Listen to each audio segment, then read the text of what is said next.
it and make us your last stop. The gamer, the call maker, the experience chaser. What if you could be everything all at once? Galaxy Z Fold 4 is powered by the Snapdragon processor for world-class performance and lightning-fast speed to turbocharge your multitasking. How about an expansive edge-to-edge screen for immersive gaming, hands-free video calls with flex mode, and multi-window view to use up to 3 apps at the same time? With Galaxy Z Fold 4, do more with ease and make multitasking a breeze. Available now at Samsung.com. Dell Technologies' semi-annual sale has arrived, and it's time to upgrade to the latest business technology. Save big on laptops and desktops with Windows 11 Pro. Plus, get amazing deals on server, storage, and cloud solutions, as well as top work accessories, including docks, monitors, and more. Dell Technologies recommends Windows 11 Pro for business. Call a Dell Technologies advisor at 877-ASK-DELL. That's 877-ASK-DELL for special business offers during our semi-annual sale. It's not easy being the one everyone counts on to keep the facility running, no matter the weather or supply chain hiccup. But we get you, Raymond in Buffalo, and Maria in Miami, Jules in Minneapolis, and Stan in Central Indiana, taking control of everything that's under your control. At Grainger, we're here for you with experienced branch staff at over 250 locations so you get the product you're looking for. Call, click Grainger.com, or just stop by. Grainger, for the ones who get it done. How do you make the most of your land? Everyone has their way. The Nelsons depend on their John Deere Gator XUV 835R to get from point A to point B with decoys and the dogs. As much as we got going on, it's all about efficiency. And if you ask the Mosers what they use their Gator XUV 590M for, they tell you. The most fun we have on the Gator is just ripping around the property. There are millions of ways to make the most of your land. Learn how to make the most of yours at Deere.com. Nothing runs like a Deere. In San Francisco today, morning showers, otherwise sunny, highs in the mid-60s. Brought to you by Ashley Furniture. Your neighborhood Ashley store has all the styles, selection, and value you'll need to invite fall in this season. Find furniture you'll love by shopping locally or visit Ashley.com today. It's time to wake up with a nice cup of morning roast. Oh, yeah. Featuring Bonte Hill and Joe Shashky. Well, I'm about that action, boss. Take it out! This is the morning roast on 95.7 The Game.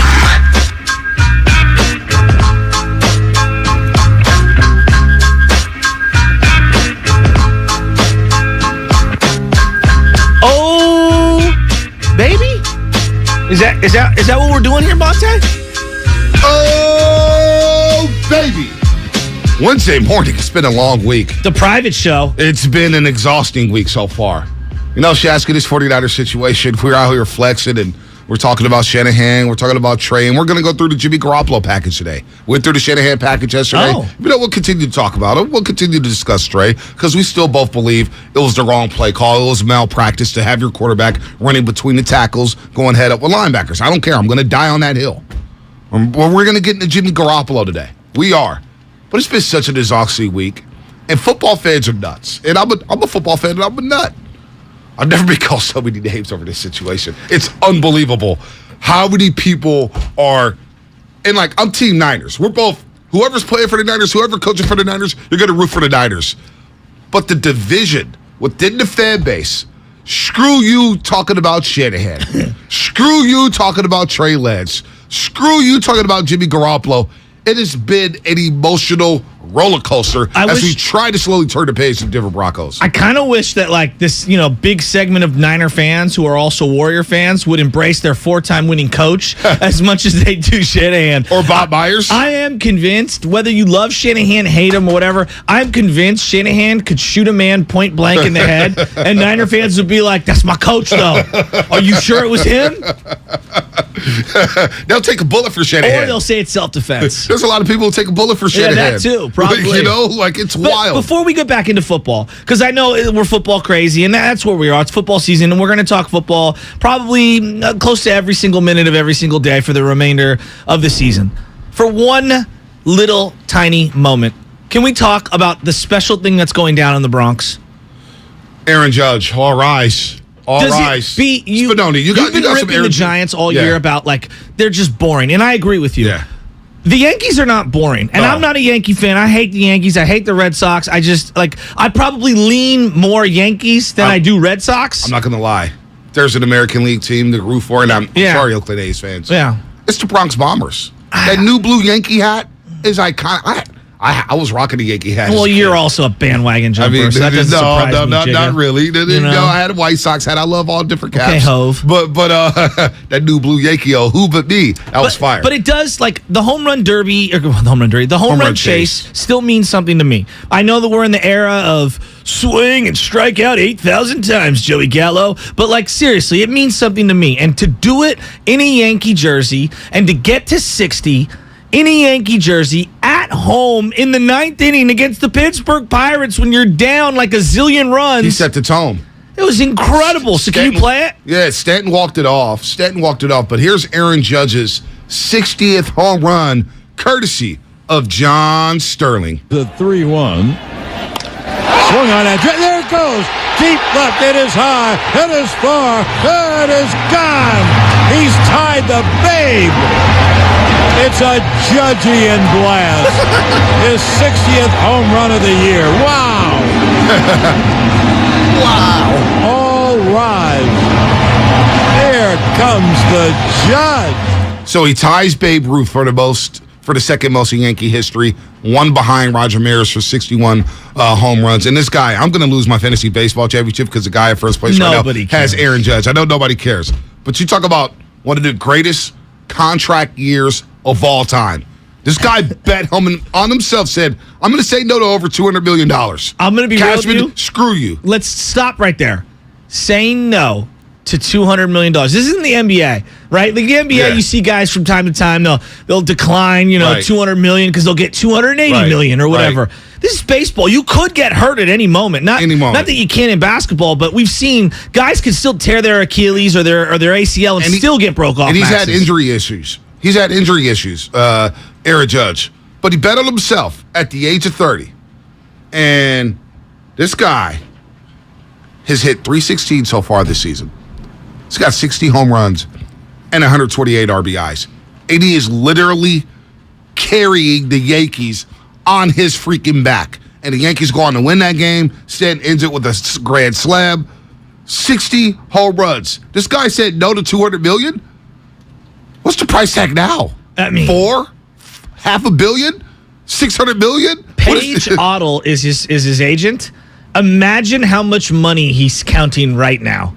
Oh, I mean, he's basically Scarface at the counting money. Right. Let's do it again. And there's a little eyeball in the clock, when they got and it's just him and Judge just counting money now. I feel I'm changing dollar bills. That's all. I feel like it's. I knew you like that. I got the best lawyer in Miami. My lawyer's such a good lawyer. Right. But by tomorrow morning, you are going to be looking for a job. Yeah. So that's a great part. That was a great part. They're sitting there counting money. They're pissed off. But the guy pulls the gun out on him. The guy pulls the gun out. Good. He's just like, I don't care, whatever. And he was out of jail. And he was gone, just like that. Yeah. Front page of the Miami Herald. I'm not going back into the can. But here's the other thing.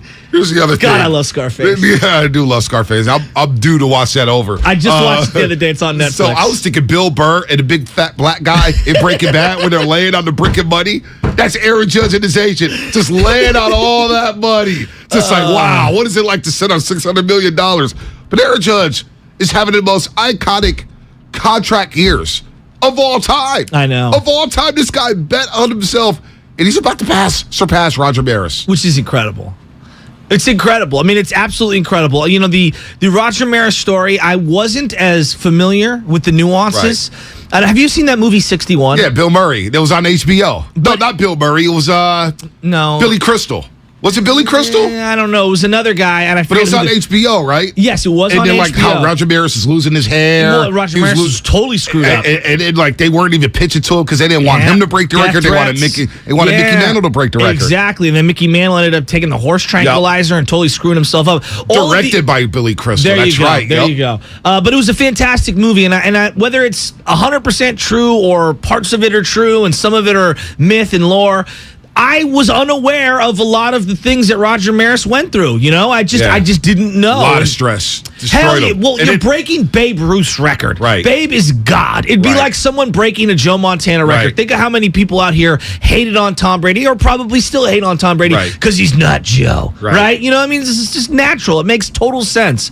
So, I don't know. I love what Aaron Judge is doing. I just have such a hard time thinking that he's going to leave that environment. Nah. Seeing that stadium go crazy, and that was the other part, I miss when our Giants had moments like that. Remember Bonds? He'd get up there and just the click, click, click, click, click, click of all the cameras. There's no way. There's no way Aaron Judge is leaving that. There can't at least be not for the Giants. And the Yankees are not letting him leave. The Yankees are going to give him a blank check and say, because they would riot out there in New York City. They would riot by letting Aaron Judge go. And Steve Cohen, hell, he's not getting out of New York City. Steve Cohen is saying, hey, just come across the street, come to Citi Field, come to Flushing, New York, come to Queens. Here's $500 million. He's not getting out of the tri-state area. There's no chance Aaron Judge is leaving the East Coast. I don't care. Oh, he's from San Francisco. He's from around the area. He wants to come back home. How do we know that? How far is Fresno away? 3 hours? Yeah. I love when everyone's like, that's his hometown team. Yeah. He's probably equal distance to L.A. Right. He might even be closer to L.A. Many Dodger games as many Giant games. And when you look at I don't care. Like Mark Willard always says, guys are going to go where the money is. Is Aaron Judge really going to take the Giants' money with everything going on with the Giants? You don't know who's going to be managing the team next year. And if it's Gabe Kapler, you think he's attracting free agents after the way the season is gone? Hell no. Hell no, Aaron Judge ain't coming here. It's not just the money. The money is absolutely an element. And I agree with Mark. Yes, you have to be in the zone money-wise. You also have to have a lineup. Right. Look at 650 Comcast Business Text Line. Why would Judge leave New York and come to the Giants and dab with these bums? I'm not going to go that far. Hopefully they'll say dead. They'll say RIP to the dab. But he's got. Come on. So here we go, real quick. You don't think that this might sway Aaron Judge?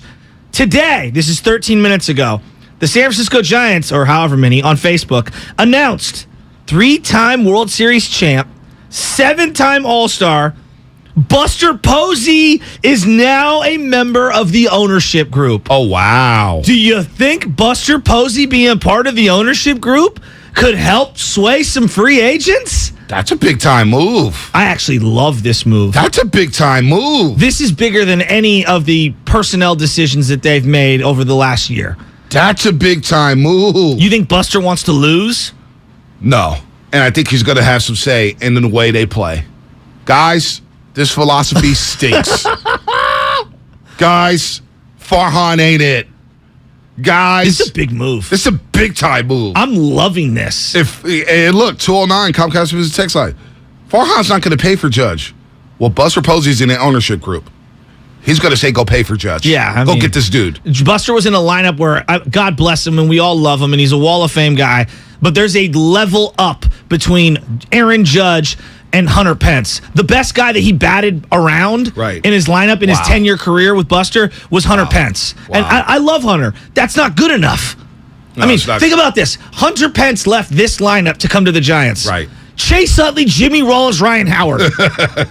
Raul Ibanez. He was their sixth hitter. Raul Ibanez was their sixth guy. Listen to Carlos that core. Ruiz was hitting bombs as your catcher. Phillies were great. Man, all right, it's all good. And, 925, there may be some validity in what you just said. This is like when Jay-Z or Jeter were part owners, just a face. Hey, we need a face. You get Charles Johnson out of here. You need a face. Can you even point out, if I gave you a lineup of random people, I wouldn't know what he could looked you like. know? I couldn't point out Greg Johnson. No, could you? Do that. No, absolutely not. Never seen him. Yeah, as far as I'm concerned, Chris Cohan is Greg Johnson. Yeah, in terms of I don't know who either of them is. Yeah, I wouldn't know. I wouldn't know at all. So that's big news. But you need to have protection in the lineup. There's one thing, and I remember when the A's made the big deal to swing Cespedes out of town and bring in Johnny Lester. Right. And just the way I view baseball, this is me. Everyone has their own perspectives. Getting an ace, very important. But I always look at when you take a center of the order guy, what that does to the 2 and 3 hitter, what that does to the 5 and 6 hitter. What was it, Damian Moss back then? Yeah, Who were the guys around Cespedes back then? Brandon Moss and Josh Donaldson. Okay. And they traded Cespedes, and Brandon Moss's numbers and Donaldson numbers went down the drain. But what happens is, and this is, you can ask Jeff Kent this, you can ask Moises Alou, ask anyone who batted in front or behind Barry Bonds. When you have a guy who's in the lineup who people fear like no other, it gives other guys in the lineup great pitches to see because nobody wants to face you, like if you're Bonds or Judge, with someone on base. That's what I'm saying. And if they do walk you, then the next guy, boom, you've got a duck on the pond. Well, the Giants need to go do everything they can to go get Aaron Judge. And finishing and saying, you're going to dial me here, man? You out here, you all right, man? I had a rice cake this morning with peanut butter, and you ever get like a little tiny piece stuck in the back of your throat? You better sip that water, dog. Sorry. Sip that water, doggy. I had a really bad allergy headache this morning. Oh, man, that's not good. So, but I feel great now. I'll tell you what. I've been Big up since steam shower. Yeah, I've been up since 2:30. I couldn't sleep. I went to bed at around 8:30. I couldn't sleep. And I woke up, and all I kept thinking about was the 49ers. And I told Ed the last one, I said, this Shanahan thing and the 49ers is driving me crazy. You know why they call it that? Why? Because I heard if you eat the bat, the poop, it does make you go crazy. Make you go crazy? Yeah. Well, I'm losing my marbles. And I'm exhausted. But I'm also very intrigued to see where the season goes. Because Jimmy Garoppolo's back, folks. Whether or not we wanted it, whether or not we wanted him back in the locker room, whether or not we wanted the Niners to restructure his deal or bring him back to back up Trey Lance, the fact is he's the starting quarterback of the 49ers again. And it starts on Sunday Night Football against the Denver Broncos. Number 10 is back. And we've gone through the emotional roller coaster with Jimmy Garoppolo. I've loved him. I've hated him. I've wanted him out of town. I wanted him to be the franchise quarterback. I've gone through all stages of grief with Jimmy Garoppolo. And he's back. After all this, he is back. And now I'm thinking to myself, well, what should we expect from Jimmy Garoppolo? I mean, that's the $1 zillion question. What? How did he even look on Sunday? Like, I'm watching the game back Sunday, and I'm like, okay, he looked okay. He looked like Jimmy, like RG3 said. He looked like Jimmy. But what should we expect? The relationship between him and Shed. Like, I'm sorry, it's Wednesday, and I still can't believe Jimmy Garoppolo is the starting quarterback of the 49ers in 2022. I can't sleep right now, Shashky. I'm thinking about this day and night. I can't sleep. Shanahan, Garoppolo, Trey, Garoppolo's back. Like, what? It just doesn't even make sense to me. What to expect from Jimmy G? A grab bag. It's going to be a little good, a little bad. Jimmy Garoppolo is one of the best quarterbacks in the league. Okay, whatever. Like you're going to get a little bit of everything. That's what Jimmy G gives you. Yeah. The key is he's just got to stay healthy, right? Right. So this is a question that I keep seeing. Everyone's like, we don't know what Trey Lance is, but we know what Jimmy is. So let me pose you to the question. What is Jimmy Garoppolo? He's a quarterback who's going to get you in a right set. Are you going to say the W word? I'm not going to go there yet. He's a winner. No, I'm not going to go there yet. He does keep you in football games. I feel like you're going to be in a lot of football games with Jimmy Garoppolo. He's going to make the right check downs, but he also is going to throw the yo-no throw, the Jimmy yo-no throw. And what do we say? 3 to 5 times a game, the Jimmy yo-no throw is going to happen. And we saw some inaccuracies on Sunday that nobody's talking about. But I'm going to give him a pass. No trading camp. Can you give him a pass, I'm giving him a pass. I haven't brought it up all week. I'm giving him a pass. I can't believe I'm the one defending Jimmy. I'm not. I'm defending him, not too. Not that you're crushing him. I'm just saying. I'm giving him a pass. It's a tough situation to be in. Seeing him, and again, I don't think people understand this. I went to practice with Sam many times, and we'd go to practice, and all the Niners are on the big field. And then there's stands, and then there's a tiny little field behind the stands. On the tiny little field behind the stands, in shorts and a T-shirt, Jimmy's throwing to guys that look like me and Bonte. Right. Okay? Well, shorter than Bonte, probably even shorter than me. But basically like a bunch of trainers, you know what I mean? Some apprentices. He did not practice with the team at all. At all. At all. So I'm with you on okay, he had a couple of throws that he didn't want back. I thought all things considered with that context, thought he looked pretty good. It was all right. It wasn't bad. I know, and look, the win word, yes, the Niners won a lot more with Jimmy Garoppolo's in the lineup and Kyle Shanahan's record. It's undeniable. 8-29 without Jimmy. You cannot deny that stuff. You cannot. But my thing is oh, man, he can throw and Trey can't. How do we know Trey can't throw? He wasn't allowed to throw the damn football. Well, now we won't know. And now we won't know until 2023. So I don't even want to argue about it, but I'm with you. But like now we won't know. And I mean, look, it feels like to me, society as a whole has already declared that this is the way. I don't know if you watch The Mandalorian, but this is the way. No, you know I don't watch Jimmy Garoppolo needs to be the quarterback. This roster needs to win right now. The players feel like they need to win right now. So, like, again, we can do all of the different measurements on Jimmy versus Trey, and it's all irrelevant. Jimmy's the quarterback. They need to move forward. This is the way. They need to keep him healthy.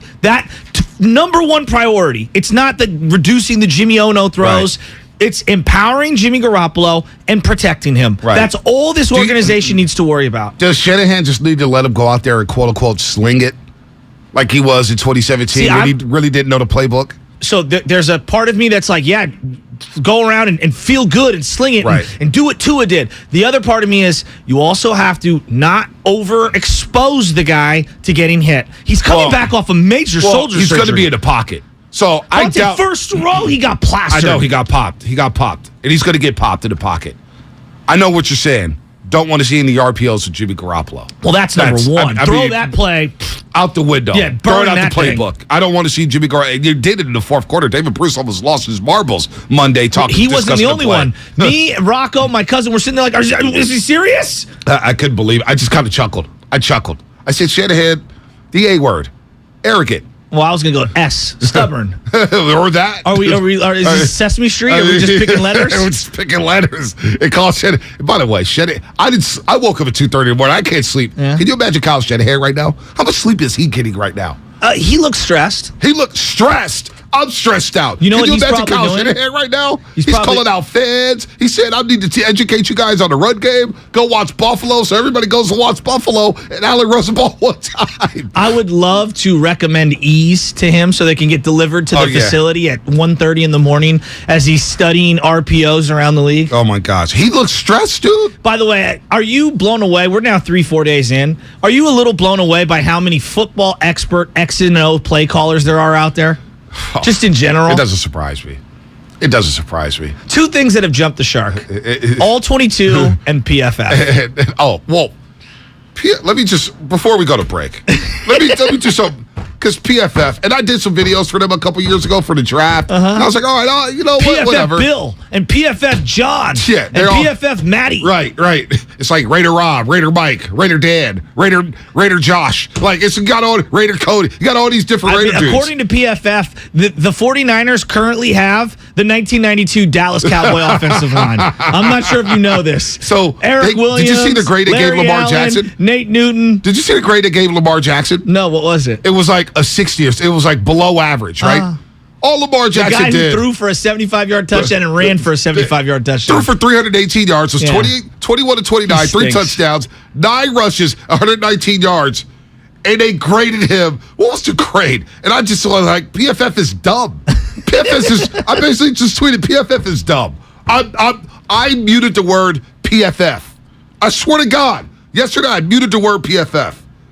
PFF, for those that don't know, it's called Pro Football Focus, and it's a bunch of dweebs sitting in a room by themselves, not knowing exactly what you know what? I'll explain on the other side. No, he had a 66.4 grade on PFF for his game against the Dolphins.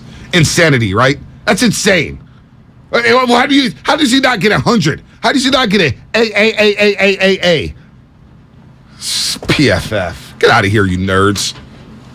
I know Joe Montana has 12 touchdowns and 0 interceptions in the Super Bowls that he competed in, but he's really a 58 PFF Raider. Hey, PFF, close your laptops, turn off your computers. Go do something. Get out the house. Dummies. It's coming up on a game sponsored by On Deck Small Business Loans. More 49er talk. 888-957-9570. What should we expect? I'm going to try not to choke on my rice cake at the break. Yes, please. Get some water down your throat.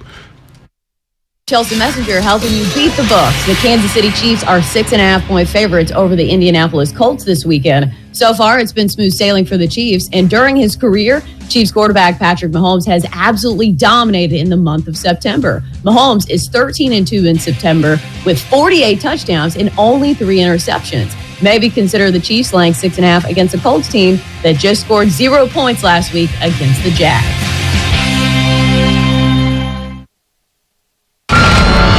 the one who protects the flock, and that requires an eye for detail. Because when safety and well-being are on the line, it's the details that can save lives. Even when no one else is watching, you see everything. Grainger gets you, and we're here for you, and all the ones who get it done with a wide range of safety products and solutions, plus board-certified safety consultants here to answer your questions. Call, click Grainger.com, or just stop by. Grainger, for the ones who get it done. Brought to you by On Deck Small Business Loans. When you own a small business, sometimes you need funds fast. So go to OnDeck.com, America's largest online small business lender. On Deck makes it easy to apply in minutes. Apply for your loan today at OnDeck.com. Visit Friedman's Appliance in Pleasant Hill September 23rd through September 25th for their fall clearance sale event and take advantage of one-of-a-kind opportunities. Visit Friedman's Appliance Fall Clearance Sale event for the best time to save on new appliances for your home. In this market, you'll find Fisher Investments is different than other money managers. Different how? Aren't we all just looking for the hottest stocks? Nope. We use diversified strategies to position our clients' portfolios for their long-term goals. You don't just provide cookie-cutter portfolios? No, we tailor our clients' portfolios to their goals and needs. But you still sell investments that generate high commissions for you, right? No, we don't sell commission-based products. We're a fiduciary, the highest standard of care for a financial advisor. It means we're obligated to act in our clients' best interest. So when do you make more money? Only when your clients make more money? Yep, we have one transparent management fee structured, so we do better when our clients do better. Sounds like you really look out for your clients. We do, because our priority is helping them achieve a comfortable retirement. That might be why most of our clients come from other money managers. Visit FisherInvestments.com to find out why investors like you switch to us. Fisher Investments. Clearly, different money management. Investments in securities involve the risk of loss. Have you considered walking through another door? I don't mean to pursue another opportunity, but upgrading a door in your home. Now, if you are in fact looking for another opportunity, Golden State Window and Door can provide you with plenty. You can create renewed function and design for use indoors and out. You'll find modern options like Marvin's Elevate In-Swing French Door, Barn Doors by Trustyle, or Anderson Big Doors that welcome in natural light. Golden State Window and Door features a variety of materials, sizes, and glass options. You can get inspired by the many possibilities when you visit goldenstatelumber.com. Click on virtual tours and you'll discover beautifully planned displays of doors and windows of all kinds that will spark your imagination. Then, talk with our builder or designer to see what might be a good fit for your home. Serving the Bay Area for 3 generations. Golden State. When you succeed, we succeed. There's a reason Comcast Business powers more businesses than any other provider. Actually, there's a few. Comcast Business offers the fastest, reliable network, the peace of mind that comes with Security Edge, helping to protect all your connected devices, and the most reliable 5G mobile network. Want me to keep going? I can. Whether your small business is starting or growing, you need Comcast Business. Technology solutions that put you ahead and give you serious savings. Comcast Business, powering possibilities. Get started with fast speeds and advanced security. Together for just $69.99 a month for 12 months with a 2-year agreement. Or find out how to get up to a $650 prepaid card with a qualifying bundle. Limited time offer, restrictions apply. New 50 megabits per second internet and Security Edge customers only. Requires enrollment in EcoBill and AutoPay. Equipment, taxes, and fees extra and subject to change. Comcast Business Mobile utilizes the network with the most RootMetrics 5G data reliability wins in 1H 2022. Results may vary, not an endorsement. Kirby is your driveway mechanic. They bring the shop to you with brake replacements, oil changes, washes, and so much more. Get $50 off your first oil change with code OIL50 at Kirby.com. That's CURBEE.com and use code OIL50. MVP's bonus days are back at Lowe's. Right now, get a special BOGO offer from Bosch. Buy a select Bosch 18-volt bare tool, get a battery free. Shop savings on all of our top pro items. Plus, MVPs earn up to 3 times bonus points on select products. Join today and redeem points for products designed to level up your business. Don't miss MVP's bonus days, happening now at Lowe's. Pricing and offers subject to change at any time. Bonus points calculated before taxes and fees after applicable discounts, if any. Valid through 9/23. Doug. Hey listener, welcome to Limu's Karaoke Lounge, where Liberty Mutual customizes your car insurance so you only pay for what you need, and the music never stops. Hit it! There's an emu with a full-time job. His partner's Doug, but Limu's the heartthrob. Grubs and worms, that's what Limu eats. Gotta fuel up to save you money and hit the streets. Only pay for what you need at libertymutual.com. Liberty, liberty, liberty, liberty.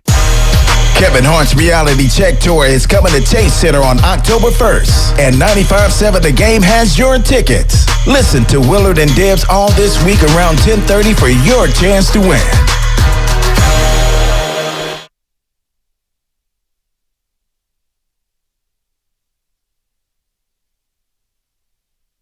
Now, back to the morning roast with Bonte and Shashky.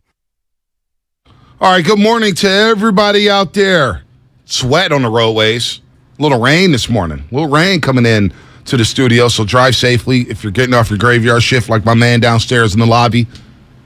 Good morning to you. Good morning to everybody who's at work or getting ready for work. And this segment is presented by Trimark, has been partnering with independent restaurants in Northern California for over 55 years. Trimark brings you innovative product solutions to help your hospitality business thrive. Visit TrimarkWest.com. All right, so the weather, real quick.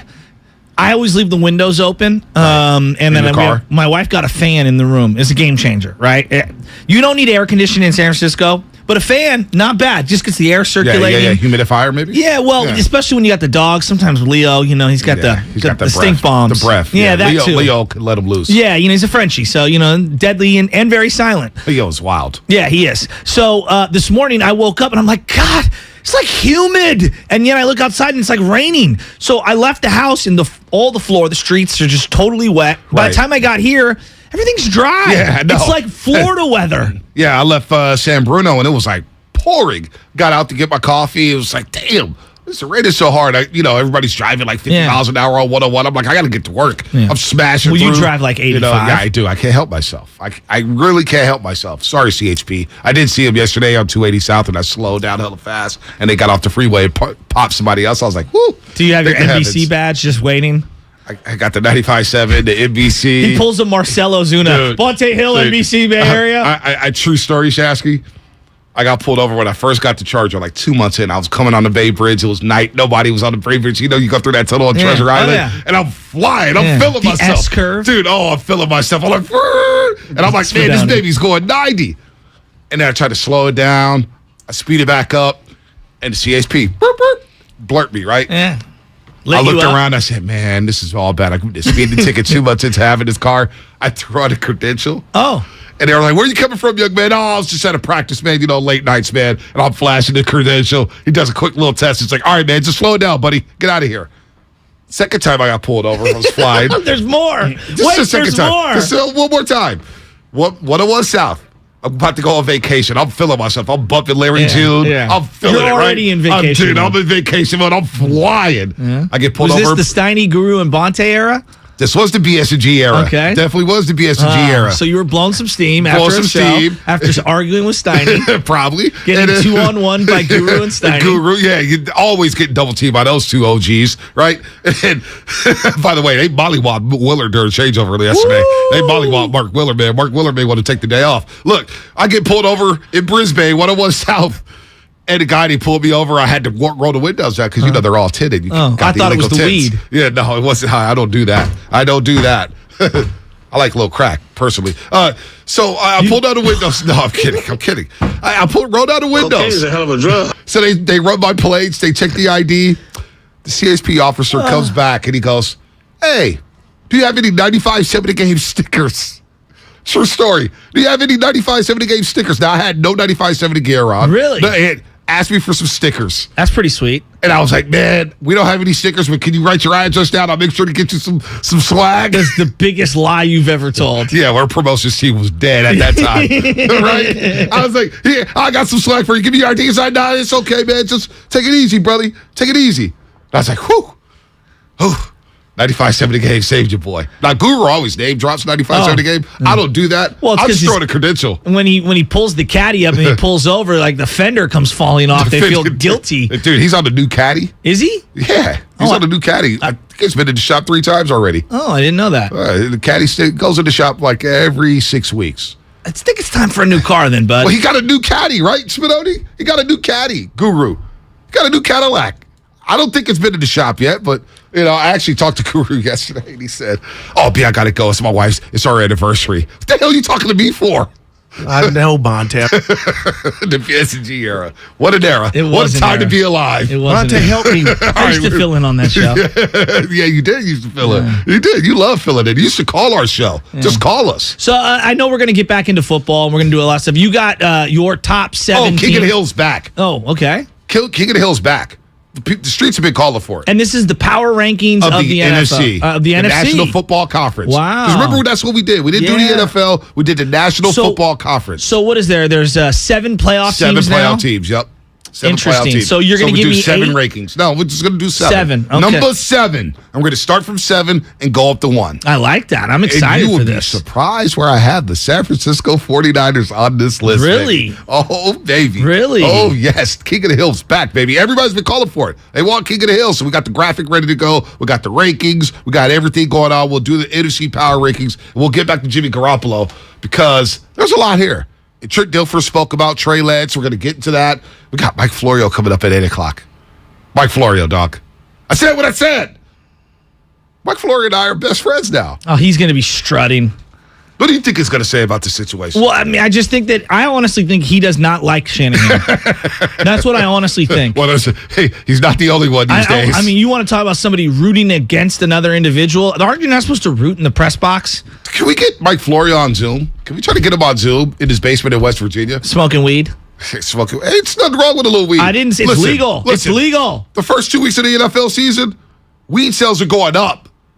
All right? I need weed following this damn football team. We didn't even make it to week 1. I was exhausted. Speaking of weed, did you see who made the cover of Forbes for the first time ever as a weed company? Burner. How incredible was that? Burner's never coming on the show. How incredible was that? We got to get him in studio. Mark Willer's already texted. Molly walked my ass. No, Mark got bodied yesterday during the changeover. Got bodied. Is that a dead body? You know when Steiny is up in arms when he does the "Don't you do that! Don't you do that! That's disingenuous." If you missed it, go to the 95.7 The Game YouTube page and check the changeover. It might be the best part of this station on a daily basis. Gloves Two guys off. constantly going at it. We don't know which two. Gloves off. Shout out to Low Cold. Gloves off. By the way, people are saying that you got white privilege when you deal with the CHP. It helps to be in a media game. Say that. Because usually I still do this. Whenever they pull me over, I roll the windows down and I put my hands out ASAP. I still do that. And they're like, oh, no, you can put your hands back in. I'm going to give you 15 seconds. Is Aaron Judge the no doubt about it MVP of this year? Oh, yes, no doubt. Even though Shohei is a top 5 pitcher and hitter in the game? I don't give a damn. That's the story of the year. Ohtani, what is the Angels' record right now? Well, they're like $8 billion out of it. They've been out of it since May. Yeah. I have a problem with giving an MVP award to a guy on the 4th place team. No, you can't do that. He tried. He tried. Literally doing He's all having he can. Good job, good effort. By war, which again we could fight over war. Ohtani is a top 5 pitcher and a top 5 hitter. I don't care about war. Okay. But let me say this. I'm though. just All asking. you war idiots who are I'm voting asking. for Ohtani, that's fine. But the Angels, nobody cares about the Angels. There's no pressure playing for the Angels. Yeah. Aaron Judge is in a contract year playing for the New York Yankees. And then he's about the to break history. Aaron Boone's got kicked out of every other game. He's the Triple Crown Award winner right now. As of right now. Come on. Aaron Judge is the MVP. I love how fired up you are over baseball. I Let's love get back baseball. into. I want to do King of the Hill. You know I love baseball. I know you do. Let's do King of the Hill. I love good baseball. Not the Giants. Wait, Mike Shashky, about time you batted him 8th. How about Sean Jelly? How about Tyler Rogers in the 3rd inning yesterday, huh? He went from being your setup man to your 3rd inning opener. Bake, full service baking. No compromises. King of the Hill next. If you own a business, this has been a bumpy ride. From pandemic to inflation, I'm sure you could use a break. If your business has 5 or more employees and survived COVID, you might be eligible to receive a payroll tax refund of up to $26,000 per employee. The challenge is getting your hands on it. Hi, I'm Howard Mackler, and that's why I founded GetRefunds.com to cut through the red tape and get you the money. The team of tax attorneys we have put together are highly trained in this little-known payroll tax refund program. We do all the work, charge not a dime up front, and simply share a percentage of the cash that we get for you. Businesses of all types can qualify, including those that took PPP, nonprofits, and even those that had increases in sales. We have helped return over $1 billion to businesses, and we can help you too. Just go to getrefunds.com/sports, click on Qualify Me, and answer a few questions. This payroll tax refund is only available for a limited period of time. Don't lose out on up to $26,000 per employee. Go to getrefunds.com/sports. That's getrefunds.com/sports. If you own a business, this has been a bumpy ride. From pandemic to inflation, I'm sure you could use a break. If your business has 5 or more employees and survived COVID, you may be eligible to receive a payroll tax refund of up to $26,000 per employee. The challenge is getting your hands on it. Hi, I'm Howard Mackler, and that's why I founded GetRefunds.com to cut through the red tape and get you the money. The team of tax attorneys we have put together are highly trained in this little-known payroll tax refund program. We do all the work, charge not a dime up front, and simply share a percentage of the cash that we get for you. Businesses of all types can qualify, including those that took PPP, nonprofits, and even those that had increases in sales. We have helped return over $1 billion to businesses, and we can help you too. Just go to getrefunds.com, click on Qualify Me, and answer a few questions. This payroll tax refund is only available for a limited period of time. Don't lose out on up to $26,000 per employee. Go to getrefunds.com. That's getrefunds.com. Gorgeous gaming, stunning streams, unbelievable bandwidth. It's another Lifestyles of Gagillionaires. Meet the AT&T Fiber customers winning at life with hyper gig speeds. Meet Gagillionaire Terry. While his love of streaming horror movies has him constantly on the edge of his seat, his internet bill won't give him a scare. Oh, don't go in there. I'm telling you. Because since Terry upgraded to AT&T Fiber with hyper gig speeds, he doesn't worry about data caps or equipment fees. Come on, man. The door's open for a reason. And best yet, he also doesn't stress about a price increase at 12 months, because with the amazing Gagillionaire lifestyle comes an exquisite sense of tranquility. Most of the time. Live like a Gagillionaire. Get straightforward pricing with AT&T Fiber. Internet that upgrades everything. No data caps, no equipment fees, and no price increase at 12 months. Limited availability in select areas. Visit att.com/hypergig for details. Hi, this is George with Left Coast Buyers. We buy properties all over California. If you own a house or an apartment building and want to sell it fast at a great price, call us at 925-434-5000. We can pay cash and close in as little as 7 days. We buy properties in any condition, any price range, and can help you in any situation. Do you own a property that is run down and needs thousands of dollars in repairs? Are you out of time, money, and energy? Let us help. Are you looking for an easy way to get top dollar for your property and sell on your terms and timeline? Well, call Left Coast Buyers now at 925-434-5000. We can solve any problem. We buy divorce houses, inherited houses. We even buy vacant houses and abandoned houses. Do you have a tenant who hasn't paid rent? Are you behind on property taxes, mortgage payments, or even facing a foreclosure? Even if you're just nervous about capital gains or an upcoming recession, we've seen it all. So if you or someone you know owns a property and needs to sell, call Left Coast Buyers at 925-434-5000. That's 925-434-5000. Bart is turning 50 and we'd love to celebrate with you. Get 50% off your ride in honor of Bart's 50 years of service to the Bay Area when you pay with Clipper. That's 50% off Clipper Bart fares for the entire month of September. Add Clipper to your digital wallet for free. If you're eligible for other Clipper discounts like youth or senior fares, you get to take an additional 50% off those too. Details at bart.gov/50 years. That's bart.gov/50 years. Celebrate Bart's 50 years of service with us this September. Let's go! Your most valuable asset is your time. So why should buying a car eat up your whole day? At BMW of Fairfield, we value your time as much as you do. So once you've decided on your next car and how you want to buy it, we'll have you behind the wheel of your ultimate driving machine and on your way home within 1 hour. There is a better way. Experience it for yourself at BMW of Fairfield. One price, one person, 1 hour. Dell Technologies semi-annual sale has arrived, and it's time to upgrade to the latest business technology. Save big on laptops and desktops with Windows 11 Pro. Plus, get amazing deals on server, storage, and cloud solutions, as well as top work accessories, including docks, monitors, and more. Dell Technologies recommends Windows 11 Pro for business. Call a Dell Technologies advisor at 877-ASK-DELL. That's 877-ASK-DELL for special business offers during our semi-annual sale. On the south side, we got 6 poly panels. And please, make sure they're flush. Kwame is converting everyone on the block to solar power. Please get a crew to wrap up 202 South Dwayne. He needs more certified installers before the sun sets on his business boom. Well, let's pick up the pace. We got a long day. Indeed can help him hire great people fast. I need Indeed. Indeed you do. We instantly connect you with quality candidates whose resumes on Indeed match your job description. Visit Indeed.com/credit and get $75 towards your first sponsored job. Terms and conditions apply. It's time to say goodnight to that check engine light with the free AutoZone Fix Finder service. It'll help troubleshoot the likely cause of your light for free, so you can drive with peace of mind. Restrictions apply. AutoZone. Breaking news on 95.7 The Game is brought to you by Beat the Street. For tips to win a $5.6 million prize. Listen wherever you get your podcasts. Oh my God.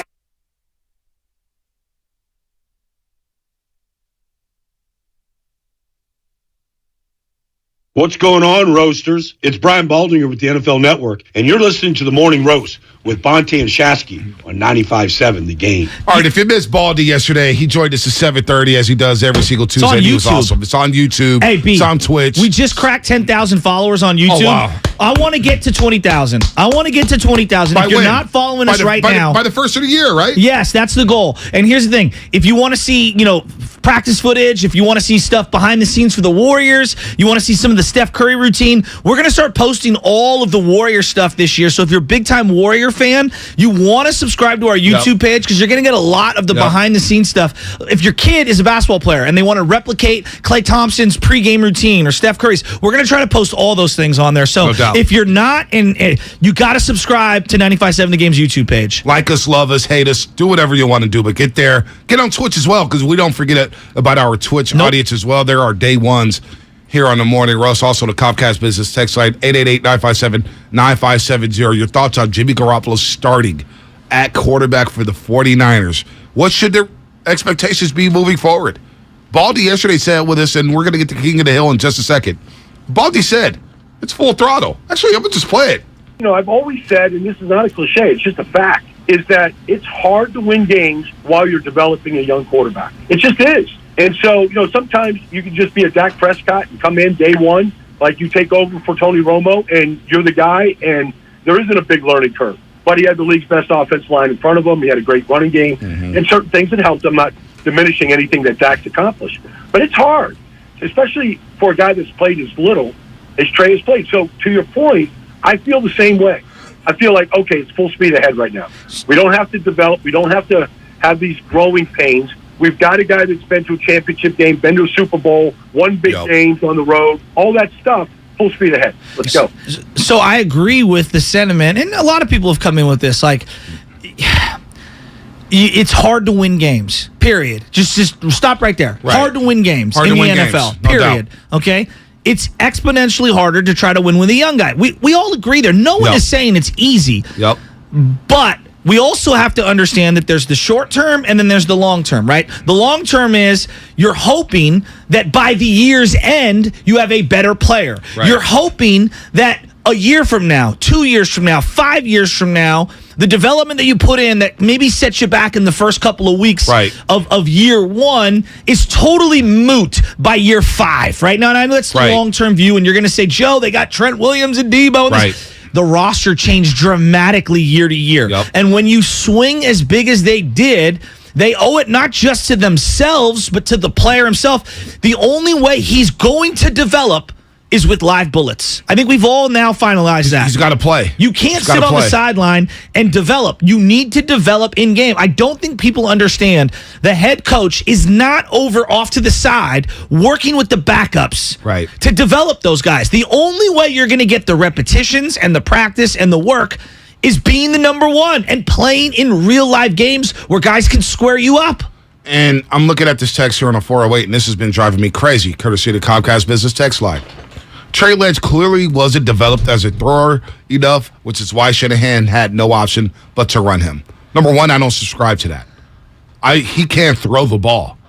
You drafted him because he could throw the ball. What did I send you last night? But he also, real quick, Shashky. Yeah, sorry. He also, if he can't throw the ball, then that's on Kyle Shanahan. Well, both of them. It's on both of them. It's on both of them, but Trey Lance's work.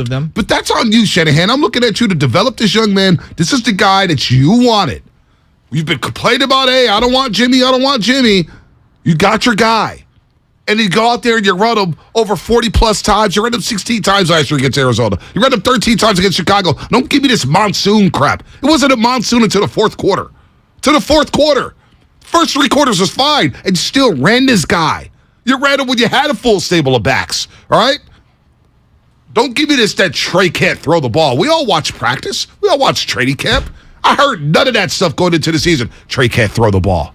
Come on, man. What? It's a small sample size. How can we even determine through 4 games that Trey can't throw the ball? He made plenty of throws in those 4 games, Shashky. Plenty.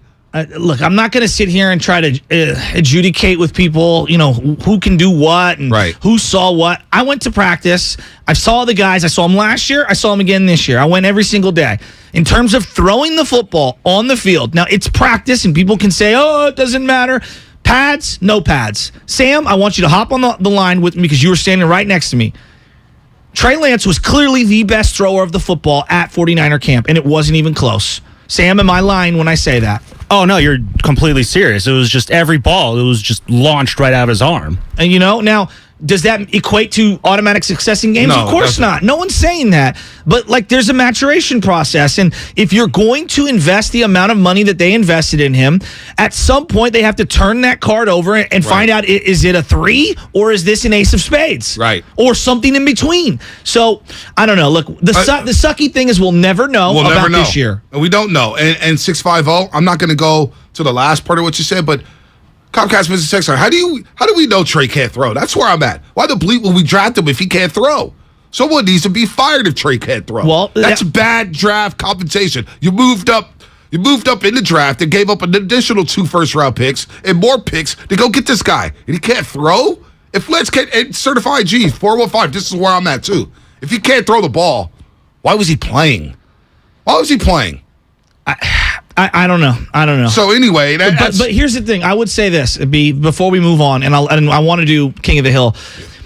It just feels like to me you could take a look at every stop along the quarterback train, going back to the beginning, and you can question and say, did you do it right in real time? Did you do it right in terms of the long-term view? Whether it's not drafting a quarterback at the get-go, 2017, not empowering Jimmy Garoppolo, not putting a good offensive line around Jimmy Garoppolo, not having enough weapons around, not trusting him, whether it's bringing in Trey Lance and picking him over other people, not developing him, maybe keeping Jimmy around too long. We could sit here and go back to 2017, and I can crack a hole in every single but you could probably do that for every organization. You could do that before 2017. But you released Colin Kaepernick, and you basically drafted Trey Lance, who a lot of people equate to Colin Kaepernick and say he could be better than Kaepernick, but does a lot of the same things. That's where I'm going. You can critique every step of the way. Here's the reality.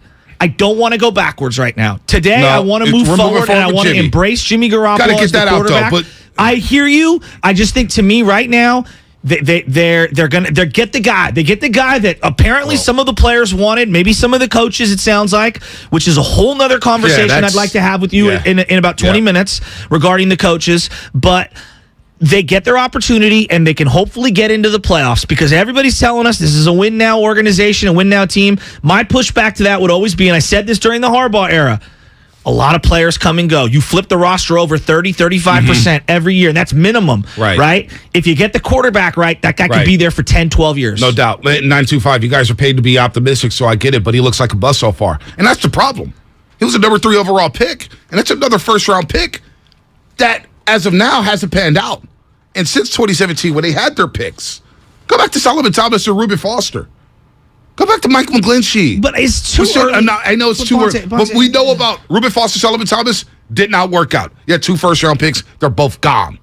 God. I mean, you just watched a guy who's the player of the week right now, right? The player of the week is Tua Tagovailoa. Yep. I still don't even know if Tua is good or not or great or something in between. At least they're letting him throw the ball. But my point is he's 3 years in, right? He's 3 full years in, right? And you're watching this guy, and he had the game of his life over the weekend and beat Lamar Jackson in a crazy game. I still don't know if he's the guy or not. I don't know if he's good or not. I have no idea. Now, everyone's going to point to Josh Allen, and I think that's so unfair. But I sent you a montage last night of just year 1 and 2 throws from Josh Allen. It was like a 5-minute montage of him just airmailing, skipping, throwing balls all over the place. It's funny because you sent it. I had retweeted it earlier in the day. That montage of Josh Allen throwing the ball his first 3 years. And, I mean, his first year. And it was bad. It was bad. Now, what do we say about Josh Allen 2 years later? He's going on everybody's board as number 1 quarterback in fantasy football. A lot of people won't take any other player over Josh Allen right now. People will take him over Mahomes. That's how good he's developed. That's how good he's gotten as a quarterback. Trey Lance, I hope he can get there, but I just don't know. And my faith in him being a great quarterback has been diminished with the way the head coach used him. Well, the other thing is that we're acting like the first 2 games is an indication of how he would have been used all year. I personally believe that as the year went on, there would be an evolution of the offense. I think we've forgotten in real time. We think, Jimmy just slung it in 2019 at the beginning of the year. They protected Jimmy like crazy. They ran the ball like crazy. I mean, I think he threw like 20-something times, 21 times or whatever in the Tampa Bay game. He really didn't open it up until, I want to say, Halloween against Arizona. So that's what I'm saying. Now, no, maybe it would have been even more suppressed with Trey Lance for the first 5, 6, 7, 8 weeks. But the hope was that as the year went on, you could stack some victories, slowly develop him in real time, and then slowly open up the offense as it went going. So I want to give Shanahan the benefit of the doubt on that I do believe there was a bigger picture at play, and just because he was used one way at the beginning of the year that I didn't agree with doesn't mean that it would have been that way all year. Maybe not. But right now, Shanahan, Trey Lance is on the shelf. 10 to 12 weeks, his ankle will be healed, but he's going to be done for the year. There's no way they're going to bring back Trey Lance to play. You know what I would say about that? Because there's a lot of speculation about him returning in 10 to 12 weeks. He's not returning. Here's what I would say. Number 1, he needs to be fully healthy. That's number 1. And I'm not going to rush him. We did this with Alex Smith. We rushed him back, and we ruined his shoulder. They're not going to play I'm not saying that they're going to do that. I'm saying as a 49er fan, he needs to sit. And then I assess where my team's at, and we will cross the bridge if and when. And let's see where Jimmy's at. Let's see where the team's at. That's where I'm at today. We'll have that conversation when it's relevant. Today, we're not. Well, that's where I'm at today. And I said this at the top of the show, Shashky. It's the Garoppolo package. And I want to know what should we expect from Jimmy Garoppolo. In the minds of the fans. I'm very curious now because last week, the conversation was you have a young quarterback holding back a Super Bowl roster. I heard that over and over and over again. Okay, the young quarterback is now on the shelf. The young quarterback is rehabbing nursing a broken ankle. He just had surgery Monday morning. Now Jimmy Garoppolo's back. Shouldn't I now expect them to be, like Baldy said, full throttle, all gas, no brakes? Let's go win this damn thing? And I know we had the conversation yesterday about Super Bowl aspirations. It's Super Bowl or bust or whatnot. This core is not going to be together for too much longer. They've already hinted at that. Kittle, Juszczyk, Trent, we've all hinted at that. Debo's only got a 3-year deal. You know what I'm saying? This core is not going to be together forever. Yeah, but agreed. That's also football. It's also football. It's not exclusive to the Niners, is what I'm saying. But I'm talking about the Niners. Yeah. The core. Yes. This core. Yeah. It's not going to be around a long time. The Rams core has been around for a long time. Cooper Kupp's been there from day one with Sean McVay. All right? They're 5-6 years in now. 6 years in. He's been there. They've had a lot of their core guys. Aaron Donald. Our core guys getting older. They've got a lot of injury history. Long list. Where's the expectations now with Jimmy back in the lineup? What should we expect now? Like, again, the question last week was, you got a young quarterback holding back a Super Bowl roster. Well, I'm looking at this weekend. Forget the big picture. I'm just looking at Denver this weekend. I have no idea what to expect, Bonte. I don't. And I'm not like trying to be Mr. like pessimist. I'm saying that I legitimately don't know how much can Jimmy Garoppolo learn in 3 weeks of the quote unquote new playbook? How many of the old plays are they going to run? I'm being honest. He needs to get up to speed. He's got an injury with the shoulder. He's coming back. Baldy Who knows told where us his health's at? The playbook's the same. He said it after the game. I'm comfortable. I know the system. I've been in the system since midway through 2017. All right? I'm not going to, the playbook. He's got to learn the playbook. He knows the playbook. Have any plays look differently other than the quarterback powers? They did a pistol play that was, and everyone was like, it's a totally new play. The concept was very similar. It's just the position of where the quarterback was. It's just a different formation. Exactly. It's a different look to the defense. Which is Bill Walsh's staple. They run a lot of things that they've read since 2017. Mm-hmm. They just do it. They may run it in 3-by-1. Trips right. Single wide receiver to the left. They may run it in double tight. They may run it in 2-by-2 formations. 2 receivers to the left, 2 receivers to the right. It's the same stuff. So I don't want to hear that playbook stuff. By the way, you are listening to 95.7 The Game, KGMZ FM and HD1 San Francisco. Always live on the free Odyssey app. Download the Odyssey app and favorite 95.7 The Game for the best and most up-to-date sports coverage. And do not forget that you can also watch us every day on our YouTube and Twitch streams. Just log on and search 95.7 The Game. Let's do it before we forget. King of the Hill. It's back, baby. King of the Hill. Sorry about that. You could edit that. My bad. Gather round, all you fanatics of sports. I was laughing. I had a skittle coming down my throat. It's time for Lord Bonte of House Hill to decree the finest 8 football teams in all the NFC. For this is King of the Hill. Bonte, you a nobody, my dude. On 95.7 The Game. It's good to hear from Dame in Oakland. And by the way, how about this, Shashky? I love this. Whenever we're critical of the 49ers, I've been getting this all week. What's that? Mike Mack on YouTube. I've been getting this all week. What? Bonte, you should just say you're not a Niner fan anymore. Hey, Mike Mack, I have season tickets. I need the Niners to win in case I want to sell some tickets. So the value doesn't go down the drain. All right? Stop it, you sensitive fans out there. There's a segment of sensitive fans that get on my nerves. Oh, my God, you said bad things about the head coach. You're not a Niner fan. Oh, my God, you're not Team Shanahan. We can't be critical of these guys? You guys ripped Steve Kerr and Bob Myers to shreds, and all they do is hang banners. Bonte, you and me love each other, right? No doubt. I want to kill you on a daily basis. No doubt. The people you love the most are the ones that you scream at the hardest. Oh, well, I don't love Mike Mack. Yeah, I'm talking about in life. I know. I love my teams, and at times I want to kill them. Right. You're not a Niner fan no more. You're saying bad things about the quarterback. Shut up. You should come see me and my dad play softball. He loves me. I love him. He's ready to kill me on a pitch-by-pitch moment. Please. Mike Mack. He don't like Shanahan. You're not a Niner fan no more. All right, let's get right into this. I don't care about you beefing with somebody on YouTube. I'm beefing with everybody now who's been calling me out. Get on YouTube and rattle Bonte's. Rattle his cages. Number 7.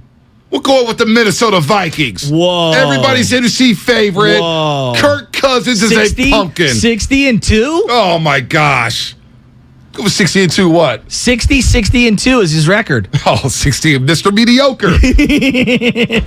Well, that's Shanahan's record doesn't even have a 500. I know that. So anyway, Minnesota number 7. They're the 7th best team in the NFC. 7th best team in the NFC. Okay. We'll get the number 6. You're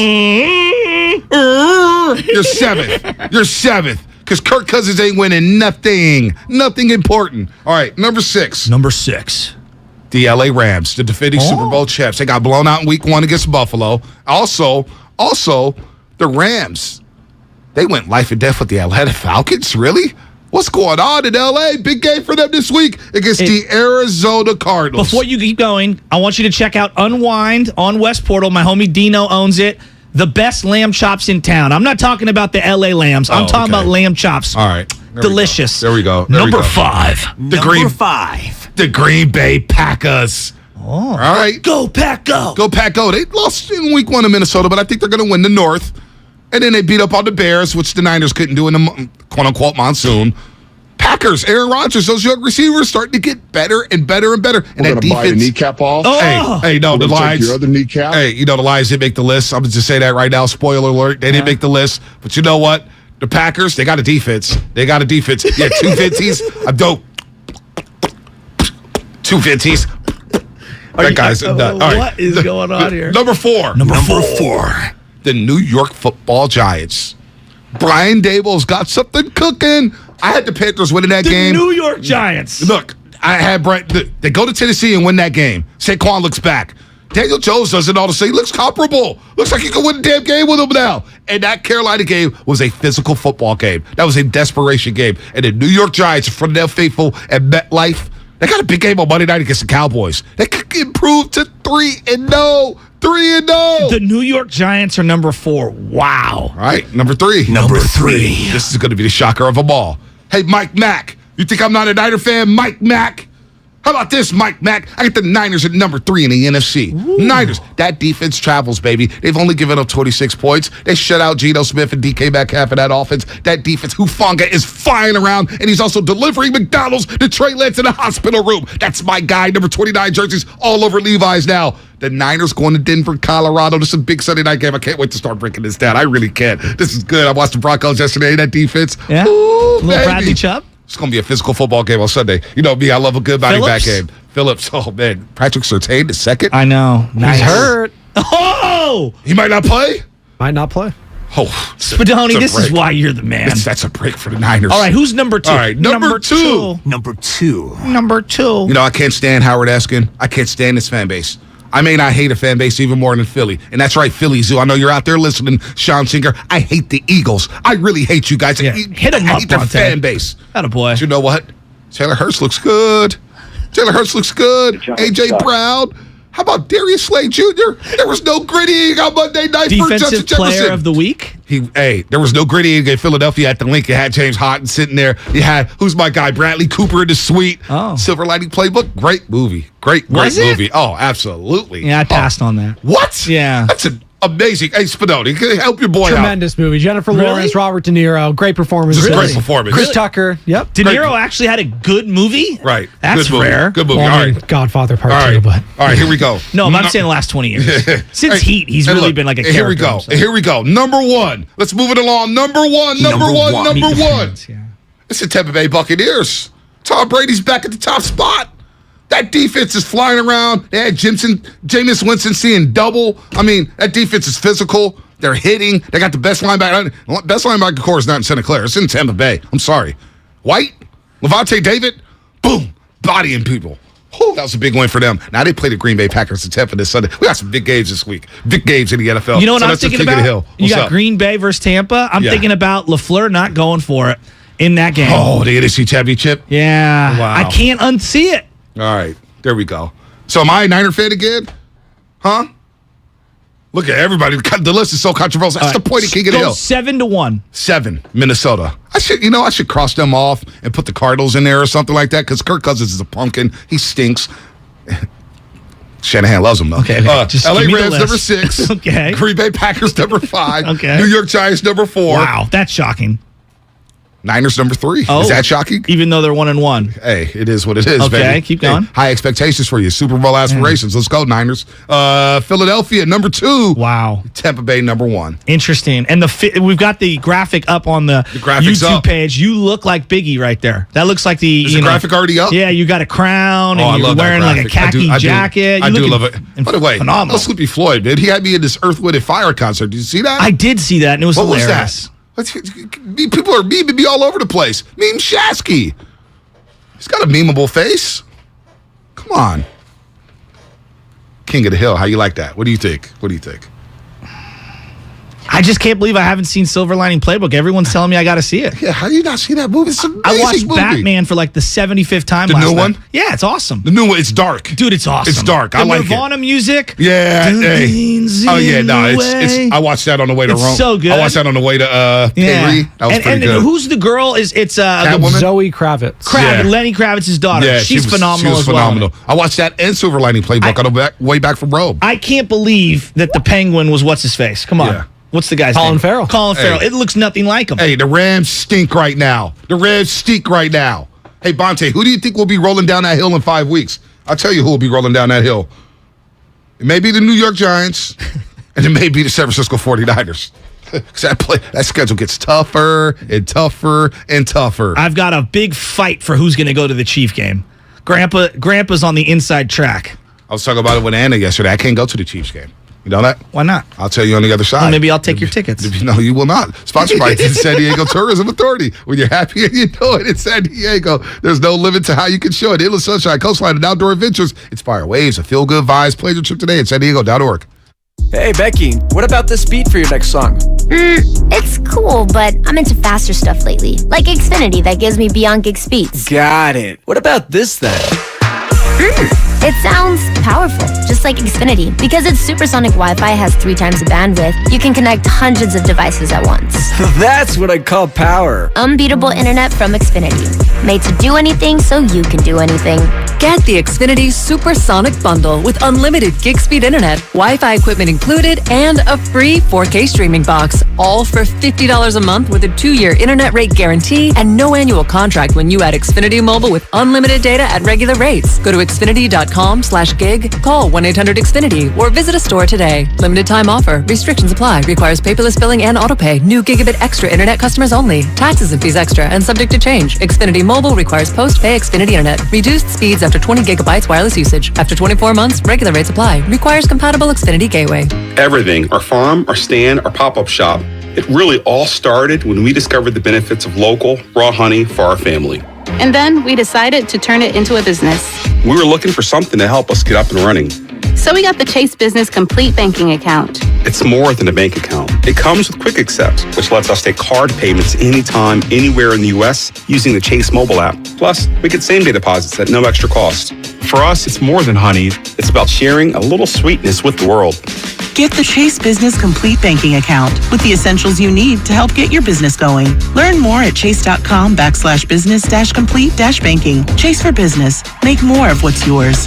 Quick Accept is not available in U.S. territories. Enrollment required. Usage subject to approval. Same-day deposits available for payments before 8 p.m. Eastern Time, Sunday to Friday. Fees and rates apply for checking and processing. Limitations and restrictions apply. Participants compensated. Merchant services provided by Payment Tech LLC. Subsidiaries of JP Morgan Chase Bank and a member FDIC. How do you make the most of your land? Shaw does it behind the wheel of a John Deere 1025R compact tractor. And he can do just about anything because I make the earth take the shape that I want it to take.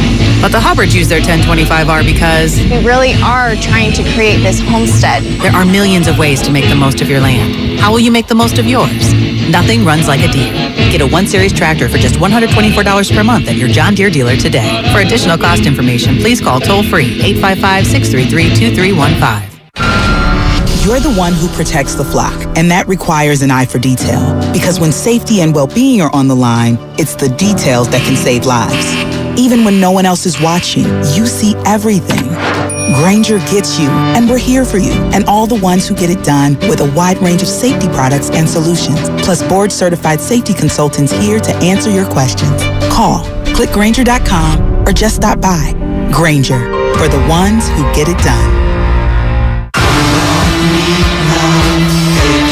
Pink Floyd's Roger Waters. This is not a drill. We're doing a show in the round. It's something new. I'll look forward to the challenge. Featuring his songs from the golden era of Pink Floyd. Friday and Saturday, September 23rd and 24th, Chase Center in San Francisco. Tickets on sale now at RogerWaters.com. This is not a drill. Produced by AEG Presents. If you owe back taxes to the IRS, have unfiled returns, or are worried about an audit, the IRS is hiring 87,000 new agents to address these very issues. That means if you need to get your tax problems resolved, now is the time to get started. I'm tax attorney Robert Goldstein, and my firm specializes in helping individuals and small businesses resolve their tax problems. We work to stop IRS and state seizures. We may be able to settle your tax debt for pennies on the dollar with an offer in compromise. We prepare your past due returns, even if you have no records, and represent you before the IRS and state in an audit. At the law offices of Robert Goldstein, the consultation is always free, and we have offices located throughout the Bay Area. To schedule your free consultation, call 1-888-TAX-EXIT. That's 888-TAXEXIT. 888-TAX-EXIT, and make us your last stop. Are you ready for your palm reading, my dear? Yeah, let's do this. I sense that you crave something. More reliable. Right. You know you deserve better and want out of a relationship. Yes, with my big name wireless carrier. You're who now? My big name wireless carrier. That's why I switched to Xfinity Mobile. Now I get unlimited with 5G for $30 per month on the most reliable 5G network. Let's talk about your aura. It's so... And get this. They can even save you hundreds a year on your wireless bill over T-Mobile, AT&T, and Verizon. Wow, that's actually really impressive. Yep, but you already knew that, didn't you? Oh, yeah. I definitely saw this coming. Start seeing savings today. Switch to the fastest mobile service, Xfinity Mobile. Now with the best price on 2 lines of unlimited, just $30 a line per month. Switch today. Xfinity Internet required. Price comparison for 2 unlimited lines under available 5G pricing plans of top 3 carriers. Taxes and fees extra. Reduced speeds up to 20 gigabytes of usage per line. Most reliable based on root metrics. US report. Comcast analysis of mobile Wi-Fi and cellular data from Ookla Speed Test Intelligence Q2 2022. Kevin Hart's Reality Check Tour is coming to Chase Center on October 1st. And 95.7 The Game has your tickets. Listen to Willard and Dibs all this week around 10:30 for your chance to win.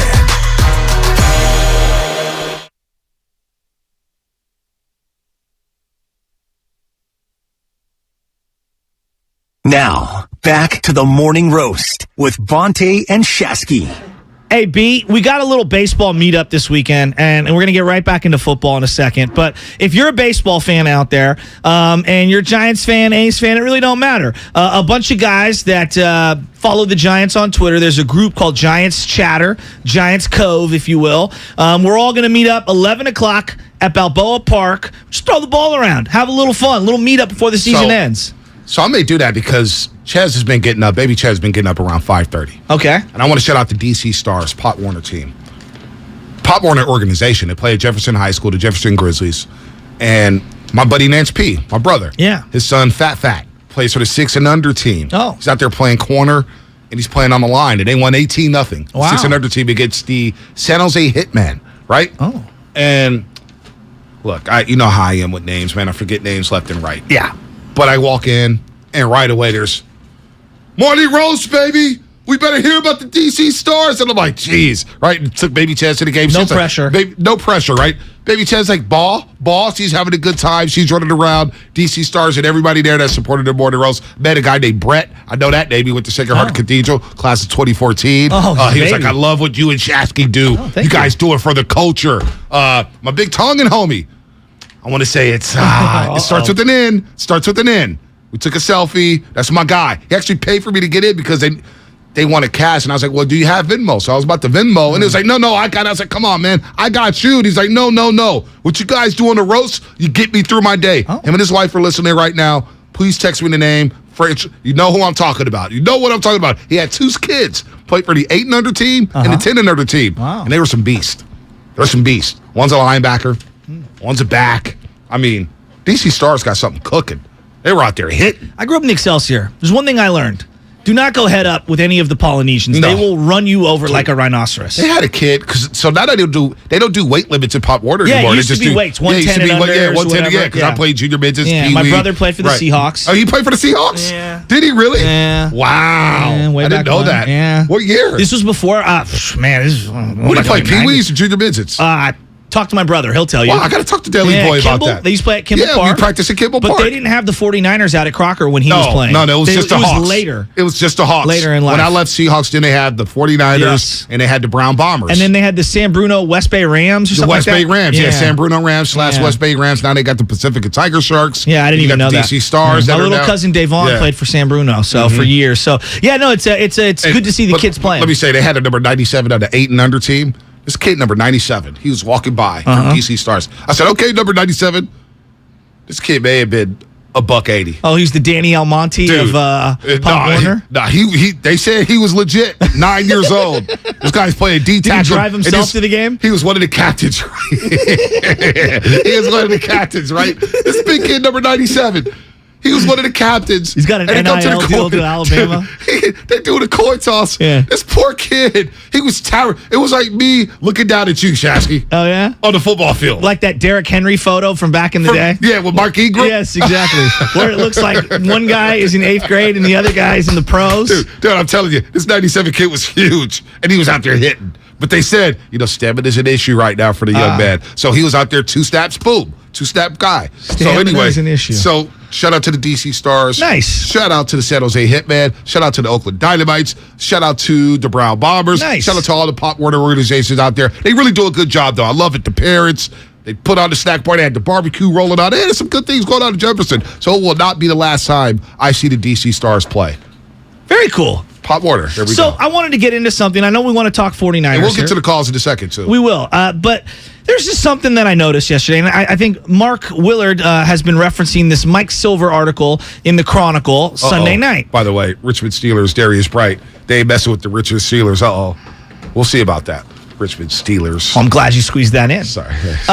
So I read the article from Mike Silver regarding just the 49ers. In the aftermath, this is in the locker room after the game on Sunday night. Right. And he spoke on the record and off the record to players and then off the record to some coaches as well. Now, I don't know how many people this is. I don't know if this is 1, 2, 3 people, 15, 25. I don't know. And I don't know how many people feel this way. I'm not here to adjudicate or calculate how many people in the locker room or on the staff right now are feeling one way or the other. I did find it interesting that I guess the players I expect, and I expect coaches to have different opinions from the head coach, but in the aftermath of the kid going down in the locker room, for everybody to universally immediately pivot to we're a better team now with Jimmy Garoppolo, it's not that it's true. It might be true. It probably is true. But to say it so quickly in the locker room, I got a little worried. And where I'm going at with this is that part of why Kyle Shanahan got brought into the 49ers, if you can peel your head back and go back to where we were in 2016, 2017, when he got brought in. The number one reason that the 49er job was a complete disaster, it wasn't just on field. The front office, the coach, the coaching staff, there were leaks galore. They were people that were insubordinate to one another and backstabbing each other and leaking things to Jay Glazer, to Adam Schefter, you name it. Which is why when Shanahan got hired, and they didn't leak to John Lynch information, because remember, John Lynch got hired as GM 2 weeks after Shanahan basically had the job as head coach of the 49ers. And one of the things was they didn't want, Shanahan and Lynch basically wanted to test York and company to see if they would leak any information. Because remember, it came out of nowhere on a Sunday night. Came out of nowhere. It was like, whoa, John Lynch, the GM, huh? And nobody had an inkling of it.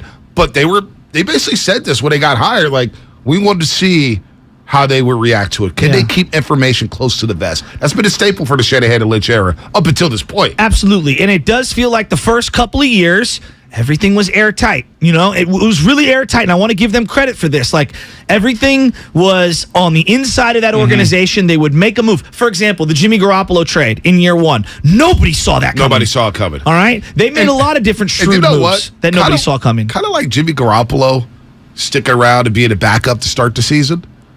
They got Jimmy Garoppolo headed to them. Well, if we go back to 2017, just a little tidbit there. Belichick basically was like, I got to move. You guys want Jimmy? Yeah, well, Lynch wanted Brady first. Right. Like, he asked him, was like, yo, you want to trade Brady? Belichick was like, no, I'll give you Jimmy G. Right. So I guess where I'm going at with this entire thing is that, again, it's not the end of the world. I just have a little red flag, a tiny little red flag that I'm sticking on this situation, because it feels like there's been a lot of drip leaks all offseason, whether it's doubting Trey Lance, whether it's the Jimmy Garoppolo thing.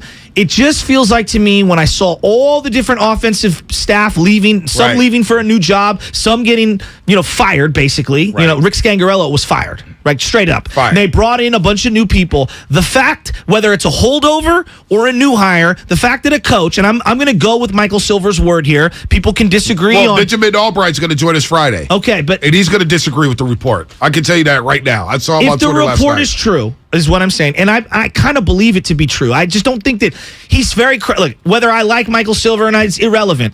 I believe that most of his reporting is credible. Okay, and you know what? In one of the videos, I did see Silver walking off with Garoppolo. Cam Emmett had a video, and I was like, oh, that's interesting. Silver walking out with Garoppolo, and he's kind of lingering around.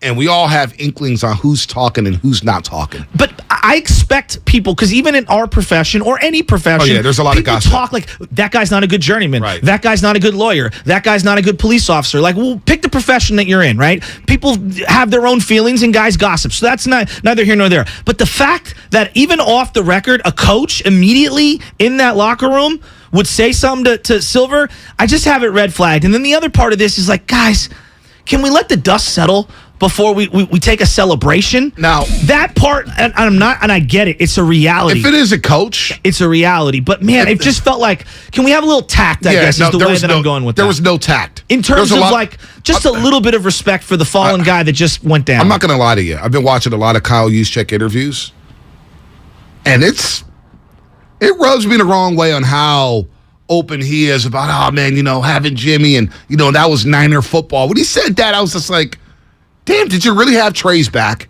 I know you're going out there playing hard, but did you really believe in Trey? I would say this. For him specifically, let me try to, not to defend him, but let me explain maybe his point of view. If you're going to run pistol, I'm probably not going to be out there as a fullback very often. So you're not happy. You're not playing. But if you run a more traditional offense, I'm going to play more. Which it makes sense. Well, I don't know why Shanahan wasn't doing that. Why don't you run the traditional offense? Why don't you just run and say, hey, Trey, here's our offense. Yeah. I drafted you to learn this offense. Yes. I'm not adjusting like, oh, man, Trey can't do this, so I'm going to run pistol. I don't believe any of that stuff. I don't. But the leakage, and Silver's now had two stories. The ghosting story, and now this story right after the game. And how player and coaches, whoever the coach that said that, shame on them. And I would be irate if I was Shanahan. Well, this is where I'm going. This isn't it. I don't want to go as far as say insubordination and the guy needs to. No, I'm not saying that. I'm just saying it's a really bad look. And this is why. It's not the end of the world. They can still overcome all of these different things. But you have to admit, as a casual observer, even if you aren't a Niner fan, it is a bad look, and there's a lot of leaks. Do you think Jed's leaking stuff again? No, I don't think that's fair. And I'm not saying that you're accusing him. No, I'm not accusing him. I'm not anything. But just Silver write these columns. And Benjamin Bell, we're going to talk to him Friday. Do they feel buttoned up, I guess, is the question. It does not feel buttoned up. It feels like it feels like Trey was set up to where it was like, man, the weight of the world is on his shoulders. And think about just it felt like a no-win situation now that we have a little bit of context. Well, I said this going into Chicago. Chicago is a lose-lose situation. You win that game, well, it's just the Bears. You lose that game, Trey's not ready. Now it's time to play Garoppolo. That conversation started moments after their week 1 loss. Moments. People couldn't wait to type. It's Jimmy's team. Go play Jimmy. You're wasting the Super Bowl roster. And just think about the week that was for Trey Lance last week. The week that was. Ending with the strip club video. From the summer. From Mike Martz to Michael Lombardi to the Silver reports to the strip club video getting leaked, and then what happened on Sunday on the second possession of the game. I would say that there's a lot that the Niners themselves can't control. Like, they can't control the content that Mike Martz is putting out. But you can control the message. Or Lombardi or any of those guys. But the fact that in the locker room, everybody's saying this stuff, even if it's true, I'm not saying it's wrong. People are entitled to have their opinions. There's times I haven't had faith in certain managers, right? I get that.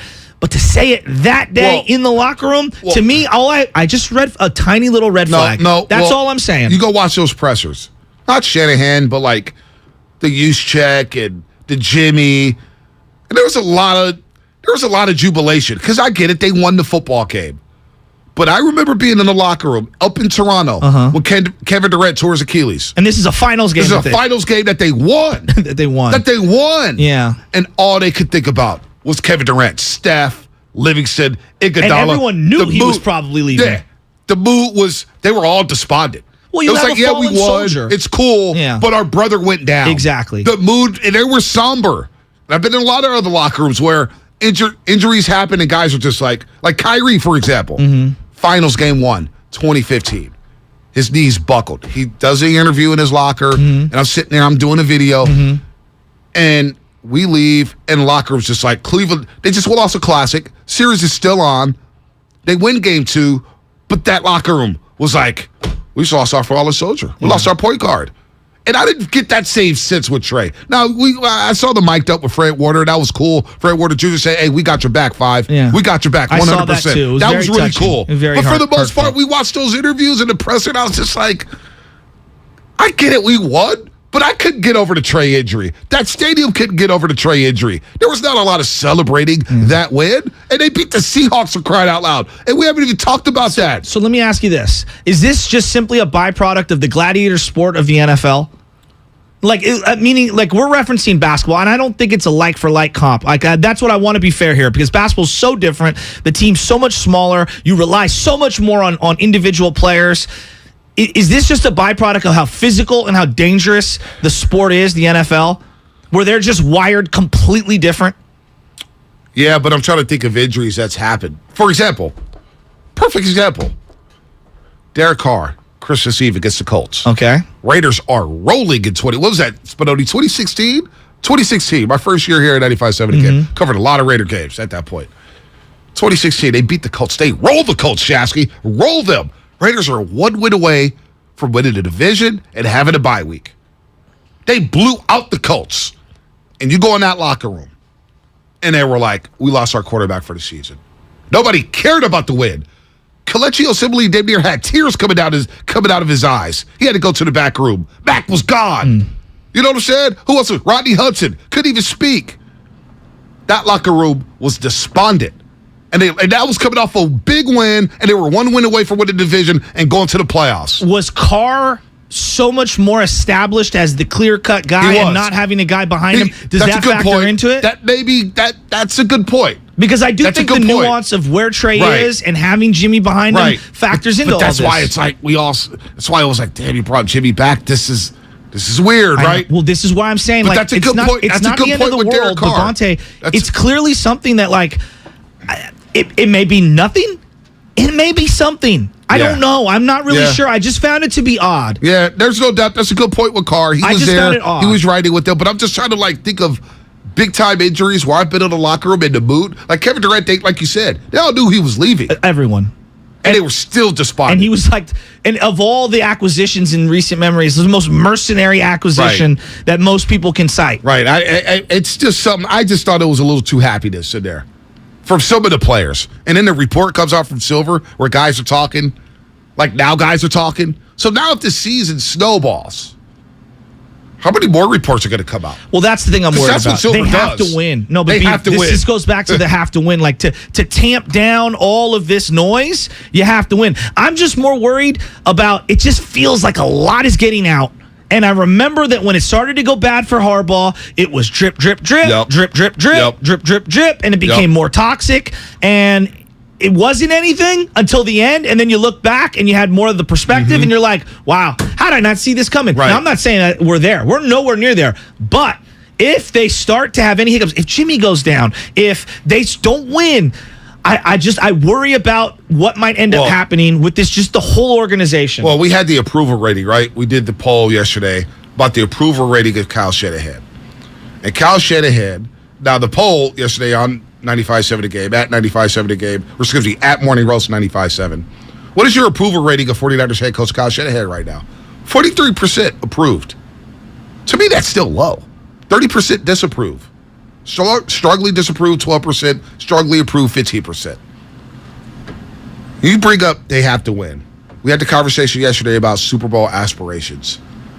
Shanahan has to win, and they have to be playing in at least the Final Four. Because now, we already said there's a lot of pressure on Shanahan going into the season, giving the keys to Trey Lance, which to some players, they may not have been on board with that. Because you read Silver's report, you read Nick Wagoner at ESPN yesterday about the leadership group where they made the decision and he brought in each leader from every position group. Explain that to people that are listening right now, because you just kind of ratted-tatted that. Well, I was about to go. No, explain it, because I didn't know this. Did you? Jay Glazer reported it last week. Yeah, but I didn't really dive deep into it because both Albert Breer and Wagoner. So Kyle went to the team. So Kyle went to the team. Each leader of each positional group. There's about 15, 20 guys. Al Shair's quoted in there. Who else is quoted in there? Some of the linemen are quoted in there. And they basically told them, hey, this is what we're going to do. Does anybody have any questions? And one of the questions was, what if Trey struggles? Not if, but when he struggles. What's going to happen? How are we going to deal with this? So it felt like it wasn't a vote. Shanahan didn't go in there and say, hey, how many vote for Jimmy? Say aye. How many vote for Trey? Say aye. Right. It wasn't that. But it was strange to see Shanahan say, hey, this is what we're doing. How do you guys feel about that? Which you can look at it two ways. You can look at it and say, hey, that's a head coach empowering his players to say, this is what we're doing. Yes. Or you can look at it and say, maybe Shanahan wasn't so sure about this decision. I would look at it more in the first way that you stated it, that this is him trying to let his players know that they have a voice on this team, even though ultimately the decision rests with him. Yep. But I don't look at it as that nefarious the way you're looking at it. Like, you just lost power. I said two ways. Yeah, two ways. Yeah. You can look at it that way, or you can look at it the other way, right? And so he talked to his players, and the way they went about this decision, a lot of people in that room said, man, we're shocked by this situation. There was shock. There was awkwardness. Yeah. The first quarterback meeting when Jimmy walked into the room, Brian Griese stood up in front of all three quarterbacks, Purdy, Trey Lance, and Jimmy Garoppolo, said, all right, Trey, this is your team. Jimmy, you're the backup. Now let's play football. Let's get ready for the Bears. Like, that was the first meeting. And Brock Purdy was like, we knew we had to hear the awkwardness of this, but it was awkward. You know what I'm saying? It was strange for everybody involved. I love that Brock Purdy is one of the characters in all of this. Brock Purdy's talking. I mean, like usually you don't see the third string quarterback talking. Yeah. But to your point, a lot of this is spirally out of control. So, Trent Williams in this article said, I was surprised that nobody made Jimmy Garoppolo their guy. That surprised me more than anything. I expected him to be somebody's starting quarterback. And then you get Juszczyk last week. Hey, it's the best insurance policy I think you could ever get. So you can really sleep well at night because of that. I don't know, man. It might be nothing. It might be something. It might be somewhere in between. It might just be normal operating practice for a football team. The fact that we're hearing so much coming out of the 49ers, I'm telling you, I'm a little worried, B. Like, this is the beginning of this regime was you cannot leak anything to anyone, and yet it feels like every day we get new leaks. The bottom line is this, though. The bottom line is this. If the Niners win, it shuts everything up. It shuts everything up. Even just getting to the playoffs. And I think there's more pressure on this organization. Now, Buffalo could say, hey, it's pressure on us to win a Super Bowl. Kansas City could say, oh, it's pressure on us to win another Super Bowl. Of course. Everybody has pressure. Of course. But we're in this bubble. And the pressure now on Kyle Shanahan, especially after the snarkiness of his pressures. And he got a bit defensive on a conference call. Yeah. Telling, hey, I'm going to educate you guys on the run play. Go watch Buffalo. Mm-hmm. And then we all watch Buffalo, and they run the ball one time. And now Niner fans say, well, Buffalo only ran it one time. What are you talking about, Shanahan? Now we get Josh Allen does do those keepers and stuff. But you look at Jalen Hurts, most of those designed to the outside. Get out of bounds, Jalen. Get out of bounds. We're going to get you to the outside to where you have space to either slide or get out of bounds. The pressure on Shanny to win now. I know. You know what it feels like a lot to me, B? Remember the year after the Niners lost to Seattle, all right, with Harbaugh as the head coach. They went 8-8. Well, they went into that year, and there's this huge Cleveland rumor with Jay Glazer, and the locker room was toxic, and they were kind of rolling at the beginning of the year. And then it was just like drip, drip, drip, drip, drip, drip, drip. And like everyone's like, as long as they keep winning, it doesn't matter. Ignore all the noise. Ignore all the chatter. And I was one of those people. Believe me, I was sitting in the stands like, it don't matter. Harbaugh's my guy, this, that, and the other. And eventually it felt like all that pressure that you're describing caved that team in. Now you could say, Joe, the life cycle of the team, Willis missed the year, Bowman missed the year. Like there was a lot going on, in terms of the roster getting hurt. But looking back, wouldn't you feel like it cratered them? They were 7-4 going into a Thanksgiving night game against Seattle. And numerous people told me Jed's tweet was on that scoreboard. I don't know if it's true or not. A lot of people said it was. The tweet was like, I'm sorry, faithful. This was unacceptable. That was that the Thanksgiving turkey on the 50. Oh, my God. Richard Sherman, turkey juice. I can still hear Damon doing turkey on the 50. Oh, my gosh. I had to delete Snapchats. I was on a Bay Bridge leaving Thanksgiving dinner, irate that they lost that game. And Russell Wilson and Richard Sherman are eating turkey on the logo. That was probably one of the lowest moments I can remember. And then they lost to the Raiders when Cap threw a pick on the first play of the game. And he's fighting with, who was that number 55? C.O. Moore. Halftime. C.O. Moore ended Kaepernick. Ended him. Just got right up in his face that game, too, I remember. That was the worst. Honestly, now looking back on it, that Raider loss was one of the worst losses in Niner history. Charles Woodson at the game-ending pick. Yeah. Yep. If that was the game that cemented them. He threw a pick on the first play of the game. Threw a pick. And they lost to Derek Carr. And Derek Carr was like consoling Kaepernick after the game, like he was the 5-year veteran and Kaepernick was the rookie. Look, it was embarrassing. But like Harbaugh still coached that team to 8-8 despite all the leaks. I know. Despite all the leaks. So that's what I'm saying here. So like all of this could be nothing. And Joe, you're just plugging. I'm just sitting here and I'm monitoring. I'm a Niner fan. I will always be a Niner fan. I get worried at every single turn. I'm worried they're going to lose to this team and that team and this guy could go down. But I'm sitting here and I'm going, there's just a lot of chatter going on. And I just hope for their own sake they go out and handle business against Denver. I think it's going to be a really hard game. It's on prime time. Jimmy coming back, first full week. There's a lot going on here. And the way to quiet the noise is just winning week to week. I'm not saying you got to win the Super Bowl. Just win week to week, and it kind of just, all these distractions go away. Don't you feel like they have to at least make the divisional round this year to kind of shut a lot of people up? With the way the season's gone? I said it before, when it was Trey as quarterback, I'm going to say it again.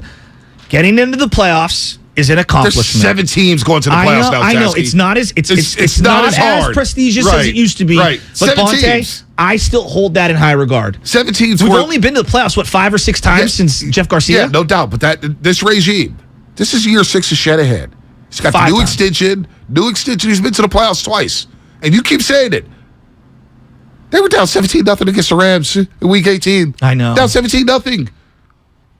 He was closer to missing the playoffs for the 4th time in 5 years than he was to making the playoffs twice in 5 years. Now, we know what happened. They get to the NFC Championship game. You're up 17-7. The rest is history. We can talk about that until we're dead, right? And we will talk about it until we're dead. 2 10-point leads in the Super Bowl and the NFC Championship game, and you lose those games. But it feels like if he doesn't make, the Niners don't make the divisional round, at least, a lot of chatter, man. A lot of people right now are down because after trying to get rid of Garoppolo, it could even, and I get the shoulder surgery, and I said this the day it happened. The fact that he's still on his team, and he's starting on Sunday, Shashky. He's starting on Sunday. Well, the other part of this is not the plan. No, but I hate doing what if this happens, and what if this happens, but all Niner fans start to pivot toward at least looking at some point as you're going beyond the horizon, and you're like, okay, let's say they do get to the divisional round, but they lose. And Jimmy looks like comparable Jimmy for the last couple of years. Let's say 25 touchdowns, 13, 14 interceptions, good, not great, but better than what Trey was earlier this year. Now what do you do? 2-year deal? I just feel like they're in such an odd spot that for me to even try to think beyond this week feels unfair because I got to see what it looks like. Well, everybody keeps talking about and even Jimmy and even Shanahan and Lynch has said this. We don't want Jimmy. Jimmy's a damn good player. We're just not going to give him away. He's a damn good player. So if he does look comparable, and they're still unknown about Trey Lance, because let's face it, we don't know anything about Trey Lance yet. I think he'd still be a great player. He's got a broken ankle. That's 3 injuries now in 2 years. It's paused. Well, we don't know. Right now, the way I look at it with Trey Lance is it's one of the biggest question marks in the NFL. This is how I look at it. Number 3 overall pick right now, it's a bust. As of right now, it's a bust. You know what? You're probably right. It's a bust. And it pains me to say that because it's another, to me right you're now. Right. It pains me to say that you're probably right. To me right now, it looks like another first-round miss. God, it sucks. It does suck. It sucks. So now you may be forced to give Jimmy a 2 or 3 year deal because Donnie's going to say, we want 2 years. We want stability. It's crazy that we're even talking about this. I can't believe it's the reality of the situation. When I saw him throwing on that small field, going to these practices, I was like, this is so weird. This is so weird. And the fact that we're here in week 3, it's just... Coach Evan, Shaker Hart, he's been texting me. He's been on the text line, Comcast Business text line. And a segment of the fans feel like this. Last week, everybody said, a lot of people, not everybody, but a lot of people said Trey Lance was holding back a Super Bowl roster. Okay. Now the better quarterback's in the lineup. So why should we not expect Super Bowl? Why should we not expect big things now? Because Trey apparently was holding back this roster. I didn't think that was a fair assessment. It wasn't then, fair. And I don't think that Super Bowl or bust is a fair assessment now. Okay, so you said the word aspirations, and I think Mark made a great point that I wasn't even really listening to the word aspirations because what that means is you aspire to a Super Bowl. Well, everybody aspires to a Super Bowl. Super Bowl or bust? That feels so harsh to me. And to me, that's so unrealistic. Dude, and I'm not saying Trey Lance is going to be a bust, but as of right now, we don't know what the number 3 overall pick is, and he's going to year 3 next year. It's going to be year 3 of Trey Lance, and we don't know what he is. So as of right now, it is a bust because he gave up those picks. He gave up those picks, and we don't even know. 2 years of Trey, we don't even know who he is. So as of right now, it is a bust. Well, and I'm not saying 2 things are different. These are different. I don't think he's going to be a bust, but as of right now, There's nothing to show for the number 3 overall pick. What's crazy to me is that we painted this picture, myself included, and I was like, oh, this is the perfect situation for the kid. He's going to have an opportunity to slowly ease himself in there. We'll be patient, both the organization, the players, and the fans. And, he's got weapons galore, and this should work. He's got a great defense. Right. I feel like all of those things actually played against him and sped the timeline up. Yeah. Nope. See, do you know what I'm saying? Yep, no doubt. It was almost like the reverse effect. When going into it, I thought it would be the opposite effect. And I know people are going to take this out of context. I'm not saying Trey Lance is a bust. But if you just take a step back and say, all right, the number 3 overall pick, and you gave up 3 ones for him. And he didn't play for 3 years. He hasn't played for 3 years. He's played 4 games. Or 2 years full. 4 games. Nothing to show for it. Nothing to show for it yet. We don't know. It's incomplete. And right now it looks like another first-round whiff. I know. Because now all the talking heads are saying, well, they didn't trust him to throw the football. Wait a minute. You drafted a quarterback number 3 overall who could throw the football? That's what you're telling me, folks? That's on the head coach. George Kittle going to play this week? He's been doing a lot of talking. He was at WWE the other night. He was talking after the game, too. Which I didn't know injured players could talk to the media after the game. Which is something odd. That's odd to me. Yeah. As a non-combatant being in there and being in the locker room, I guess Verrett wasn't in there, but he was. I never see injured players talking. They usually just dip out. I need him to play bad. He needs to play. And they need him to play bad. Do you see what their record is when he doesn't play? Oh, it's bad. Yeah. I think they've lost 10 of 15, something like that. Let's go to the calls, man. We got Florio at 8 o'clock. Let's get to the calls. Dion in Phoenix. Been on hold for a while. Dion, what's happening? Dion, you there? Going once? Going twice?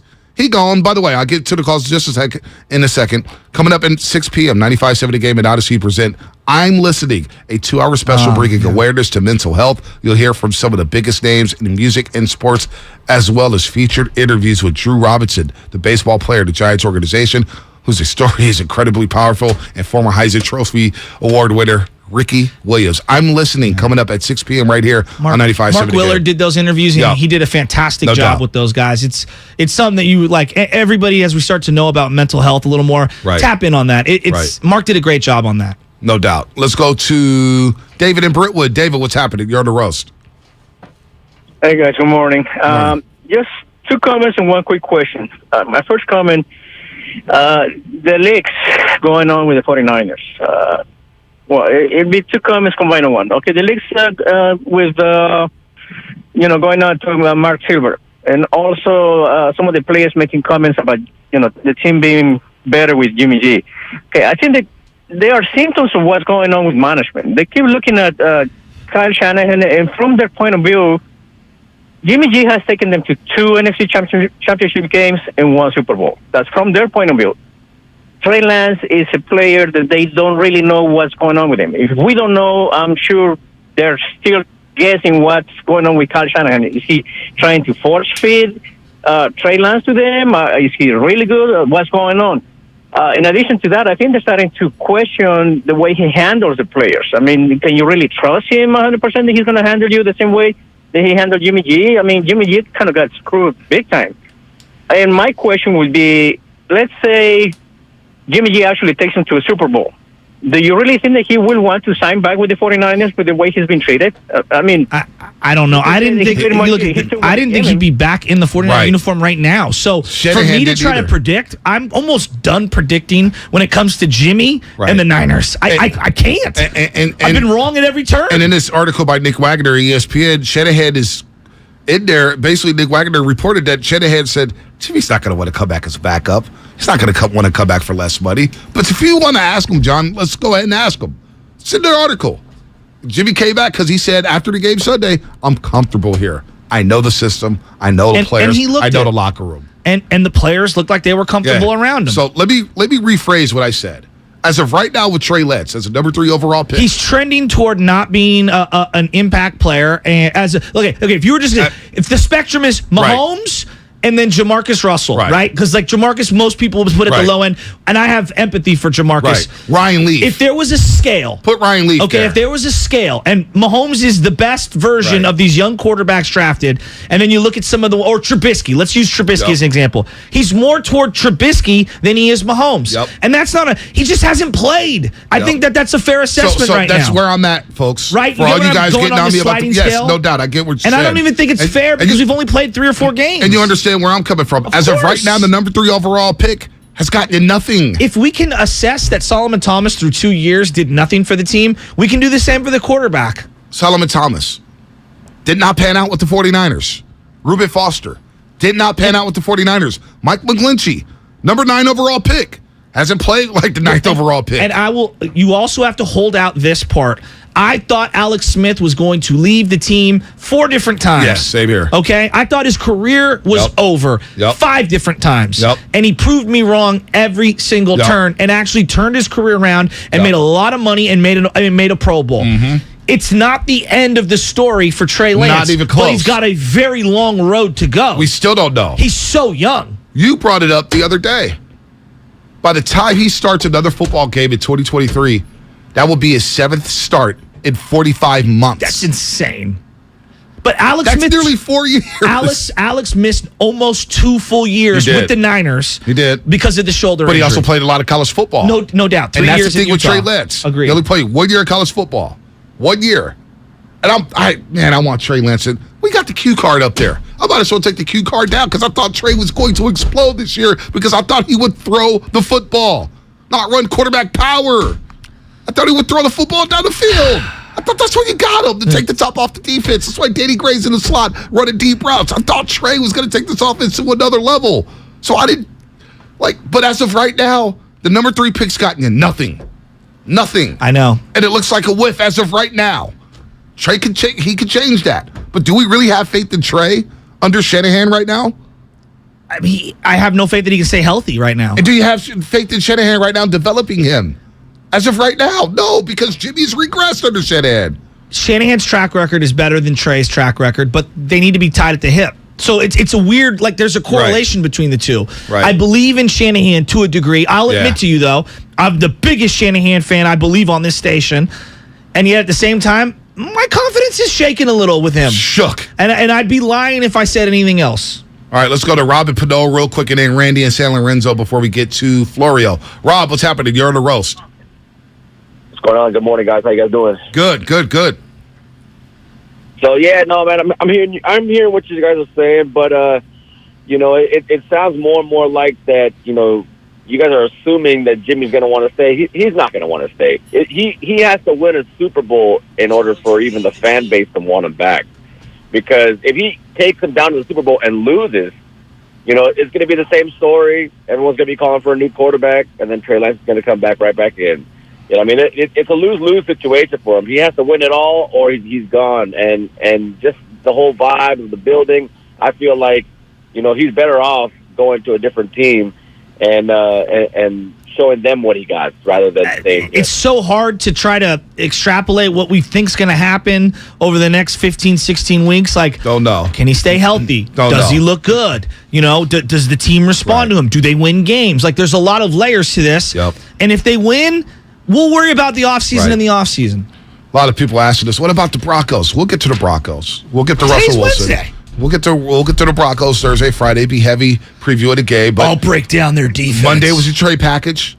Tuesday was a Shanahan package. Today's a Garoppolo package. Even though we keep veering back to Trey and Shanahan, how can you not? I mean, it's a devastating injury. Yeah. I feel so bad for the young man. I feel so bad for him. And I feel bad that we, as a fan base, we were so excited to just see. Let's see what he's got. And the leaks we don't get to even see it. And the leaks make it that much disappointing. That much more disappointing. After the game, the audacity to talk about that. Yeah, it sucks for Trey, but, we know Jimmy gives us a better shot to win. That sucks.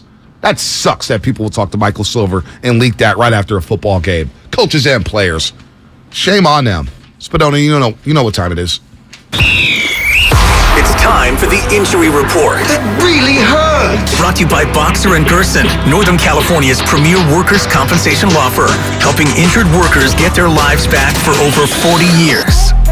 Death, taxes, and another 49ers injury. This time it's Tyler Kroft. He suffered an MCL sprain during Sunday's game against the Seattle Seahawks and will be out for at least a few weeks. You got to be kidding me. The good news regarding the 49ers side is that Kyle Shanahan said George Kittle is close to returning to the field, saying that playing on Sunday Night Football could be the difference in Kittle being active in week number 3.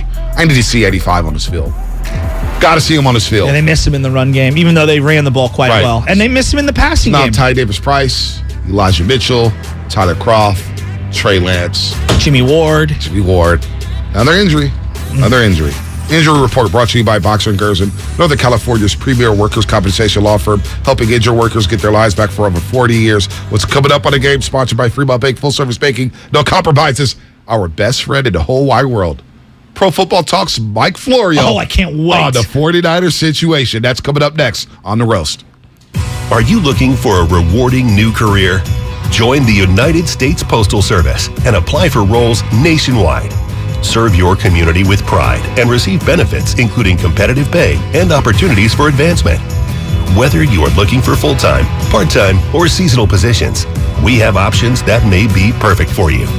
The United States Postal Service is an equal opportunity employer. Apply now at USPS.com/careers.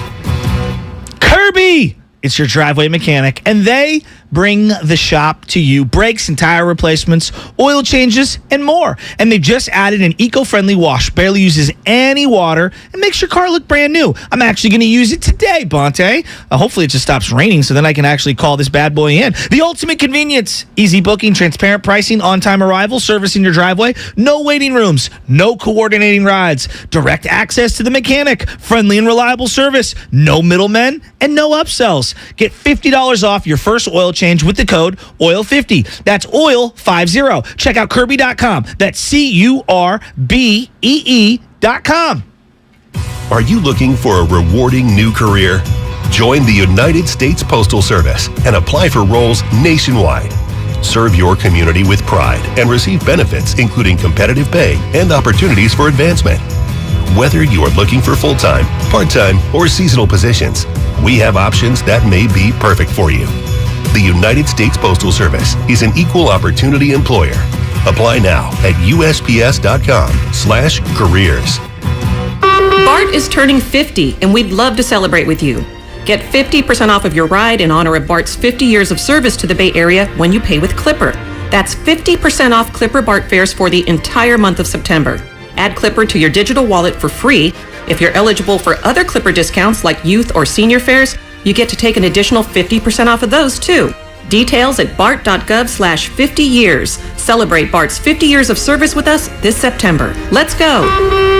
The gamer, the call maker, the experience chaser. What if you could be everything all at once? Galaxy Z Fold 4 is powered by the Snapdragon processor for world-class performance and lightning-fast speed to turbocharge your multitasking. How about an expansive edge-to-edge screen for immersive gaming, hands-free video calls with flex mode, and multi-window view to use up to 3 apps at the same time?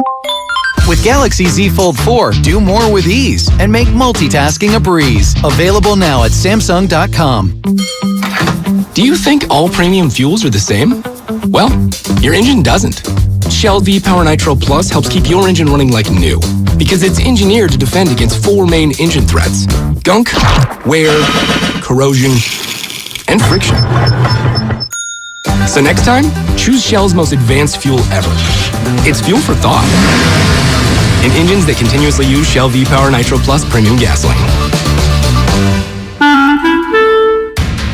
There's a reason Comcast Business powers more businesses than any other provider. Actually, there's a few. Comcast Business offers the fastest, reliable network, the peace of mind that comes with Security Edge, helping to protect all your connected devices, and the most reliable 5G mobile network. Want me to keep going? I can. Whether your small business is starting or growing, you need Comcast Business. Technology solutions that put you ahead and give you serious savings. Comcast Business, powering possibilities. Get started with fast speeds and advanced security. Together for just $69.99 a month for 12 months with a 2-year agreement. Or find out how to get up to a $650 prepaid card with a qualifying bundle. Limited time offer, restrictions apply. New 50 megabits per second internet and Security Edge customers only. Requires enrollment in EcoBill and AutoPay. Equipment, taxes, and fees extra and subject to change.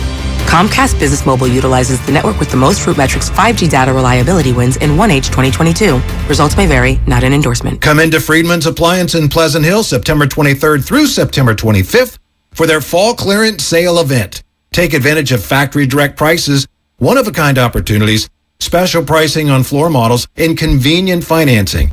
And save on new appliances from trusted brands like Miele, Bosch, Electrolux, LG, and Maytag.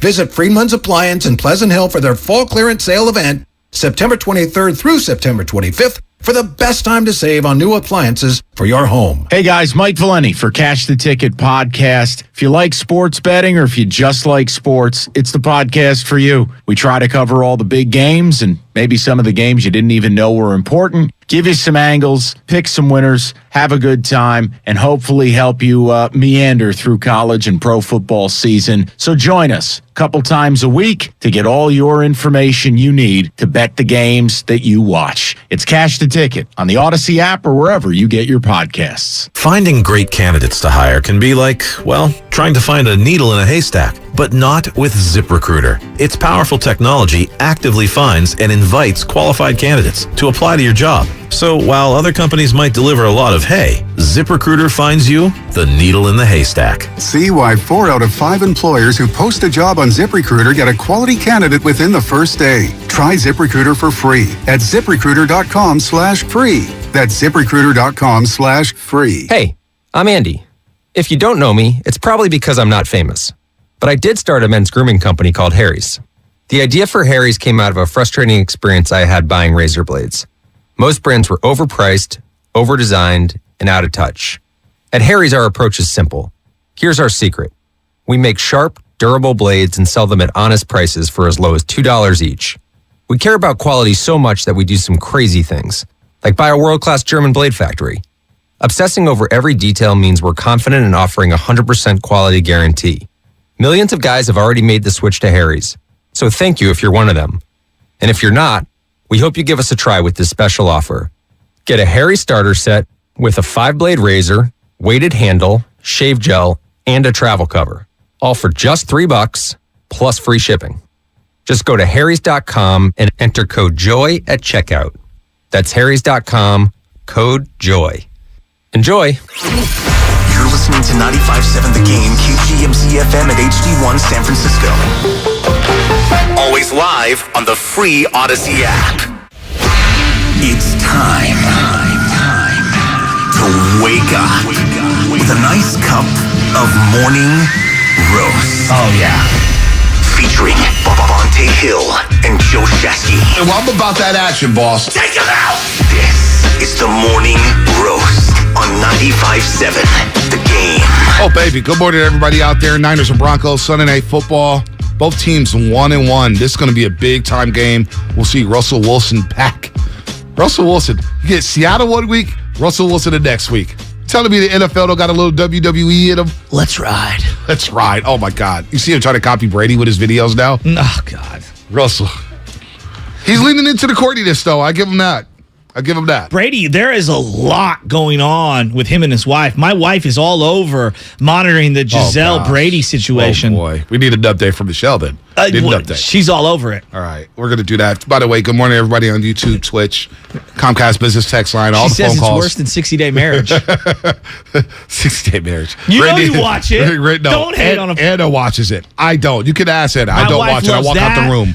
Below Deck. I'd rather watch old Catfish. NFL footage. No, I'd rather talk to Mike Florio. Oh. I'd rather talk to Mike Florio. Pro Football Talk, of course, Mike Florio. I missed Mike. He's a friend of the Morning Roast. I know. He started off on Rocky Roads. He came back on the show, and we're best friends again. Mike, good morning. Welcome out to the Roast. Joe Shashky, the Butcher, Bonte Hill, and I'm just ask you right off the bat,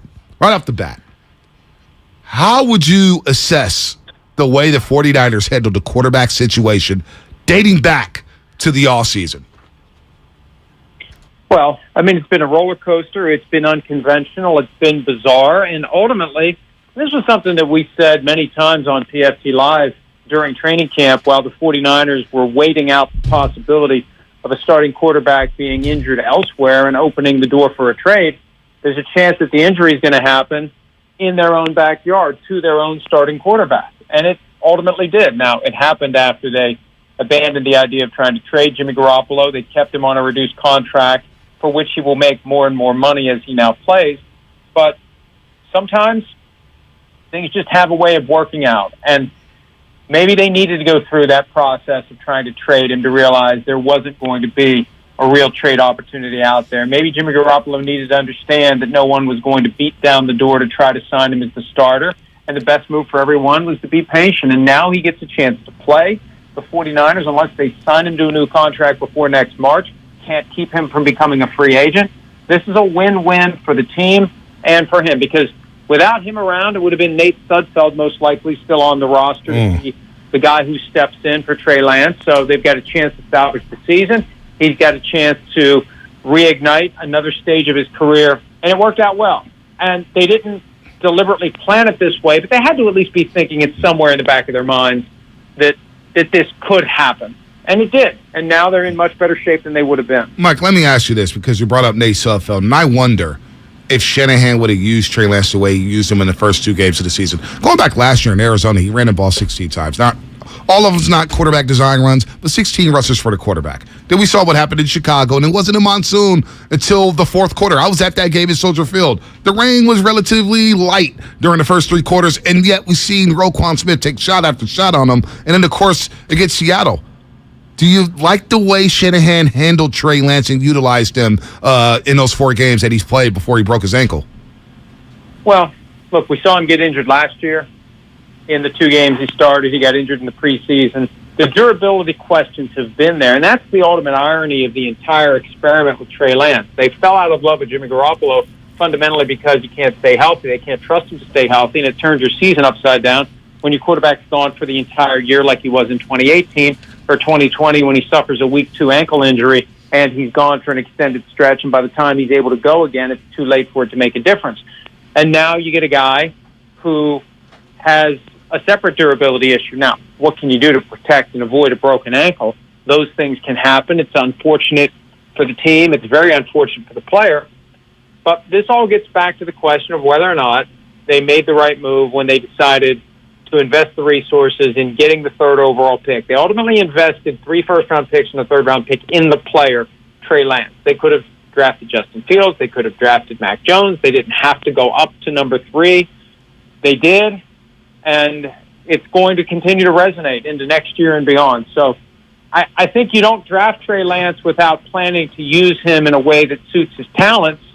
I just think the question they needed to ask themselves before they ever put his name on the card, is this a guy that we want to have, knowing that we're going to use him in a way that subjects him to potential injury? So seeing how the players responded on the field, in the post-game locker room, seeing how the Vegas odds move and how the national narrative is completely shifted. The Niners are better with Jimmy Garoppolo. Did they just botch this whole move up to get a quarterback thing and think that they could just stick a kid in there to replace Jimmy Garoppolo and try to, quote-unquote, win on the fly? Usually what happens when a team makes an all-in move for a franchise quarterback, they're already bad. They're trying to get better. They aren't established. They aren't on the brink of winning a Super Bowl. That's why I think the 49ers made their mistake by getting desperate and I believe firmly, they watched Super Bowl 55, Tom Brady versus Patrick Mahomes, and they knew that they failed to evaluate Mahomes in 2017 because, as Kyle Shanahan has admitted, he thought he was going to get Kirk Cousins in free agency the next year. Didn't even do the workup on Mahomes. And his good friend Chris Sims, who works with me now at NBC and on PFT Live, was telling him you need to take a look at Mahomes, and he didn't. Okay, that was mistake number 1. Mistake number 2, Tom Brady wants to come home, finish his career with the 49ers. They said, no, thank you. We're sticking with Jimmy G. They see both of those guys squaring off in the Super Bowl, and then within a month or so after that, what do? They give up everything that they have to give up to move up to number 3, knowing that they're not going to get Trevor Lawrence or Zach Wilson, content to have their pick of any of the next cut of quarterbacks. Yeah, I think that they overreacted. I think they got desperate.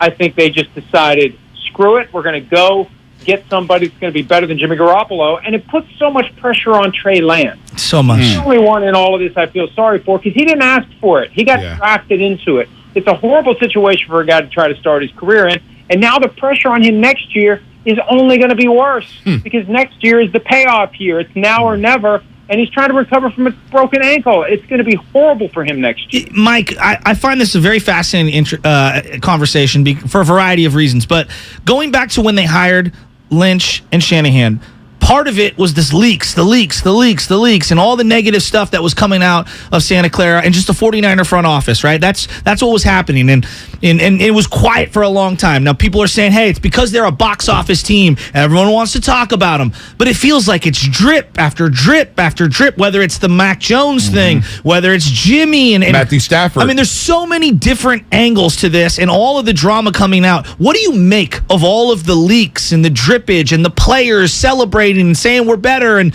what do you make of all this?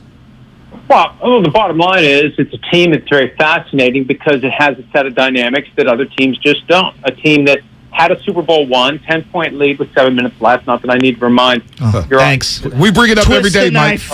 Mike, we bring it up every day because we're now looking at Kyle Shanahan. But continue. We'll get to Shanahan in just a second. But the point is it sets the context. Yes. It's a team that has attracted attention. Yes. It's a team that is in this weird gap of, are they good? Are they not good? Are they, they're good because of Kyle Shanahan and John Lynch, but they're not great because of Kyle Shanahan and John Lynch. It reminds me of the saying that Richard Dent had about the Bears of the 1980s. They won a Super Bowl because of Mike Ditka, and they won a Super Bowl and only one Super Bowl because of Mike Ditka. There's just something missing there. And the question is, and look, I'm not saying that Shanahan and Lynch should be on the hot seat, but the question is, are they capable of getting the team over the hump? And they're trying, I think, too hard to get the team over the hump, but it just makes for a fascinating team that is conducive to people wanting to know what's going on behind that curtain. Wow, Mike Florio, Pro Football Talk, NBC, very well said, on the Morning Rush right now, 95.7 The Game. Now, you've reported a lot of things about the 49ers. Some of the stuff we agree with, some of it we don't, but I think the whole quarterback situation, since he's gotten here, Shashky knows, I've been yelling from 2017, how do you not take Mahomes or Watson in that draft, number 3 overall? You take Watson, and then you realize, oh, snap, we need a quarterback because it's not going to be available. Let's trade for Jimmy. And let's be honest, Jimmy was a gift to them from Bill Belichick. Now that Jimmy is back under center, should we recalibrate our expectations? Should it now be, hey, this team has a Super Bowl roster, Trey Lance is holding it back, they should be able to go contend for a Super Bowl again? Should that be the expectation again now that Jimmy Garoppolo's under center? I don't know that it should be the expectation, but it's not unreasonable to hope for that outcome. Because, yes, it is a Super Bowl-ready team, and that was the big risk that the team was taking by turning the reins over to Trey Lance. Because here's a guy who's learning on the fly, trying to get to his ceiling. We don't know what his ceiling is. They don't know what his ceiling is. That's true of any quarterback who was drafted in round 1. For every guy that turns out to be great, there's a bust. Look at 2018. You had Baker Mayfield. Where's he right now? Yeah. Donald, where's he right now? You've got Josh Allen, who's the best of all of them. You've got Lamar Jackson, who looked like he was going to be the best of all of them. You got Josh Rosen, who's languishing on the Browns practice squad right now.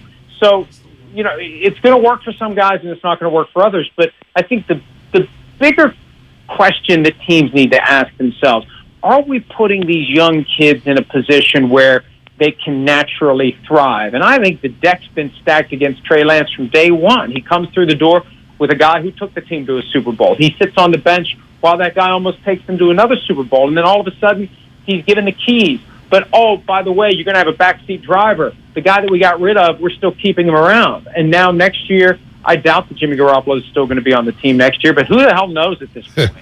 But next year is got to be the year. And, you can look at it and say, hey, all right, fine, it's a ton of pressure on Trey Lance, but if he can't handle this, he can never handle the pressure of conference championship game or Super Bowl. But still, some quarterbacks, plenty of quarterbacks get a chance to develop without that weight of the world on them. And it's just not fair to Trey Lance. I feel bad for him. I almost feel like whether he needs a fresh start somewhere else to ever become the best quarterback he can be, as given all the weird stuff that's gone on in 2 years. Isn't it interesting that we, myself included, Mike, I'm at the front of this saying, hey, he's in the best situation to succeed. He's got, great playmakers and a great defense and a good offensive coach, and they run the ball really well. And it almost feels like all of the success and everything around him and the expectations actually worked against him and sped the process of criticism up. And it seems almost ridiculously unfair now, or am I just playing the results card? No, I mean, you're right. You look at it and say, hey, he's in the best position to succeed. The other side of that coin is, you're in the best position to succeed. Yeah, exactly. Exactly. It's on you. I remember last year we were led to believe that there was going to be a Trey Lance package in every game. And then all of a sudden Kyle Shanahan abandoned it, and he was trying to be kind of cute and coy. Well, I never really said I was going to do it in the regular season. Well, why'd you create? I mean, how does that help? Right? It was just a weird move where I think he knew that Trey Lance just wasn't ready, and he didn't want to entrust the offense to him even on a part-time basis, and he didn't want to undermine Jimmy Garoppolo, and he made the decision at some point, we're just going all in with Jimmy G. And who knows what would have happened if Trey Lance hadn't gotten injured. At some point, does he just go all in with Jimmy G anyway? Who knows? I wasn't believing this notion that Jimmy was only ever going to be the backup. I think there was going to be a point where Jimmy would have been brought in if Trey Lance wasn't getting it done. But, this just does not bode well for the future. The 49ers have a team that can be very good this year, that can contend for a Super Bowl, that could win a Super Bowl. But come next year, I don't know what they're going to do. And I don't think they know what they're going to do because they're not going to think about it until the season's over, or at least until much later into the current campaign. It feels very confusing for most Niner fans, where it's like the team has had some unbelievable success, but then it feels like the whole reason why they brought this guy in was to fix the quarterback spot, and yet we have more questions about the quarterback spot than ever before. Should he have an opportunity, let's just say hypothetically, to find another guy? Do you trust Kyle Shanahan This is 6 years. to get this right at quarterback? 6 years, Mike? Well, and here's the challenge. He has always wanted, and I think back to 2011 after the lockout ended, and he was the offensive coordinator in Washington working with his dad. Yeah. Rex Grossman was one of the candidates to be the starter, and Rex Grossman explained to reporters at the time that he was confident he would win the job because he knows what Kyle Shanahan wants. He wants someone who is going to run the offense exactly the way he has designed it. Drop back the way that Kyle Shanahan has drawn it up, go through the reads the way that he wants. If you run it exactly the way that Shanahan wants it, you are regarded as the best choice for the job. Because basically he's on the sideline with a joystick controlling the quarterback, and the guy who does what he wants wins. And that has caused him, I think, to shy away from this new age freelancers quarterback who, when the play that's called doesn't work, can go out there and make something happen on his own, on the fly. Whether it's Josh Allen, Patrick Mahomes, even Aaron Rodgers, he's been doing that for years. Kyler Murray and his 20.8-second improvisation for a 2-point conversion. I don't think Shanahan wants guys like that. I don't think he wants anyone who's going to have the physical skills to thus have the temptation to say, I'm bailing on the play that Kyle Shanahan called and I'm going to do my own thing. And that's where he needs to look in the mirror and really ask himself, has the game evolved beyond my preferred vision of how a quarterback's going to run an offense? Very interesting. Mike Florio here on the Morning Roast on 95.7 The Game. Real quick, do you think the Niners were in on Watson before all the allegations at Houston? Because it feels like they were in on a couple of those guys before they moved all those pieces to go get Trey Lance number 3 overall. I think that they were doing their due diligence. I never heard specifically that they were a suitor for Deshaun Watson. Remember, Watson had that no-trade clause, and he was able to handpick his team. And I think he was focused on Miami. So I just don't think it ever got to that point. But what's the timeline? The stuff started to come out about Watson, and then it was a week or two after that they did the trade up to the 3rd overall pick in the draft. So, who knows? If the stuff doesn't come out about Watson, do they eventually try to get in the hunt for him? Look at it this way. Again, 3 first-round picks and a 3rd-round pick to get Trey Lance. Not 2 first-round picks, 3. Because every time you use a first-round pick, you are trading a first-round pick for the player. So it's 3 and a 3rd. You could have gotten Deshaun Watson for that. Wow. And And, my typical approach is if I have proven commodity versus unproven commodity for that kind of draft capital, I'll go with the proven commodity. Yeah. Now the off-field stuff obviously throws a wrench into it, but they should have been, because Deshaun Watson is basically what they see in Trey Lance, potentially. Yeah. So, I'd be surprised if they weren't at least thinking about it, but they wisely backed off after the off-field stuff. Right. So before we let you go, and we do appreciate the time today, Mike, you always give us time. We are thankful for that. I want to follow up on what's going to happen in the offseason. It's going to be year 7 of Shanahan. How many, and I'm with you. I don't think Shanahan should be on any hot seat, but I'm watching every single week this year saying, how's it going to look? Because it feels like he has to win more so than ever now, at least this year, and get to the divisional round with Jimmy Garoppolo with this roster. It's going to be year 7 of Shanahan. And we still don't know who the quarterback is. I mean, how many coaches or GMs get that much leeway where they got to figure out the quarterback position every single year where you're not married to Garoppolo or whatnot? It's just totally bizarre to me, and it feels like Shanahan's not going anywhere anytime soon. I think the move before Shanahan would ever be on the hot seat would be to find a new general manager, that Lynch would take the fall, because Lynch is the guy who's working for Shanahan. It's easy to forget the circumstances that led to the hiring of John Lynch. Lynch got that job for one very important reason. Because Shanahan has final say over everything, they couldn't hire someone from someone else's front office. Their options were limited in what they could actually do. So they have to go outside the industry, somebody who's currently available. Lynch was available because he was working in broadcasting. That's how he got in the door in the first place. So at some point, usually it's the GM runs the show and the coach works for the GM, and the GM gets to hire a couple of coaches before the GM's in trouble. Sometimes the GM gets one coach. Sometimes, like John Idzik with the Jets several years ago, he didn't even have a chance to hire a coach. He got fired with Rex Ryan before he could fire Rex Ryan and hire his own guy. But Shanahan, at some point, I think, before he would be on the hot seat, he gets a chance to go get a new general manager. Because, let me tell you, I don't know who the person is in the organization that keeps talking him out of whatever it is that he wants to do at quarterback. Like he wanted Kirk Cousins, they talked him into Garoppolo. The thinking is he wanted Mac Jones, somebody talked him into Trey Lance. At some point, he's going to have enough ammunition that he can go to Jed York or Parag Marathe or someone else and say, look, my instincts are right. Somebody keeps talking me out of what I want to do. We got to make some changes here. So what I want ultimately is what happens, and we don't have people who are trying to talk me into something else, because every time they try to talk me into something else, it ends up not working. I see, Mike, and that there's a lot of validity to that. That's my problem with Shanahan. If you got the final say, go get your guy. If Trey Lance wasn't your guy, why'd you draft him? But now we keep hearing, well, Trey Lance can't throw the ball. It's a little bit on Trey, no doubt about it, but it's also on Shanahan. He's our offensive guru, right? That's on Shanahan. This is a great example of why it's important in every organization to have strong leadership that welcomes dissenting views, but that doesn't yield to them, that can push back instead of saying, okay, fine, you're right.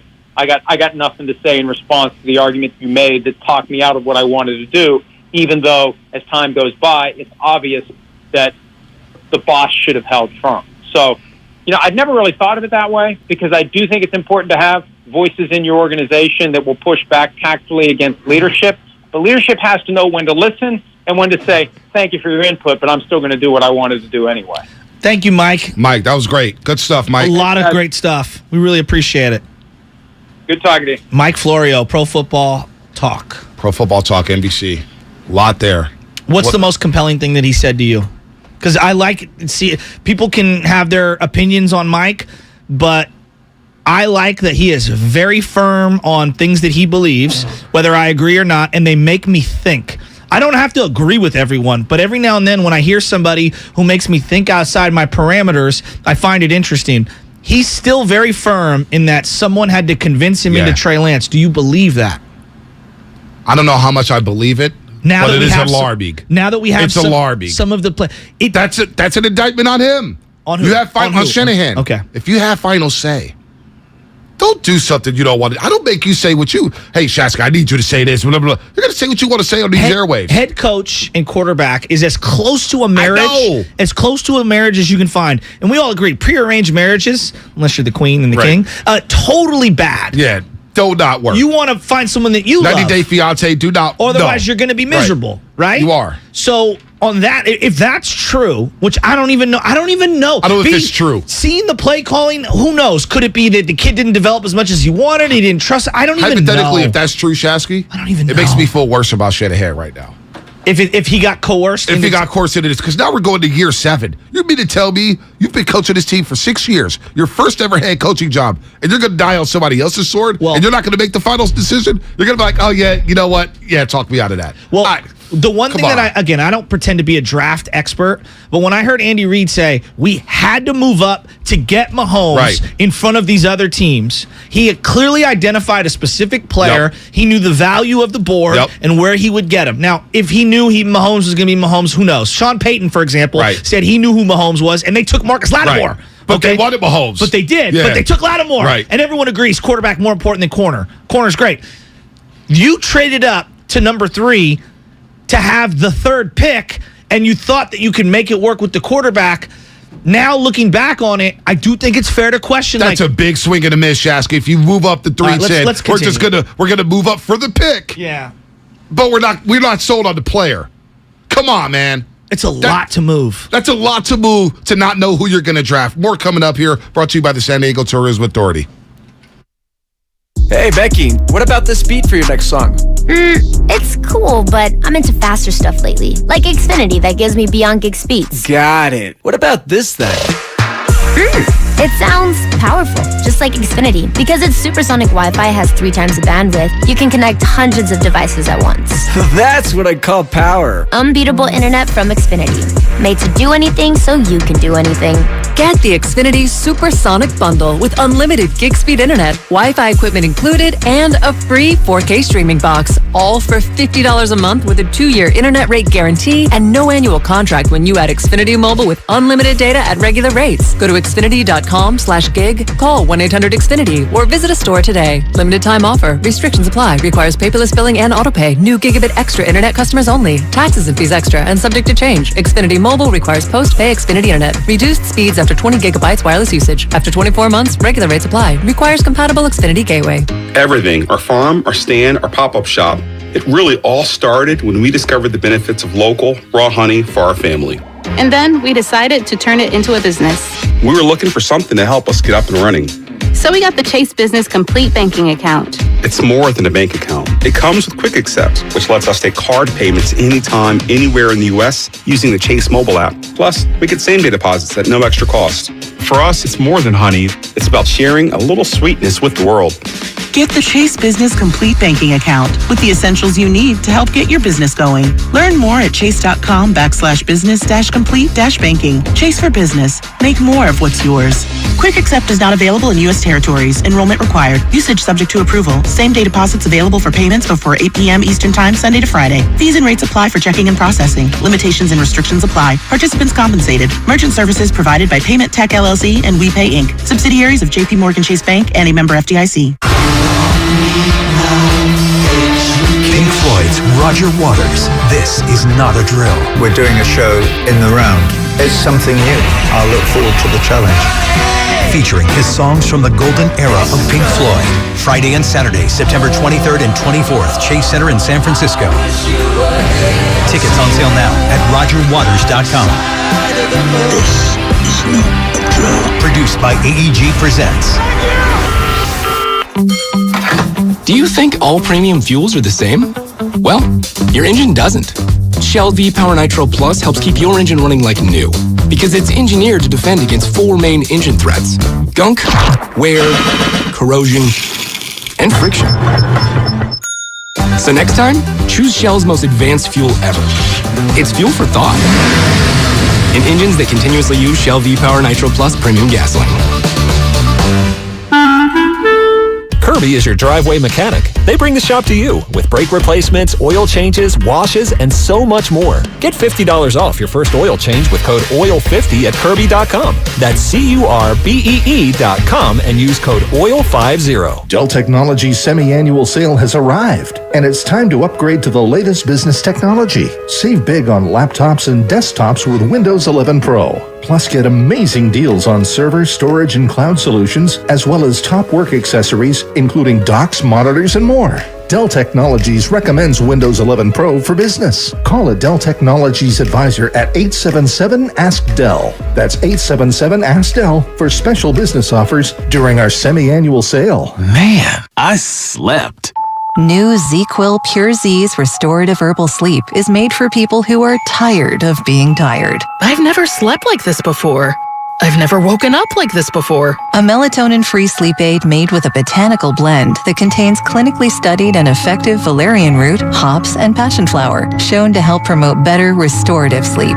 ZzzQuil Pure Z's Restorative Herbal Sleep. Sleep this good. Feel this good. Available at retailers near you. Dell Technologies semi-annual sale has arrived, and it's time to upgrade to the latest business technology. Save big on laptops and desktops with Windows 11 Pro. Plus, get amazing deals on server, storage, and cloud solutions, as well as top work accessories, including docks, monitors, and more.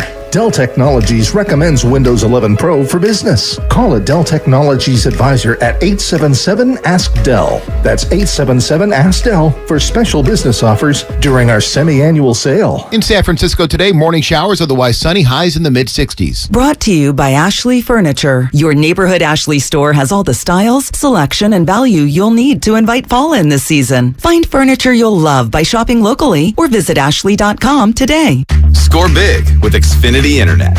It's made to do anything, so you can do anything. Supercharge your home with the game-changing speed of supersonic Wi-Fi. With 3 times more bandwidth, it covers the field and then some. And blocks billions of threats with advanced security that helps keep you protected at home and on the go. If you're keeping score, that's internet that does it all.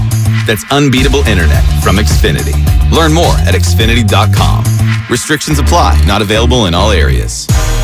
Kevin Hart's Reality Check Tour is coming to Chase Center on October 1st, and 95.7 The Game has your tickets. Listen to Willard and Dibs all this week around 10:30 for your chance to win.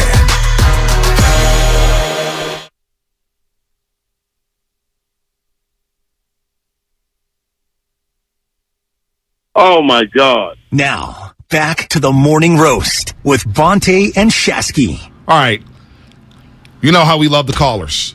We love our viewers on YouTube. We love everybody on the Comcast Business Text line. There's so much going on with the 49ers right now. We had to tell JT O'Sullivan, look, we got a punt today. We want to hear from the fans. Straight up. And lines are lit right now, so we'll get you in just a second. Can I ask you a question? What's up? Florio brought something up that was actually very interesting. He brought up a lot of things that was very interesting. Is Kyle Shanahan's offense outdated? Because I'm listening to McDaniels and I'm watching, and again, it's 1 week. I'm not trying to overcompensate here, but and you hear this from Kansas City and Buffalo. As much as it's about X's and O's, you also have to let the athletes be athletes. You have to evolve.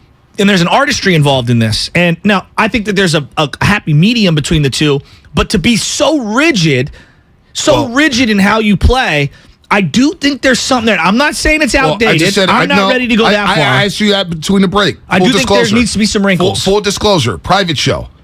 Shashky's like, man, Florio said a lot. I said, the one thing that's also sticking out is his offense and how he looked at Mahomes and Brady, and he hasn't adjusted. And we watched that offense on Sunday. I heard David Bruce on Monday. This offense looks boring. You know what, Damon? You are not lying. Now, it wins, but it's a ground and pound, and it's something different for us West Coast fans. Yeah. It's something different for 49er fans. Even though they had a lot of balance with Montana, Steve Young, and Jeff Garcia, they still threw that ball down the field. It was explosive. We haven't saw that explosiveness from this offense in quite some time. Debo's made things happen, but they're all basic bubble screens, smoke screens. You know what I'm saying? You look at McVay. They've evolved over the time. I mean, look at Zach Taylor, who's a Shanahan disciple. They've got 3 receivers, and now they've lost both their games. Look at Mike McDaniel's offense with the Miami Dolphins so far. It's incredible. They're throwing bombs. They're doing everything. Run to the Ford Explorer and hang a left, Tyreek. Basically. So, you know, it's a great question. We'll see this offense Sunday against the Denver Broncos. Well, that's what when we were doing it going to evolve? When we were doing our preseason stuff and we were talking about, you know, is this wide receiver going to get 1,000 yards? Is this wide receiver? And I was like, me and you were talking about this. I'm like, the chances of a Niner receiver getting the opportunities to get 1,000 yards is few and far between. The chances of 2 of them, Very surprising. Yeah, 3, happening. it's never going to happen. It's not happening. By the way, coming up at 6 p.m., 95.7 The Game, and Odyssey presents I'm Listening, a 2-hour special bringing awareness to mental health. You'll hear from some of the biggest names in music and sports, as well as featured interviews with Drew Robinson, the baseball player in the Giants organization, whose story is incredibly powerful, and former Heisman Trophy winner Ricky Williams. You know his story. I'm Listening, coming up at 6 p.m. right here on 95.7 The Game, hosted by the one and only Mark Willard. Let's get to the line, Yeah, Shashky. and there's something there with the GM and the head coach. Somebody, if this goes sideways, this has got ugly. I think this is. I want to win. Just fast forwarding into year 7, we still don't know who the quarterback is. And the fact that Shanahan has the final decision making, has the final say, and yet he didn't want Trey Lance, and yet he didn't want. Now these are all rumors. I don't know what to believe. But if you really didn't want Trey Lance, and Steiny's been on this, Steiny's been saying, I give Matt Steinmetz a lot of credit here. He said they moved up for the spot. I want to pause. You are giving Steinmetz credit on a football take. Continue. I gotta go. I know. I can't because believe I it. think this is important. I can't believe it. No, but I think this is important. This is up Steiny's wheelhouse. I'm glad that you. But I listened to this and I had to sit back. What did he say? Because an OG can teach you something. Yeah. And Steiny's an OG. I actually thought about Steiny during the Tim Donaghy oh my God, documentary. Save that for later. Because the referees all coming from Pennsylvania. Yeah. And I'm like, oh, Steiny, Pennsylvania. His dad was a ref. It makes sense on why he loves referees. Nah, I don't like it, Steiny. But no, seriously, he made a great point about a nuance. He made a great point about, and we'll get to the calls in just a second. He made a great point on how the Niners moved up to number 3, not for the player, but for just the pick. Which is to a have little their odd. choice. Yeah. Which is a little odd. And then you go through the process of finding out who the player is. So wait a minute. You mean to tell me when you're at BYU's pro day, Zach Wilson's throwing the ball around, you move up to number 3, knowing you're not getting Trevor Lawrence, knowing you're not getting Zach Wilson, you mean to tell me that you didn't know who you were going to take? Now, I don't know if I believe that, but that's bad business. That's not how a football team should operate. You move up to number 3, you're saying, I'm getting this guy. Yeah. Like the Bears, when they flip-flop with the Niners in the 2017 NFL draft. They knew they were getting Trubisky. They're getting Trubisky. They that was their wanted him. guy. They highlighted him. Wasn't a great pick, but Yeah. they wanted Even their guy. the Bears moving up to get Justin Fields. That was their guy. Fields. They wanted Fields. Deshaun Watson and Mahomes. Those teams moved up to get those Houston. guys. Buffalo with Josh Allen. They traded Moved 3 up. times that offseason to move up to go get Josh at Allen. 7. To get Josh Allen. Yeah. You mean to tell me the Niners moved up to number 3? Steiny's been all over it. I got to give them credit. Credit when credit's due. Number 3 overall pick, and you don't know what player you're taking? I don't know if I buy that, but I don't know if I buy But it. if that's true. And then, Trey Lance is raw. Now you think about all the reports, arm fatigue. The coaching staff is not happy with where Trey's at. That's an indictment on you guys. You took him number 3 overall and traded 3 picks for him. I know you're going to go to the lines in a second. Yeah. And this is a point that I do want to highlight from the 415. I'll be boring if we're winning. We're watching every game. And I agree with that. We're watching every game. I'll be as boring as need be as long as you can win. We're watching every game. But when you don't win and you only score 17 points in an NFC Championship game and you look up and you're like, God, if we just had a couple more explosive plays, it's fair to say it's kind of holding you back a little. You scored 20 against the Kansas City Chiefs, and their weakness that season was a defense. I don't want to talk. That was their weakness. I don't want to talk about the Super Bowl. 20 points. It's like when I see Flacco still throwing passes. I hate Flacco. Mile high miracle. So much. You know why I hate Flacco? All I think of is him and Bolden connecting on every third down. Listen, it's Jacoby Jones down the field. Don't. Joe Flacco bounced me from the survivor pool this week. I don't care. Forget Flacco. Will and Maria, what's happening? Elite. He's listening on his car radio. What's up, Will? What's happening? You're on the roast. What's up, Will? Hey, what's up, guys? Thanks for taking my call always. I really appreciate it. But I'm going to say this. I do think Shanahan should be on a hot seat. I'm not going to blame him for the injury because you yourself, when you got on a football field and there's 250-pound-plus men running sub-4.7s, you're putting yourself in a position to get hurt. Trey Lance started to play football. He got hurt. But when you're dubbed a quarterback whisperer, an offensive wizard, this and that, and you're unaccomplished and you're not doing anything, guess what? Danny Freisinger's not going to let you and Shashky come on in and smoke weed and talk about whatever you want to talk about.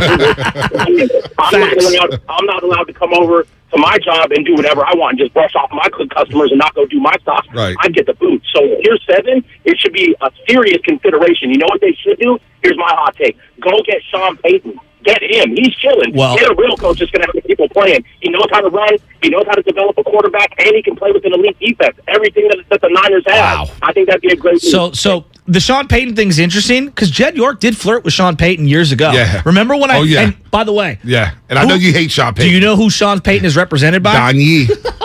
Don Yee, his baby. 3 agents. Don Yee, baby. Hey, y'all can talk all you want about Don Yee. He gets his clients paid. Paid. P-A-I-D. Caps lock. Paid. Paid in full? Randy and Silly Rizzo. Ace Boogie, baby. That's So my guy. sick. Randy, what's happening? You're on the Cameron was roast. my Listening on favorite. this car radio. What's up, Randy? Hey, good morning. So, do you feel that if the Niners still had Jim Harbaugh, that Harbaugh would have agreed with the Trey Lance pick? And if so, do you think that Harbaugh would have developed Lance properly? You know, it's a very interesting question that I don't know I have an answer for because Alex looked great with Harbaugh in the limited, year and a half. Kaepernick started off great, but him and Greg Roman really didn't take it to the next level. I thought they regressed. Well, you know what, though? When Harbaugh drafted... But he empowered both players. He did. He drafted Colin Kaepernick in the second round. You know what he told his dad? I believe Kaepernick's the best quarterback in this draft, and I'm taking him in the second round. And he did. And there was a rumor that Al Davis and Hugh Jackson was in on Kaepernick, too. Yeah. And Harbaugh got Kaepernick. And you know who told me? This is the first ever fan fest I covered. It was at Candlestick Park. About 10,000 fans there. Nobody cared because they thought the Niners was going to stink, right? Yeah. A young Grant Cohn. Oh. Believe it or not. On the sidelines. Because, and I just happened to be talking to him. I didn't even know who he was at the time. He didn't know who I was. No YouTube channel at that time. No YouTube channel, no nothing. He goes, Harbaugh's been around Kaepernick a lot during training camp. He's always around him. He's always coaching him up. That's interesting. I was like, that's odd. Well, he's around the rookie, not Alex Smith or whatnot. Filed that back away. Filed it back away. And then Kaepernick took the job next season. I'll say this: Kaepernick had the 3 years of starting at Nevada, and they implemented the exact same pistol offense from what was the guy's name from Nevada? Chris Alt, I believe. Chris Alt. Yeah, they brought him in to teach them that particular thing so that they could run plays that he felt familiar with. So, look, here's the problem with any of the Harbaugh questions. He was really bad at the end when it came to dealing with management, and that's a part of the job. But in terms of making the most out of each player, I think he did a pretty damn good job at that. No doubt. And as much as I get frustrated with Greg Roman, he's doing some great things with Lamar Jackson. Great things. Lamar looks like he can throw the ball from the pocket, too. I will still forever be furious that Greg Roman didn't hand the ball off to Frank Gore at first and goal. He didn't play on first and goal. Remember, he had a 45-yard run. He needed a breather. By the way, shout out to Jason. Out there on vacation in Paris, France. Oh, nice. Still listening to the roast. It's 3 o'clock out there in Paris. Oui. Go out there. The Louvre, baby. Great museum. Let's see. Shaka. Our boy Shaka's calling. What's up, Shaka? From Berkeley. What's up, Shaka? What's up with y'all, man? What's going on, man? Hey, happy birthday, man. I'm happy belated, man. I ain't talked to you in a while, man. Thank you, Shaka. I appreciate it. Appreciate it. Hey, man. First, I wanted, my boys got whooped, Minnesota got whooped. Let me say that first. He's a Vikings fan. But I want to say something about the other team, too, man. Jalen Hurts looking real good, man. No doubt. That boy was looking good, man. He was dope. Hey, man, I want to talk about Mike Florio is a big-time Vikings fan. I know y'all probably don't know that. You threw that Kirk Cousins in there in the interview, man. I like that interview you did, man. You do them real well, man. Thank you. It's Shashky. It's a team effort. He carries the interviews. I do. But both of y'all, bro, you're real professional, man. I like y'all interviews, man. Keep it going, man. When Damon Bruce says, I just want to say something with some real Giant fans, my Giant brethren. Damon Bruce said that the Dodgers winning 7 is more worth than Giants 3 championships. He needs to be drug tested, and he believes that. 7 division titles do not equate to 3 world championships.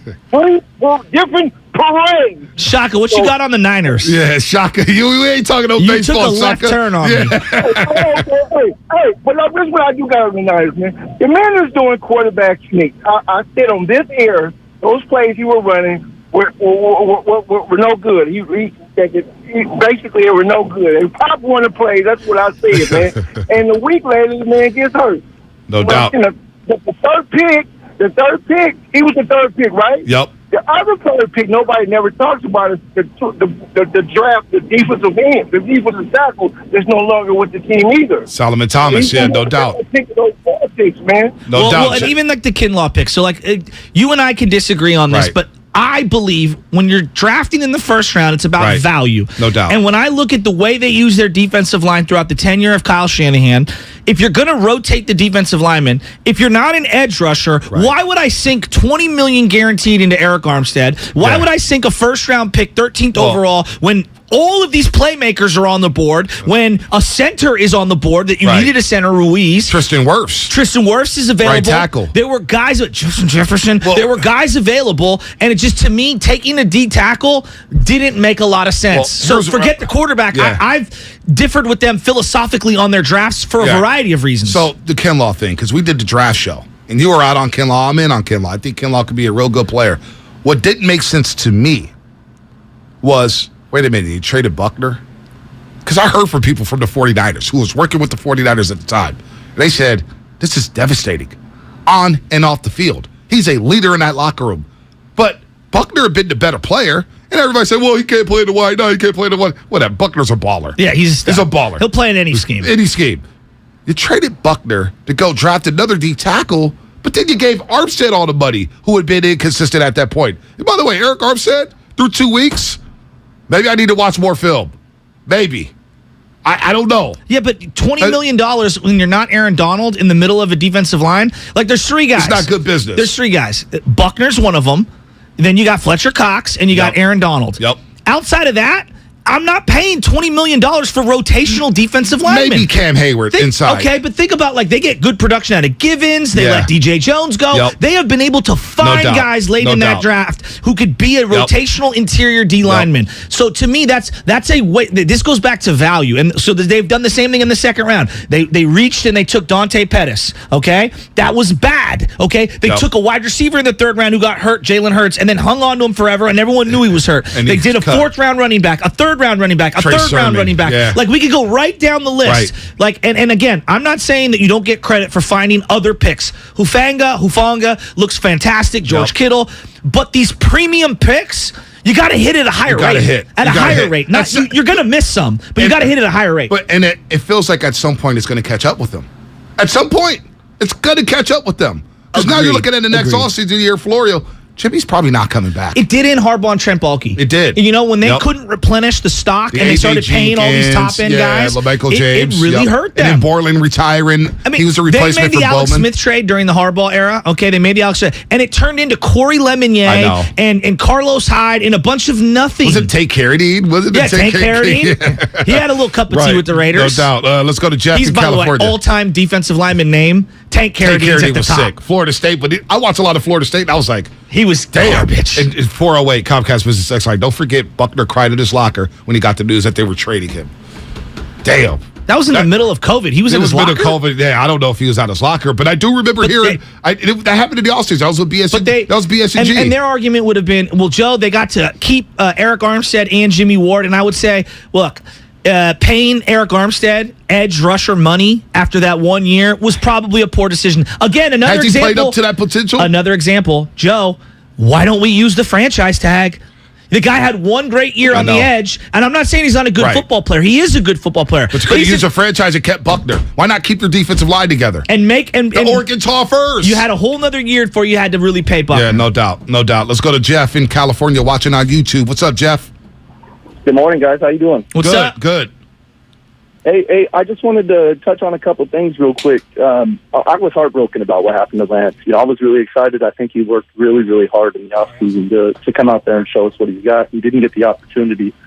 But with that being said, I'm an optimist, man. I got to look at the bright side of everything. And our defense is playing well. Salano Hufanga is killing it. Right. We're going to get Jimmy Ward back. I think everybody forgot, too, we're going to get Verrett back. And has Jimmy ever had more motivation to play well than now? Hey, Jeff, you're spot on. And that's why, in my head, I'm saying, you know what? It's go time. Because a lot of the conversation last week, Jeff, from Mike Mertz and Lombardi, you got a Super Bowl roster, but you're wasting it on developing Trey. That was a conversation. I don't believe that, but that was a conversation. Okay, now you got Jimmy back in the saddle. What does that mean? You know what it means to me, Shashky? They better go out there and win some damn games. But there's agreed.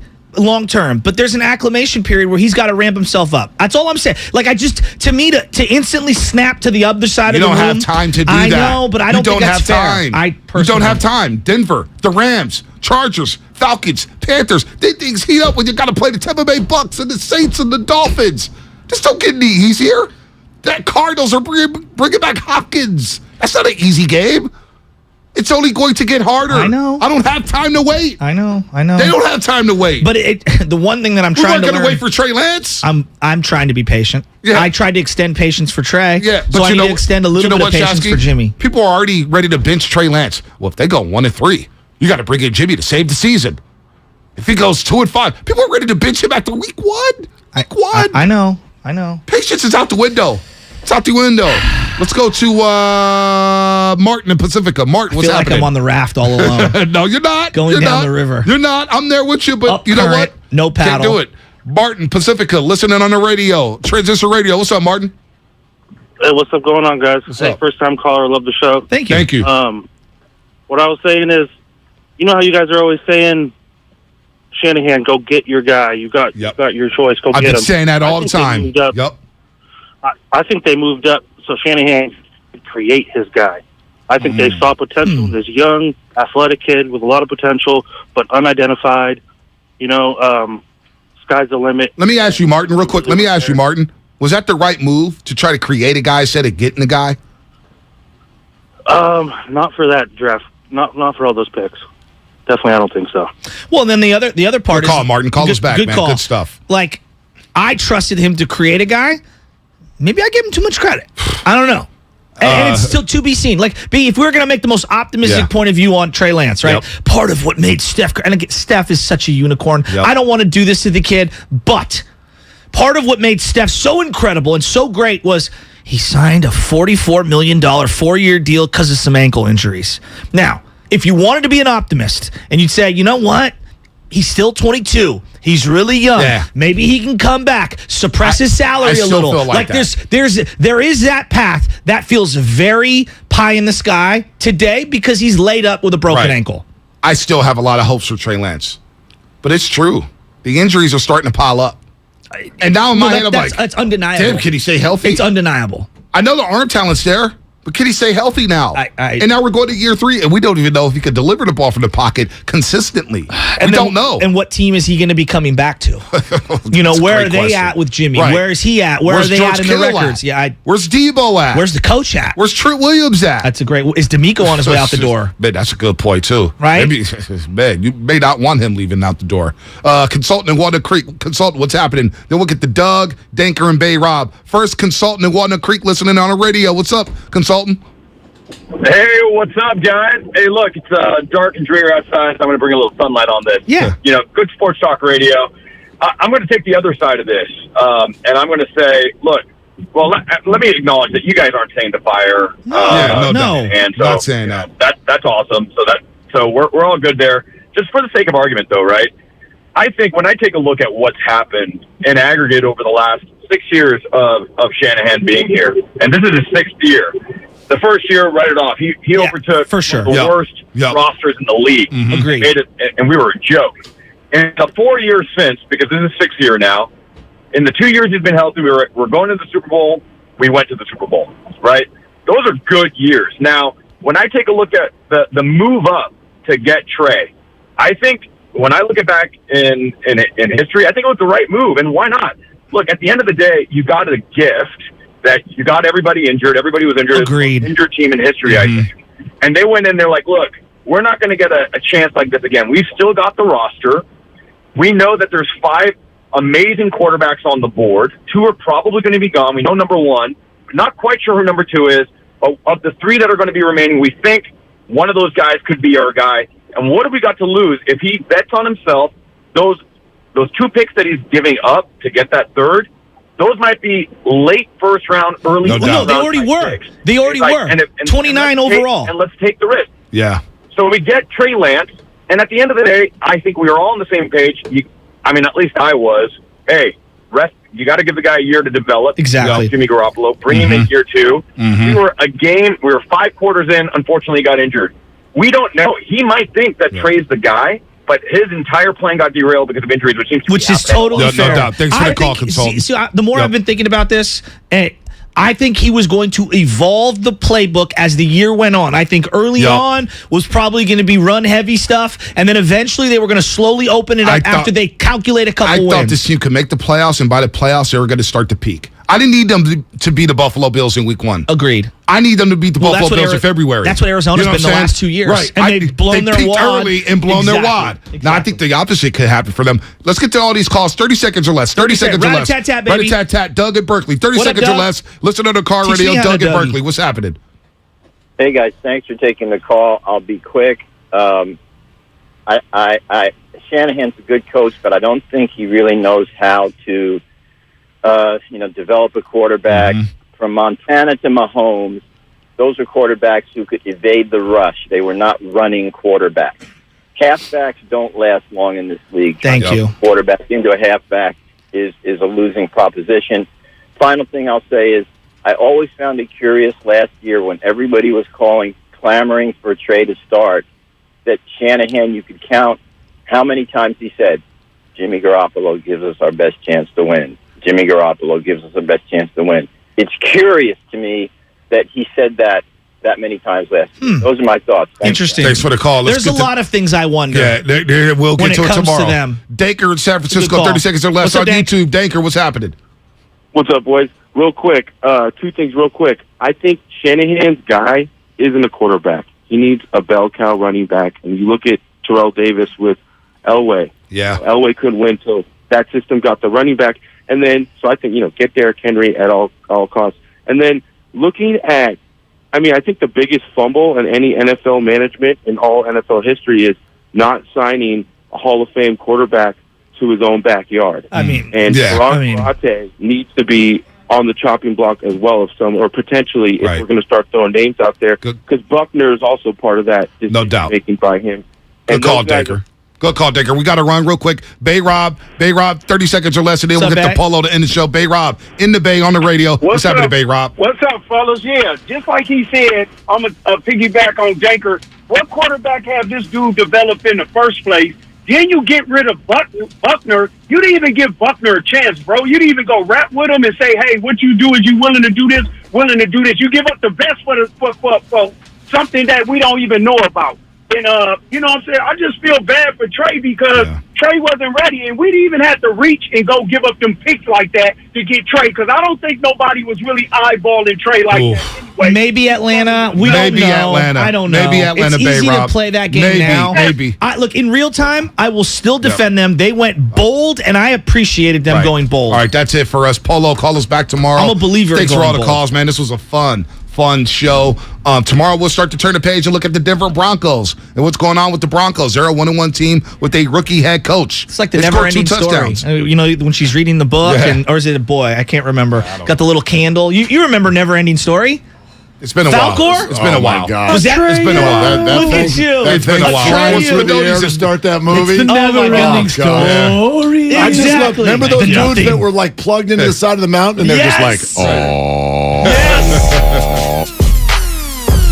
Trey Lance clearly wasn't developed as a thrower enough, which is why Shanahan had no option but to run him. Number one, I don't subscribe to that. He can't throw the ball. You drafted him because he could throw the ball. What did I send you last night? But he also, real quick, Shashky. Yeah, sorry. He also, if he can't throw the ball, then that's on Kyle Shanahan. Well, both of them. It's on both of them. It's on both of them, but Trey culpability Lance's on both work. of them. But that's on you, Shanahan. I'm looking at you to develop this young man. This is the guy that you wanted. You've been complaining about, hey, I don't want Jimmy. You got your guy. And you go out there and you run him over 40-plus times. You run him 16 times last year against Arizona. You run him 13 times against Chicago. Don't give me this monsoon crap. It wasn't a monsoon until the fourth quarter. First 3 quarters was fine, and you still ran this guy. You ran him when you had a full stable of backs, all right? Don't give me this that Trey can't throw the ball. We all watch practice. We all watch training camp. The Flex of the Show, presented by Xfinity Flex, the 4K streaming TV box with voice remote and Peacock Premium, free with Xfinity Internet. This is bad. 3 for 3. Because it's going to be 3 for 3. Bonte getting tagged and comments being called all kind of names. It's been an emotional Time toll. for the Bonte Hill quote of the day. No, Seriously. we got to get Shashky. Get a Shashky flex in there. Let Shashky get ripped on Instagram. I'm trying to get ripped. I heard King of the Hill, and now we got the flex for okay Bonte. with it. I mean, this is part of being the morning roast sidekick. with Bonte Hill. I'm Robin. He's Batman. It's No, okay. that's not true. As long as I'm in there somewhere. No, he carries the show. Hey, listen, I'm getting just destroyed on Instagram for every Trust flex. me, I get it. No, I get it too. What was Johnny Carson's sidekick? Come on. Ed McMahon. McMahon. Oh, Bonte. Thank you. Thank you. Yeah, Too drunk to be scared. You got to develop a really deep laugh. Exactly. You need to smoke more, drink more. I'm scared. I don't even want to log into Instagram I'm the anymore. Supremes. He's Diana Ross. Shashky and I getting tagged, just getting called all kind of names. Oh, yeah. Because this Facebook was on me. Oh, my were they? dad started getting, I go, Dad, get off the Facebook comment section. First of all. And then my buddy started piling in. I said, Bonte, guys, you're not a please real don't. fan, according to the Please audience. Facebook. Oh, yeah, I'm not a real fan. Season ticket holder. I heard you. Just log out. Mike Mack said that. worst. Mike Mack, Bonte, just tell us you're not a Niner fan, okay? Turn to the Give Mac. up your... Hey. There's people out there who'll take a bullet for Shanahan. I know that. Yeah. Shashky said. There's people out there who's Team Jimmy. Yeah. Obviously, they're not the Team bodyguard. Raise your Trey. hand again. Diving out and exactly. taking bullets. Team Gabe, Team Farhan, Team Kyle, Team Jed. Jimmy. Oh, you want Yes. Team Steiny? Wow. What was that? Not I was in yesterday. the car Not yesterday, yesterday. and I was like, "What?" When Steiny, because he hit him with that a few You know times. Don't you do that? No. and I go, "That's I thought serious." Boys in the Steiny." Hood. Here's the thing. You want to see a dead I've body? never seen Guru so quiet. No, it was tag team. It was like a Bonte. tag No, team stand partner. by me, not Boys in the Hood, Steiny stand tagged by Guru. me. Yeah. Guru tagged Dibley. No. Dibley came out the top rope with an elbow on Mark Miller's head. No, you And I know thought what? Boys in the You Hood held said, wrong. hey, guys, You hey, held wrong. Shashky, you want to see a dead body? And we're Hey. pointing at Mark Don't Miller. quote me. No, I said nothing. Guru and Dibs had nothing to do with Oh, it was that. dead silent. Yeah, The this Homer was- Simpson. Listen. Nope. And the reason you Into the think I bushes. got mollywopped to borrow your quote 3 hours ago You like that? is because you agree with them. That's all it is. But Steiny, listen, I don't listen. I am fully aware of my minority opinion in this The Minority room Report. and at this Yeah, station Tom Cruise. and in this city It's right now. the- No, here's the thing. It's different in 95.7, baby. Let's go with that. We don't hold anything back. I know. baby. Nobody's safe. You think It's I like don't the know other that? station where everybody agrees with each other. Oh, you said something great. Oh, yeah. No. We do things a No, little there was differently. one thing, and I texted Steiny right after his show was over. I waited till his show was over because he sounded shook for an hour too. No, he did. On the way, on the way home.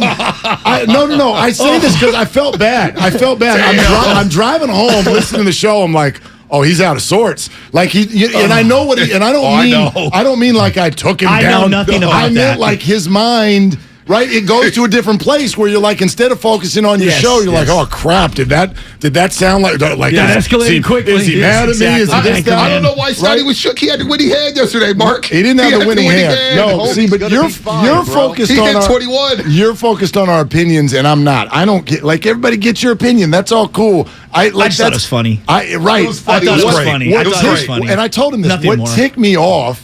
And Dibs, you know this. It's not What's easy that? to get under my skin. No, it is not easy. I've tried for 9 months at least. If you want to upset me, put words in my mouth. Or talk about the Giants. Well, No. It's really putting words in his mouth. Put words in my mouth. Telling him what he said. Tell me what I think and tell me what I said when it's not what I said. You said Gabe Kapler has a sloppy beard. and then get loud about it. Thank you, Joe. You know, but you guys. Speaking of which, don't you worry about Give you being three. up all over. If you're all over social media with people attacking you, that just means you made it. We do the Colin Cowherd and Looks like turn we off the made it. replies. I don't like it, though. Did he really? I got called the B word yesterday. Yeah, you're a B word. Bonte. Shut up. Yeah. Not Bonte. What's Bonte? B40. I told you my what mom's your looking at nickname this is. stuff. Can you not call me that name? Yeah, that's the part that frustrates. I told this. My wife's not on social media, but I told my dad, you can't be triggered by everybody Right. on Facebook. No, just let it go. He's like, but there. I said, Dad, just let it go. And I had some of my buddies in there. I had to hey, stop. Bonte is a On my 5-letter behalf, B word, please. and so is the 5-letter B word that I love, block. Yes. I've been going Matumbo on everyone ever since I posted over the weekend. Kawakami Jr.? My Trey Lance take and my that's disrespectful. Don't all do the that. Shanahan stands have been coming at me about I'm an idiot and all this. Yeah. Block, blah, blah, block. Yeah, it's... So forget the 49ers. Blocking fools everywhere. I want 30 seconds. Buster Posey, a part of your San Francisco Giants ownership I know. group? That was Shocking. Under the radar. Right? And surprising. I wish he had like, I don't know, $1 billion to inject into the team. What does it mean? It means optics. It means our organization is Not in a lot. shambles. We're selling Dodger gear. Our team stinks. We're boring. Wait, And selling Dodger gear? You didn't see that? You didn't see that? I walked by the kiosk. I said, that's got to be an independent kiosk. So, what was that? So Bon Appetit. Wait, what? Yeah. Bon Appetit It's is a the third name party. of the It's real. third-party vendor. Yeah. Coming up in 30 seconds, more Jimmy G talk. But first, The Giants' stance is, and I have no way to know if this is after the fact Is or he before, elite? but their stance is that there was a miscommunication with their third-party vendor, Bon know what that Appetit. is, right? Yes, I do. it's a miscommunication. Sensation. That's And a so- bummer. And it wasn't guys have the Astro dollar gear. box It was worth of Dodger jars. gear. No, so Bon Appetit shows up Yeah. in left field, and they've got a full Yes. Dodger souvenir stand. The whole thing Brooklyn was Dodgers, Yes. L.A. Dodgers. I mean, I walked by it. I thought, did someone rent the space out? That's pretty smart of. Yeah. I go, if I'm AT&T, Brooklyn. it's like going to Stonestown. They just Wow. rented out the kiosk. Yeah, I thought that's that's what I unbelievable. thought. The worst Sunglass part, Hut. Here's Yes, the exactly. worst part. The worst part about Jamba the Juice picture next that door. went. The worst part about the picture that went all over Orange the internet Julius. is that there was a line. Oh. That was the worst part of the. Yeah. Oh, yeah, packed. Because and you know why? It's like SoFi when they were selling Niners gear. Remember? Yeah, It was the that was championship game? great. That was great. Yeah. But exactly I like Makes that. walked sense. by They it. have no Rams fans. Right. Exactly. Exactly. But like I walked by it and I was going to get my. By the way, I had my first Cha-Cha Bowl. How am I late to this? I never, because I was always drinking back in the day. So Because you always had good seats. well, That's what it was. I waited and I got the Cha-Cha Bowl. bougie. Phenomenal. Like phenomenal. Absolutely Yep, phenomenal. yep. So I walked by this stand and I'm going, that's got to be a third party. That cannot be a giant stand. Totally. Like there's something going on. And to your point, on Friday night, it was packed to the gills, number one. Like you can tell me who Giants is, don't care. No, they'll show up to certain events and they showed up in steam. And there were tons of Dodger fans.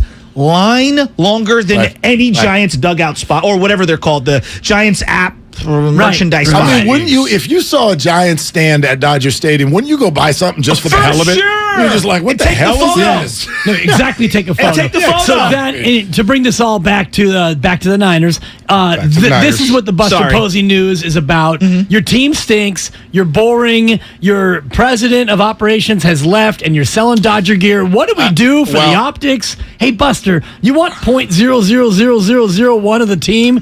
Here you go. I look at it this way. Go back to when Frank McCourt sold the Dodgers. Okay, and Magic all of Johnson? That, exactly right. Yeah. Magic Johnson was answering all kinds of questions That's a for the good point. Dodgers, and he had a 0.0001% It's like Shaq owning share the of the Kings. team. Right. So Totally. get your Remember that? Yeah. get your loved dignitary Yeah. within the city and makes allow sense. them to have some portion of the FaceTime in front of an organization that needs a little PR. Well, the Warriors, just to go like local here, the Warriors sold off portions of their team. It's like going IPO, basically. Right. You have someone buy in, and now you get an inflection of cash, right? That's what they tried to do. And so they got an extra couple $100 million because someone sold off a piece of the team, and they do a reevaluation. It's like an appraisal, if you will, if you're doing a, what's it called when you redo your mortgage? Come on, It's a refi. refinance. Refi. Same kind of thing here where they did a cash out refi.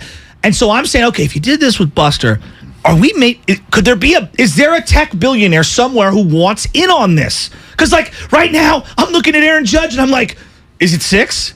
Is it 700 million? Like, what's it going to cost? It's going up. It's going Dude. up. Yeah. Yeah, each home run right now, I feel like It's going it's up. Let me not ask you good this. for the Giants. Let me ask you I'm like, this. okay, that's enough. No, we let me get ask it. you this. We get it, dude. Is this the greatest contract year Best question ever. It's like when you think about contract years for players. it's up there. How could it not be This in guy hit baseball? 60 and said no to $200 million. Said I'm going to hit 60, lead the league in average, 60 have the and counting. OPS, 60 Yeah, and he's on counting. pace for 66. Over Triple plus crown, RBIs. right? I give you the only one that pops to mind, and it's Flacco? different. Yes. When he won the Super Bowl, great. But That's the what I said to him. reason it's different is because Aaron Judge was already great. 100%. Right. Joe Flacco Is he elite? was not and is Right. not and I never hate will him. be. God, I hate And the man bet on himself and won You'd the have to damn look at Super Mike Bowl. Hampton. Mike incredible. Hampton's year before he signed Mike with Hampton. Colorado. I don't- Colorado, $100 million. Yeah, he got I mean, himself a monster contract. he didn't get CC it. Sabathia with the Brewers when he had that stint. Yeah, he good got call. paid. Much more low key. Brandon Crawford last year. Yeah, that's a CC's, good call. CC's cousin, by the way, is my dental hygienist. Really? As I Oh, try wow. to- Is it Didi? No, it's Isn't that what Deanne. they call it? That's MCS? it. That's Yeah. it too. Dennis, That's DDS. I see what you're trying. No, it's a good I effort. looked in the back glass. I got nothing. Two You dibs. got nothing. Let me ask you one quick one about refinance because my Yeah. mortgage just got sold from one biggest company to no-brainer another. in the Okay, history it of happens all the time. mankind. Thank you, Wesley Hoagland. Yeah, so happens all the time. my mortgage got sold, and it went from an amount And the new amount, according to my new mortgage company, is about 15% of what the old amount was. They think I owe, like, let's just say $50,000 instead of $500,000. What do? Do I call them and say, hey, I actually owe you $450,000 that you... I can't believe that you just said this into a microphone. Yeah. Dude, here's what I would say, Dan. What are you doing? Dan, this is what I would say. I don't care what it is. This is what they always say. Just keep making payments on what they told you to pay on that piece of paper, and you're legally. It's like when you're in a dispute with the landlord and you're renting. Just keep making payments. Okay. That's what I would do. Just keep making payments. Head down. I mean, the new mortgage coupon came, and I'm like, oh my God, you think this is what we owe you? That's incredible. Just pay this off right now. Yeah, exactly. You know what the hardest part? Broke Bay Area real estate. My girl Supper's like, we're going to pay off this mortage in like 22 months. I know what I'm She saying. did the math, not 30 years. Yeah. Not 30 years. Don't amortize it over 30. Hey, Dibs, We're you know going what I'll over say. 22 months. 50,000? Hey, man, it's 50,000. That's it. Steve Miller Band, come on, take the money and run. You got to take advantage of that about mistake. Thank you. Is that you have to create all new logins and all new automatic payments. It's brutal. I am so logged out. You know, we talk about subscription fatigue. Totally. I have password fatigue. I have so many passwords, and I try to put them in my notes section. I can't keep up. Some are 15 I'm going to come back to digits. refinance real quick because something happened with XRP. Sorry. The whole Bitcoin thing, XRP, right? Yeah. They had made a mistake and put like over $8 million in everybody's account, right? And everybody's like, yo, you see what's going on with XRP? And we're all trying to cash out and deposit and transfer funds Cash me to out our one US time. bank, right? And we're like, come on. And it wasn't letting us, and then they froze all the accounts. We're here. But they're going to slip up like that. Yeah. You got to take advantage of the slip up. Okay. Great story. Real quick. So this guy didn't work out for me. I'm not a millionaire, Jimmy G up in 90 seconds. This guy who works in the communications department for the Anaheim Mighty Ducks. Oh yeah. About a decade ago, he's telling me this story. He goes, so all of a sudden something in the payroll department went haywire with the Ducks. We've all got direct deposit. I wake up one day.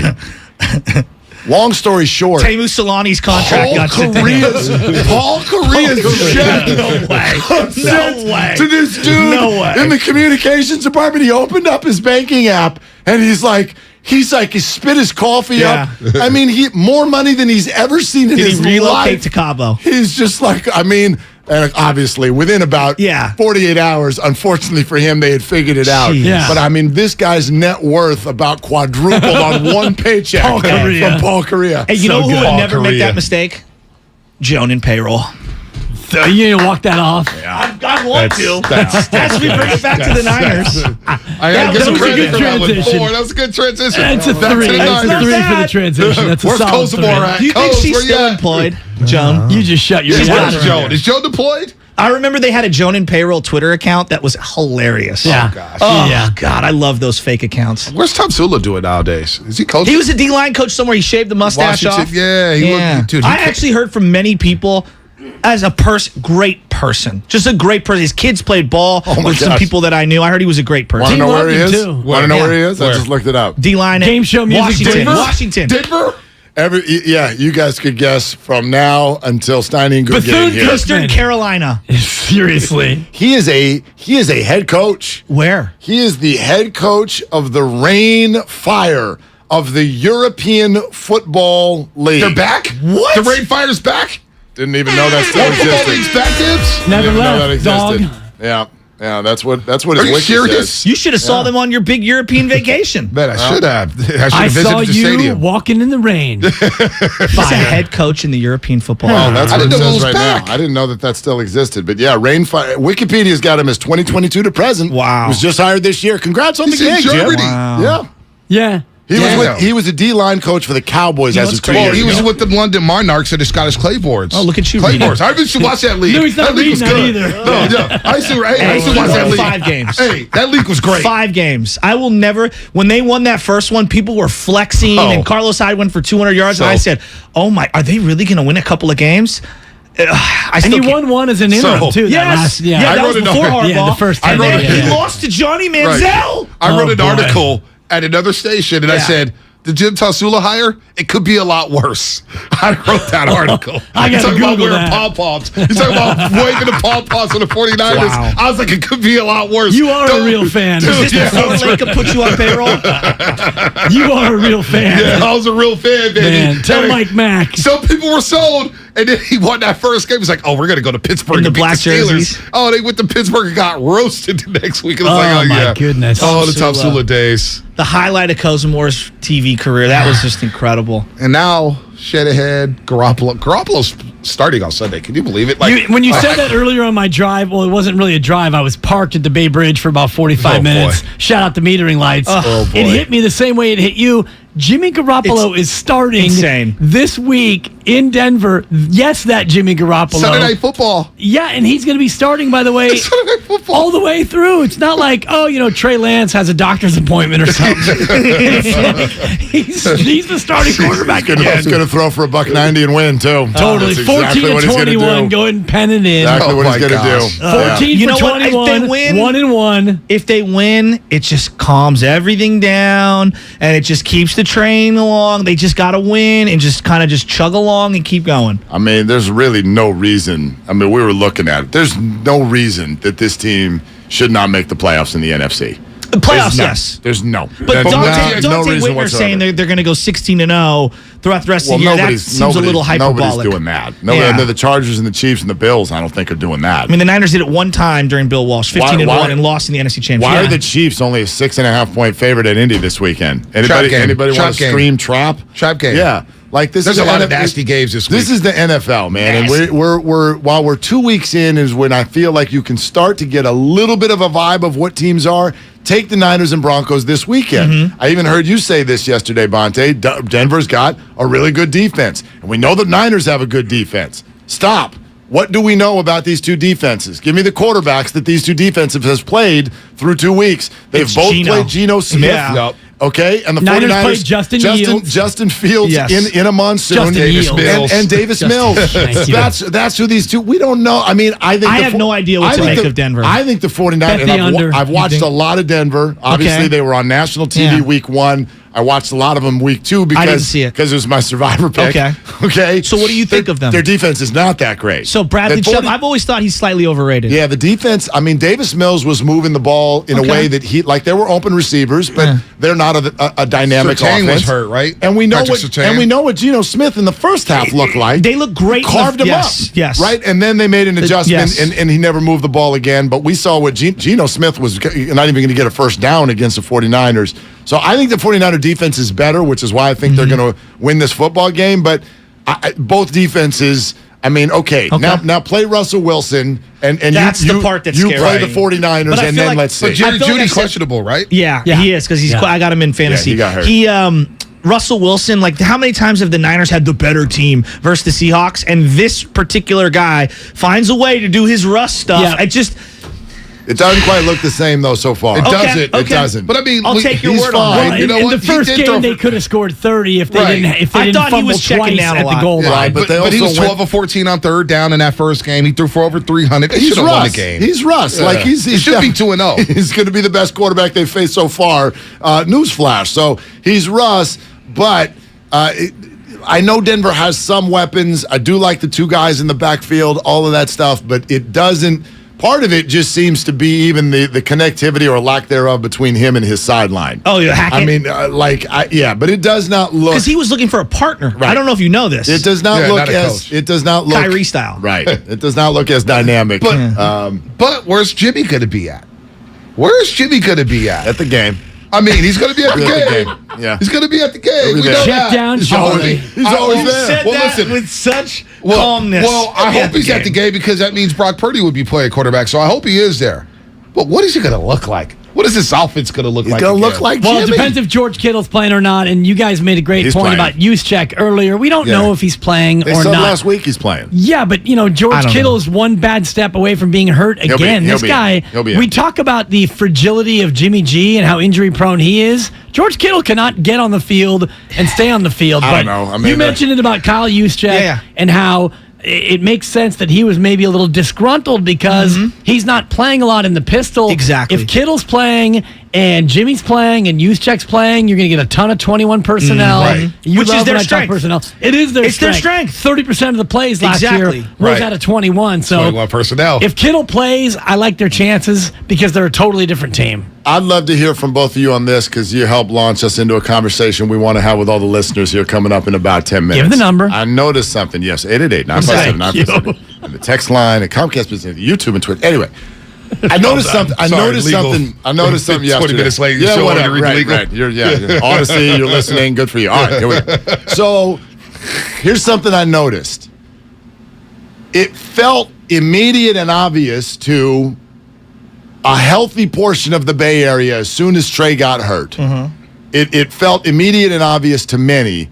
Oh my gosh, Kyle Shanahan. Oh my gosh, play calling. Oh my gosh, right? And this is a conversation we've all been having for 3 days. And then we start to get outside perspective from what we would refer to as the national media. And I'm hearing Peter King yesterday. I'm hearing Florio with you guys. Ross Tucker yesterday with Steiny and Guru.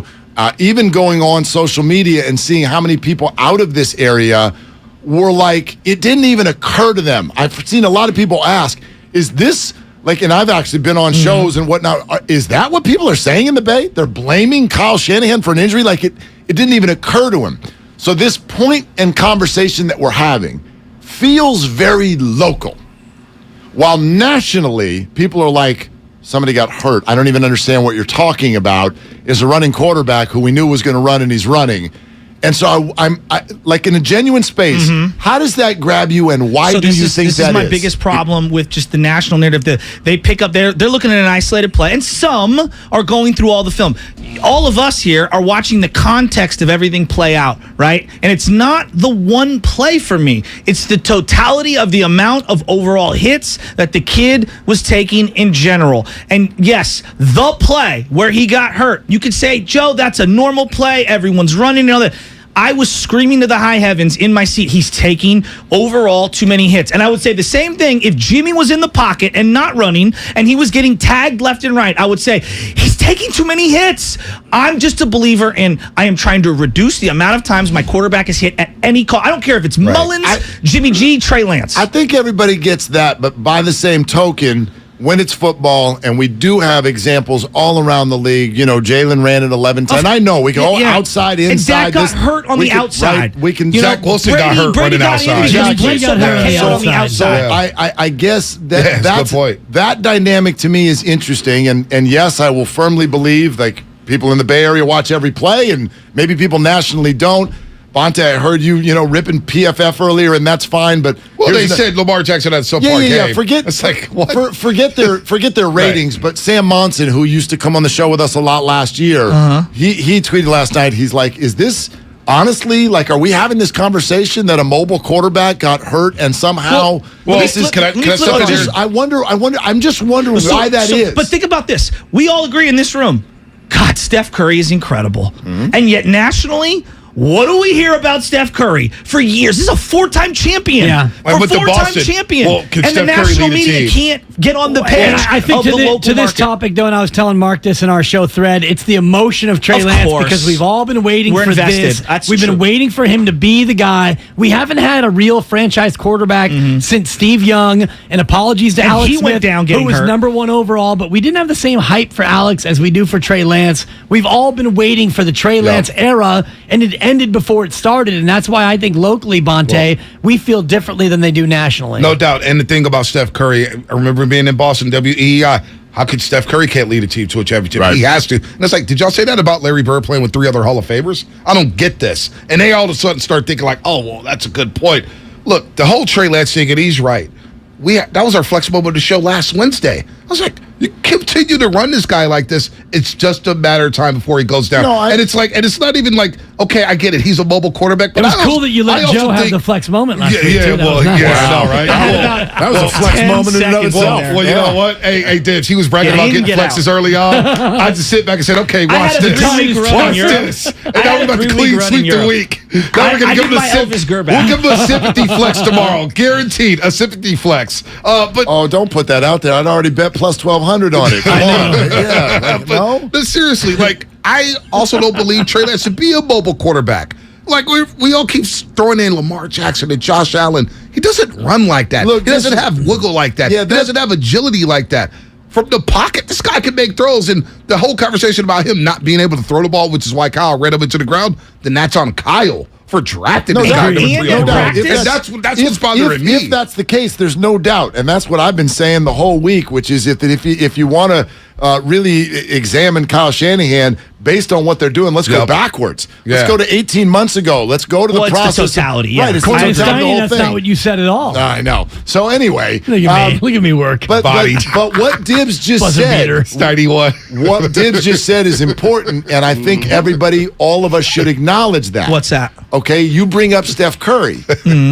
We need to acknowledge that, yes, while we think Steph Curry is one of the best in the NBA, and obviously he is, he's also our guy. So we're not fully rational about it. Same thing with Barry Bonds. Okay, I mean, we've seen this for 25 years. John Hayden's still talking about him. Is there some did, but it doesn't. They all did. The excitement and emotion that was surrounding Trey is our opinion shaded some because of emotion. And if we all agree that you're not supposed to react to things based on emotion, is there some irrationality to the idea that Kyle hurt That's Trey? how fans. That's how fans are going to adjudicate. We're not going to change that. And the same thing would happen if Jimmy got hurt in the pocket. I don't care where it is. But these guys are taking too many hits, and that goes back. I go back to offensive line and play design. It's helping Trey, who doesn't know how to protect himself, helping Trey protect himself.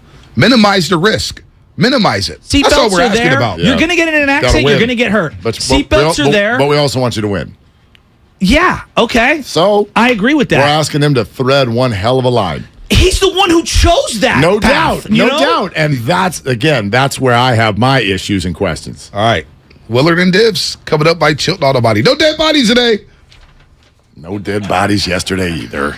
Talk saves lives. Join us for Odyssey's I'm Listening special, our annual 2-hour national mental health conversation, Wednesday, September 21st at 6 p.m. You'll hear from Drew Robinson, whose story is one you have to hear. Former Heisman Trophy winner Ricky Williams will also join us to talk about his struggles. The 2-hour special is a constructive and supportive conversation about our mental wellness. I'm Listening, Wednesday, September 21st, starting at 6 p.m. right here on 95.7 The Game and on the free Odyssey app. For more, visit I'mListening.org. Remember, talk saves lives. Have you been in a car accident? Chilton Auto Body has 15 convenient Bay Area locations to help restore your vehicle to pre-accident condition. Chilton Auto Body is also actively hiring for all positions. For more details, head to ChiltonAutoBody.com. The Bay Area's leader in collision repair.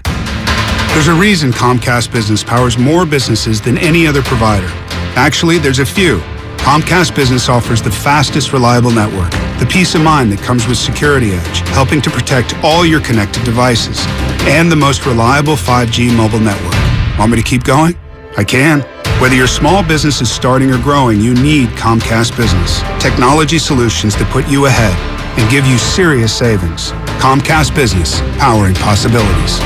Get started with fast speeds and advanced security. Together for just $69.99 a month for 12 months with a 2-year agreement. Or find out how to get up to a $650 prepaid card with a qualifying bundle. Limited time offer, restrictions apply. New 50 megabits per second internet and Security Edge customers only. Requires enrollment in EcoBill and AutoPay. Equipment, taxes, and fees extra and subject to change. Comcast Business Mobile utilizes the network with the most RootMetrics 5G data reliability wins in 1H 2022. Results may vary, not an endorsement. If you own a business, this has been a bumpy ride. From pandemic to inflation, I'm sure you could use a break. If your business has 5 or more employees and survived COVID, you might be eligible to receive a payroll tax refund of up to $26,000 per employee. The challenge is getting your hands on it. Hi, I'm Howard Mackler, and that's why I founded GetRefunds.com to cut through the red tape and get you the money. The team of tax attorneys we have put together are highly trained in this little-known payroll tax refund program. We do all the work, charge not a dime up front, and simply share a percentage of the cash that we get for you. Businesses of all types can qualify, including those that took PPP, nonprofits, and even those that had increases in sales. We have helped return over $1 billion to businesses, and we can help you too. Just go to getrefunds.com/sports, click on Qualify Me, and answer a few questions. This payroll tax refund is only available for a limited period of time. Don't lose out on up to $26,000 per employee. Go to getrefunds.com/sports. That's getrefunds.com/sports. Do you think all premium fuels are the same? Well, your engine doesn't. Shell V-Power Nitro Plus helps keep your engine running like new because it's engineered to defend against 4 main engine threats: gunk, wear, corrosion, and friction. So next time, choose Shell's most advanced fuel ever. It's fuel for thought. In engines that continuously use Shell V-Power Nitro Plus premium gasoline. Are you looking for a rewarding new career? Join the United States Postal Service and apply for roles nationwide. Serve your community with pride and receive benefits including competitive pay and opportunities for advancement.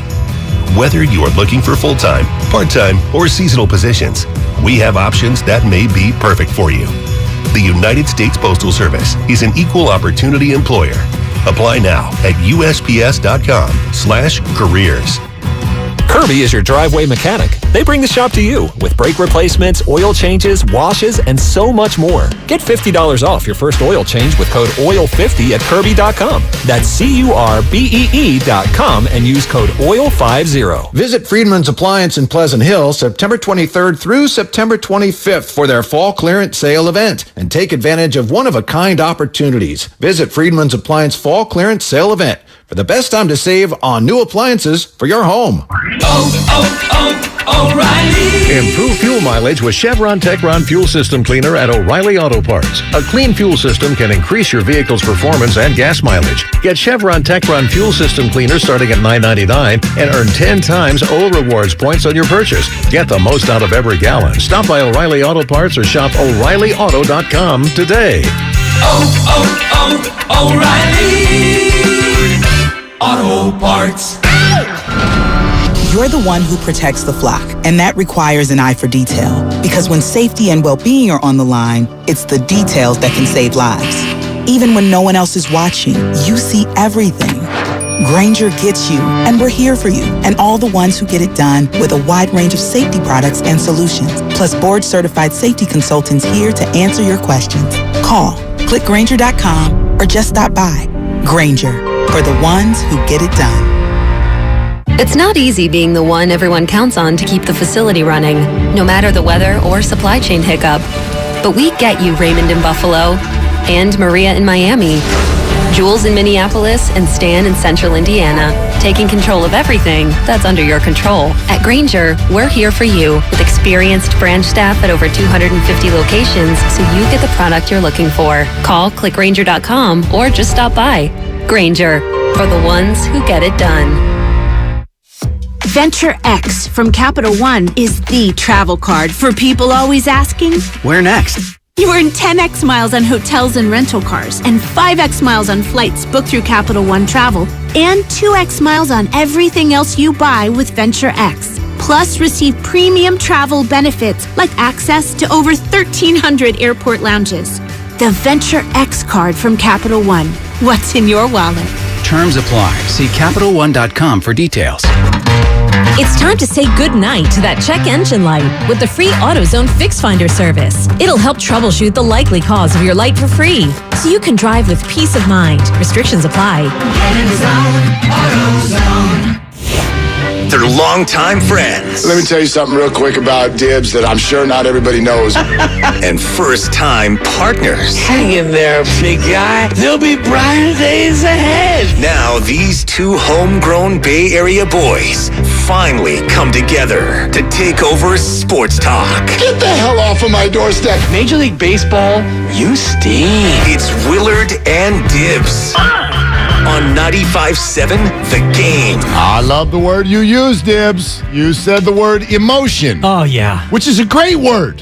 It is a great word. It is, man, it's central to so many things. What the hell is any of this without emotion? Like, what are we actually doing screaming and yelling at these people who, as Seinfeld once said, are just wearing laundry that we're familiar with? We wouldn't care about it if it wasn't for emotion. Right. So and money. And, I mean, look at us and even the conversation we just had. I'm not going to break any news here. This group here, this fraternity, 95.7 The Game, yeah, it runs on a lot of emotion. There's plenty of that. And I love that. I've always actually been a heart-on-sleeve kind of a guy. I got a little Vermeil in me, dude. Like, you can get me to... Are you going to cry? Budweiser, Clydesdales, and a father and a son, I'm done. Fetal position, it's over. So I've seen you cry once on the air, which was for good reason. Oh, right. The day after Uvalde. Yeah, absolutely. And just dropping my son off at school. Yeah. I mean, that's all it took. watching him walk away after knowing what had happened the day before. I'm hoping to get you to cry for a much less important reason at some point. Do you have some reasons in mind? No, not yet. Maybe if Jimmy G stubs his toe getting out of the shower, that might do it. I was in the other. So we're in what we call the green room about 10 minutes ago. Shout actually, out Guru. about a half hour ago. Yeah. Actually, about 45 minutes ago. Anyway, whatever. And I looked up and I saw the pictures from the Super Bowl party hosted by the lovely Christy. Kyle, Spadone, they were there. They saw it. There was a great food spread. And on the table were 2 pictures of Jimmy Garoppolo with little thought bubbles that had been drawn in there. And one of them, the one that is still sitting proudly in our green room, said, "I'll miss you, Mark." Right? There he goes. See ya. See ya. There goes Jimmy G. And I looked at that today, and I'm like, Niners -1.5 with Jimmy Garoppolo starting this weekend on Sunday Night Football. It's absolutely unbelievable. So I'm not here to hold emotion hostage. It is wonderful. It is a necessity. To me, if you're not feeling in this life, then what the hell are you doing? Okay? That said, can we all acknowledge this is all I'm asking for you today. I don't want you to change your opinion because I'm not going to do it. But can you give me a sliver?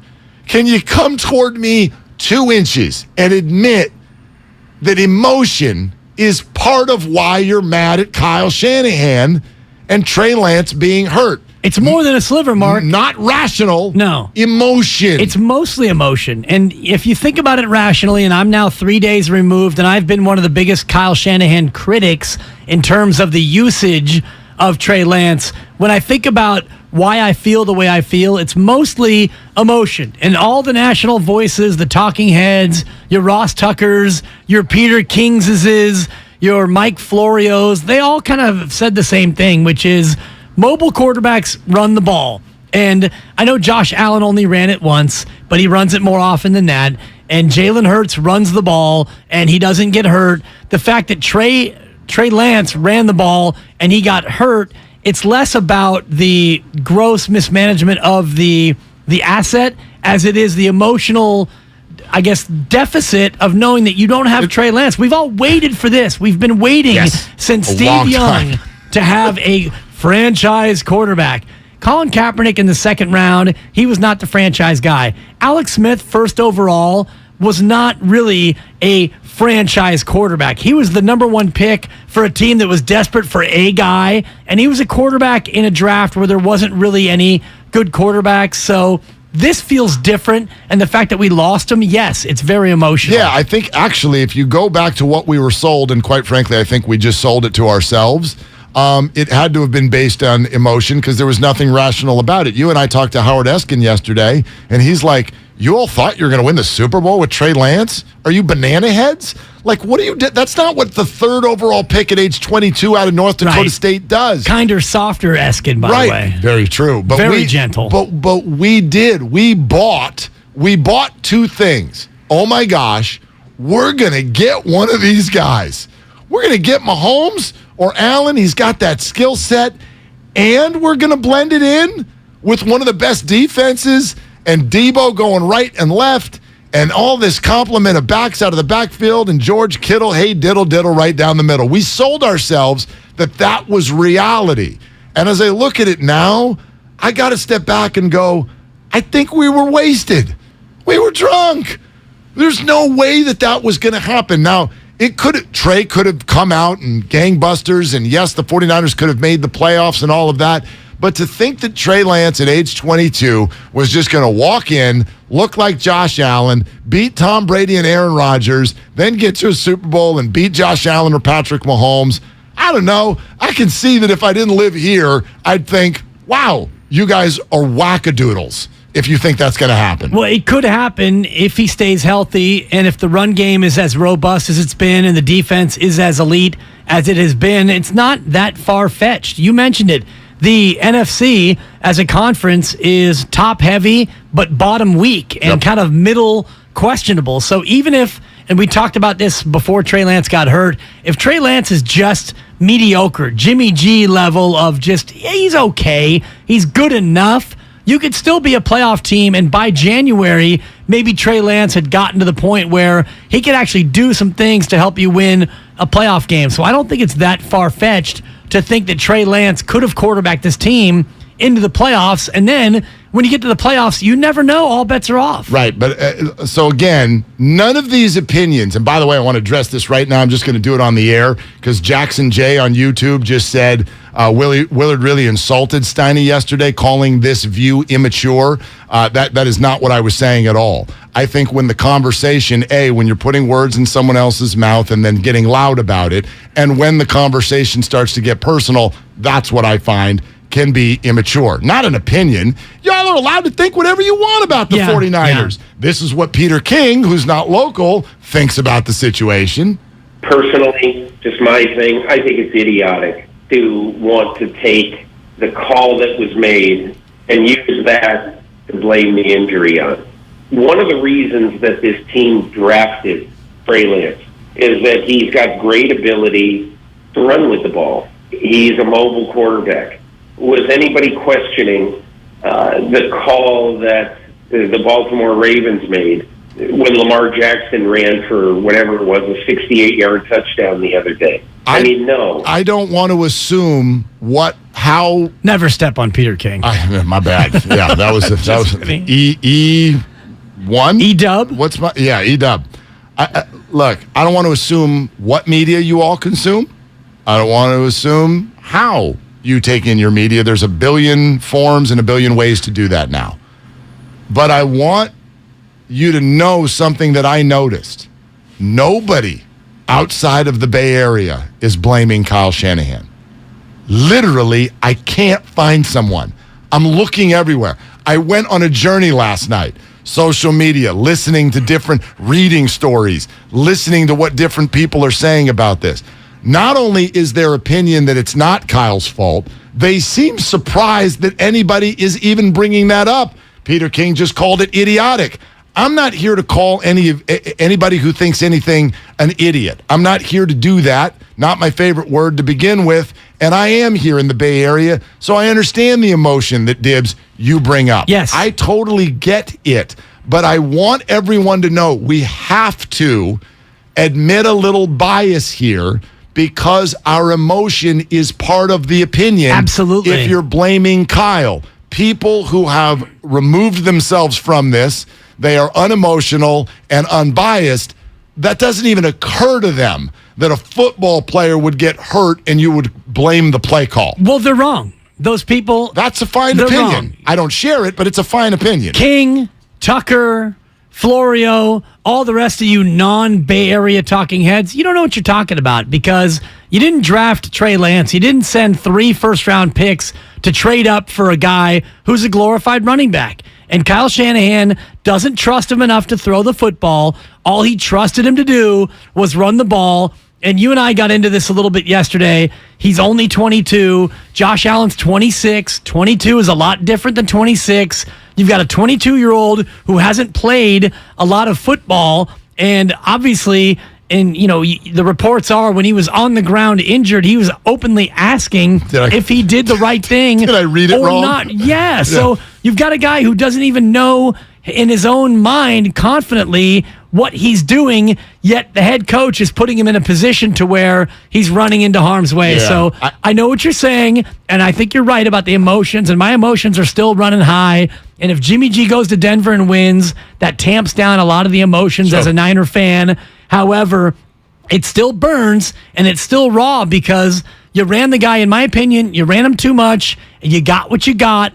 And, this is not Kyle's fault, quote unquote, but I do question the usage of Trey Lance. Yeah, and listen, I know a lot of people share your opinion. I just don't share it because it's a play call. Like, it's a piece of paper, and he goes, let's run this play, and it's the same play that's being run all over the NFL, and a guy got hurt, and that stinks. It stinks to high heaven. Did everybody, and we'll play this for you a little bit later, did everybody go and hear the audio? This is amazing to me that they have this, but the audio of Trey Lance getting on the cart and what he said to Fred Warner, and the way Fred, and by the way, Garoppolo and many others came over and did what you all do, like you go tap him on the shoulder, but hearing... You're telling me Jimmy didn't walk up and say, see ya? That's not. I think he said thanks. Actually, Wow. Thanks. Too soon. I'll share some of the $50 million with you. I don't know. No, all that stuff's awful. I mean, it's terrible, but it was heartwarming to hear the way his teammates and, quite frankly, the way he reacted. He's getting on the cart. He's not writhing in pain. He's telling Fred Warner, "I'm gonna be back. I'm gonna be back." I mean, that quick. We're talking about moments later. And that's how he feels. So that's really, really heartwarming. That's just me. I'm not going to put it on a play call. It's very, very unfortunate that it happened. It can happen on any play. It is football, and it's being run all over the league. And by the way, it's one of the things we were excited about. Where were our emotions when they're wrapped up in Trey? We're like, we got a playmaker. And then everyone wants to bubble wrap QB power. But you like this not on that play. Yes, that play. No, I want him on the edge. You didn't see Colin Kaepernick run. I know QB power. It's ridiculous. No, because so many players are running it, and we do this to play callers where we're like, no, I want you over here. I want you to run on the outside. I don't want you to run on the inside. I want you to run. It's like it doesn't work that way. If you know if you know where Jimmy he's going. G has never once run QB power. Right, because he can't. But because Trey Lance can doesn't mean you do it. Well, yeah, it does, actually. No, because you can do other things with Trey Lance. You don't trade up to get a guy number 3 overall just to go student body right. We're going to turn our calendar to 1966. That's not what they were doing. That's exactly what they were doing. No, they weren't. They were running a lot of different plays. That was one of them. Kay Adams, NFL Network. With many a disgruntled fan and bitter pundit in the Bay Area criticizing Shanahan for endangering Trey Lance. This is ridiculous. Harbaugh didn't get blamed for Lamar getting hurt, did he? Sirianni wouldn't get blamed if Hurts got injured. McDermott won't get blamed if Josh Allen goes down. Collinsworth said in the fourth quarter last night that maybe Eberflus should get Fields running a bit when they got effective in the run game against Green Bay. Why do we need someone to blame? Really think about that as you're celebrating your wins for your team or you're trying to rebuild or figure things out. Shanahan utilized his quarterback skill set in a way that any good offensive-minded coach would. To say otherwise is honestly a bit laughable. Fire Kyle, you cannot like him. You might not like him in a press conference. And I know it's frustrating when players get hurt. It is an unfortunate reality of the game. It doesn't mean it's somebody's fault. It's been FanDuel, by the way. Kay Adams no longer with. Oh, sorry, FanDuel, whatever it was. Yeah. Listen. Yeah. I'm not going to change your mind after 3 days. I'm not looking to change any of your minds. No, and I appreciate her hypotheticaling the entire conversation with if Hurts gets hurt, would it be Sirianni's fault? And if she's right, no, she's wrong. No, she's totally because right. If she has Jalen Hurts as a punt returner and he gets hurt, then absolutely it's Sirianni's fault. It's all contextual. Well, but no and one's in this case, but when wait you a run minute. QB power for a guy, when you run him 48 times in 5 games, in 4 games. That's not a fair comp. No, it's a fair comp because she did hypotheticals. No, but she's running hypotheticals. Nobody's running Trey Lance as the punt returner. But he it's didn't all do that. Contextual. What Shanahan did is he put Trey Lance in a position where he's running the ball more often than he should have been running the ball. No, and again, that is your opinion, and it is shared by many, and that has been clear. And that's her opinion, right? And I rebuke it. And that's fine. What I'm trying to get everybody to wrap their mind around today is not which opinion is right. I'm trying to get you to wrap your mind around the idea that there is some irrational emotion involved in that opinion. And I've given you that. I've agreed it. Okay. Next question. All right. Asked and answered. Okay. Next question. Next question goes to. Thank you, Drew. Let's go to Adam in. Let's go to Adam in San Francisco. Adam, what's up? Good morning. Lead us off. You're on Willard and Dibs. What are you doing? What are you doing? Taking my car to get my battery replaced. So fun times, right? Well, at least it's still going. You know, you get a jump in the middle of Novato, and that's what happens. So I just wanted to call in, though, because I thoroughly agree with Dibs, and this is, I guess, my issue with Shanahan. I'm not here to say fire Kyle and all this stuff. It kind of went back to, like, the first changeover that happened the Monday after the game. How many times the run plays were designed for Trey when it's like, didn't you draft this guy to be a quarterback? And even in the first game this year, we saw him airing the ball out. I mean, man, the pass to Jennings, the pass to McLeod, like that is why they drafted him for passes like that. But my issue with Shanahan, though, is his arrogance, and it's like we look at like and I point to great Bay Area coaches right now, former coaches in Bruce Bochy, but Bruce Bochy, Steve Kerr, amazing coaches, good managers, not arrogant coaches. Kyle Shanahan wants to be the reason that the Niners win the Super Bowl, not the team, not a quarterback, not the defense. He wants to be the reason why. And it's his arrogance, the way he comes off when talking to the media, that it's like, clearly that didn't work, and now we're back to square one with Jimmy, which, yes, maybe we're in a good position again to go far.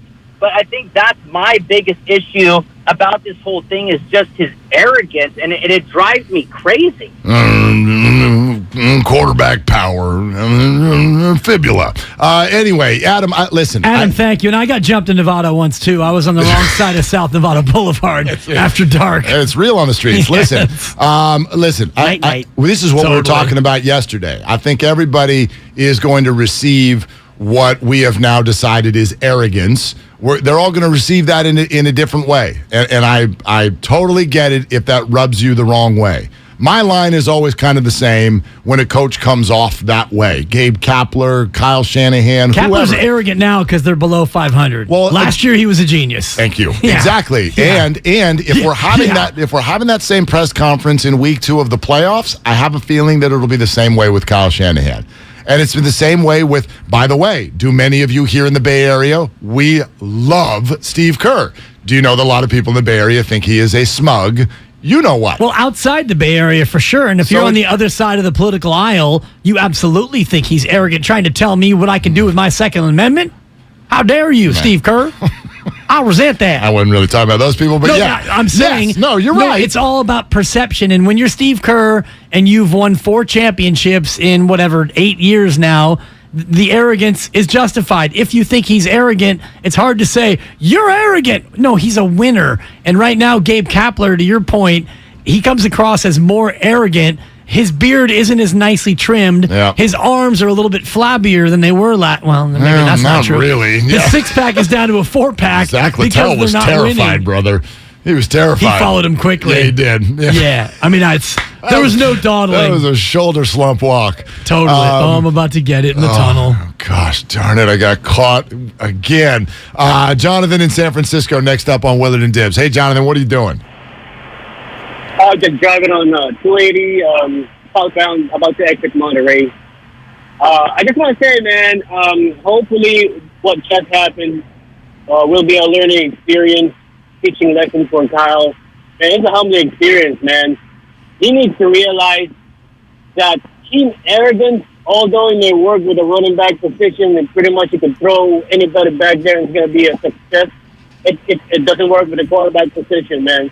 For some reason, the quarterback position is like a black hole from Kyle and this regime. So what Kyle needs to do is give Jimmy Garoppolo a big hug. You got to embrace the guy, man, because you know why?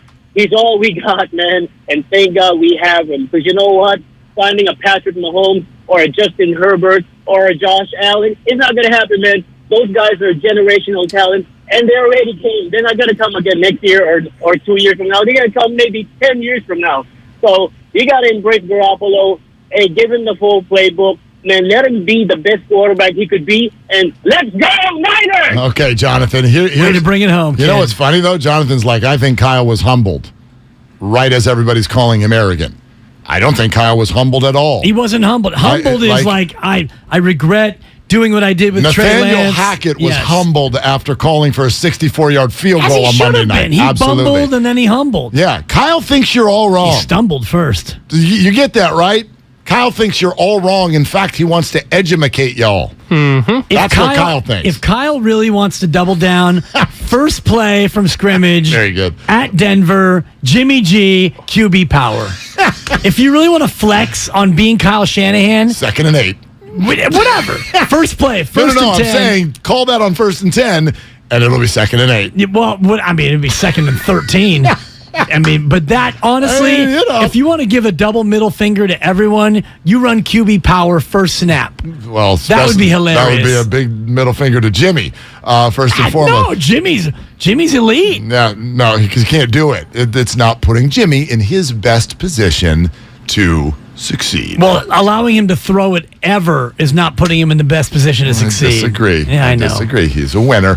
It's all brought to you by Chilton Auto Body. Sean Salisbury is going to jump in next. Can't wait to get his perspective on all of this. And also, still ahead, got to look at the lay of the land in the NFC and recalibrate where we think the 49ers are headed as they sit in it. So that's all coming up around the bend. Doc Pandia later on in the show as well. We'll talk Trey, we'll talk Jimmy, we'll talk Justin Herbert. So that's all on the table. It's Willard and Dibs on 95.7 The Game.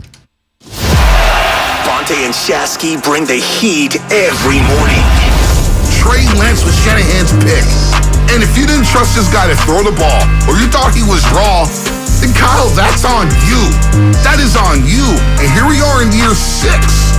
Year 6, and he still doesn't have a quarterback he trusts. So who does he trust? Who does Kyle want a quarterback?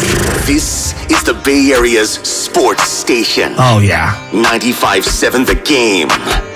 Hey, Becky, what about this beat for your next song? It's cool, but I'm into faster stuff lately. Like Xfinity that gives me beyond gig speeds. Got it. What about this then? It sounds powerful, just like Xfinity. Because its supersonic Wi-Fi has 3 times the bandwidth, you can connect hundreds of devices at once. That's what I call power. Unbeatable internet from Xfinity. Made to do anything so you can do anything.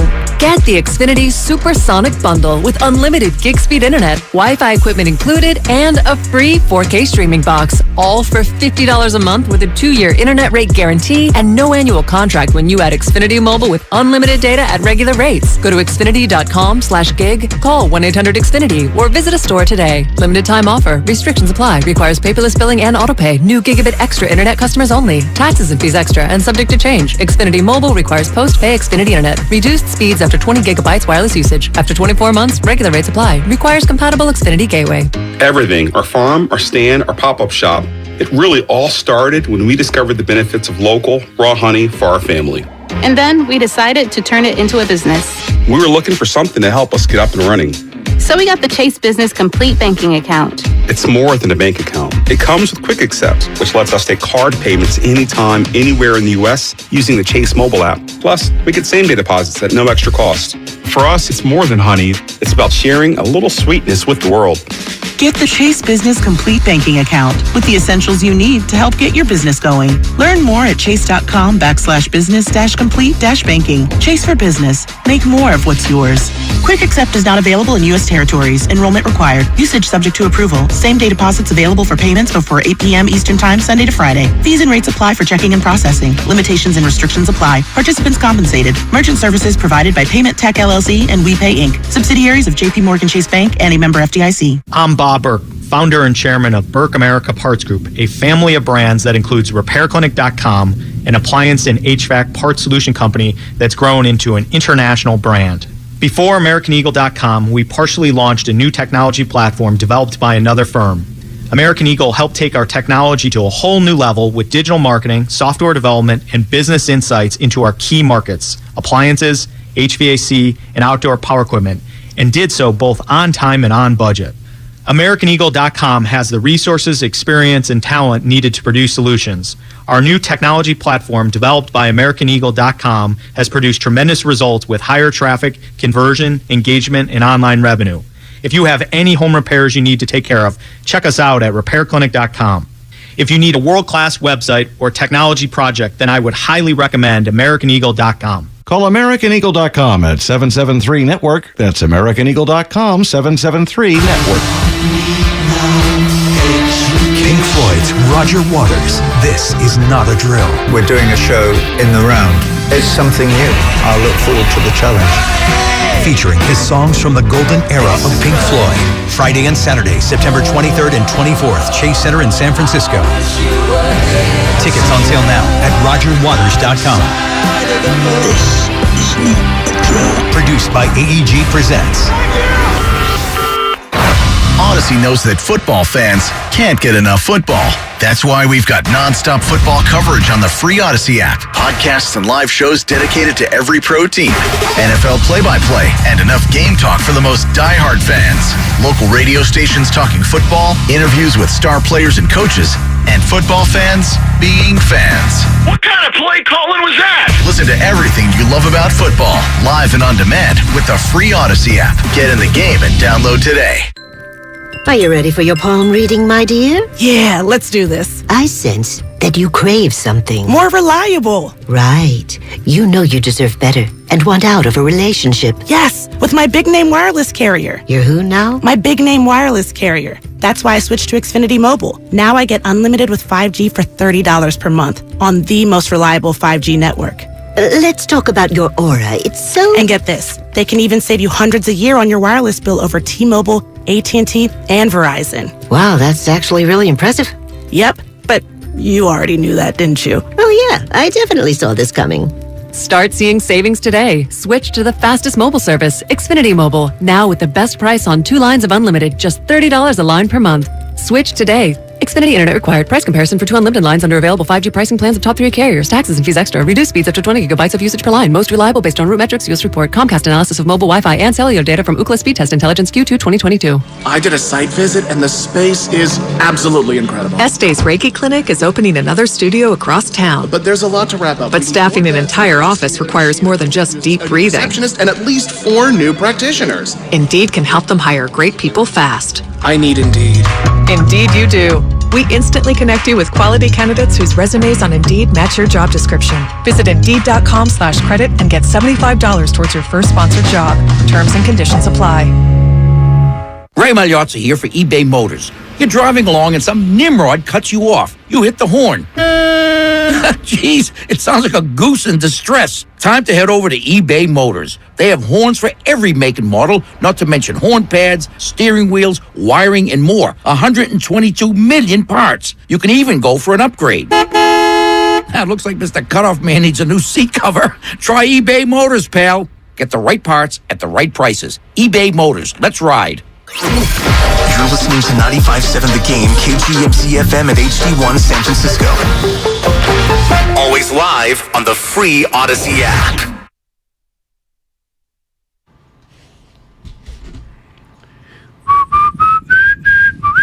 Now, back to Will and Dibby on 95.7 The Game.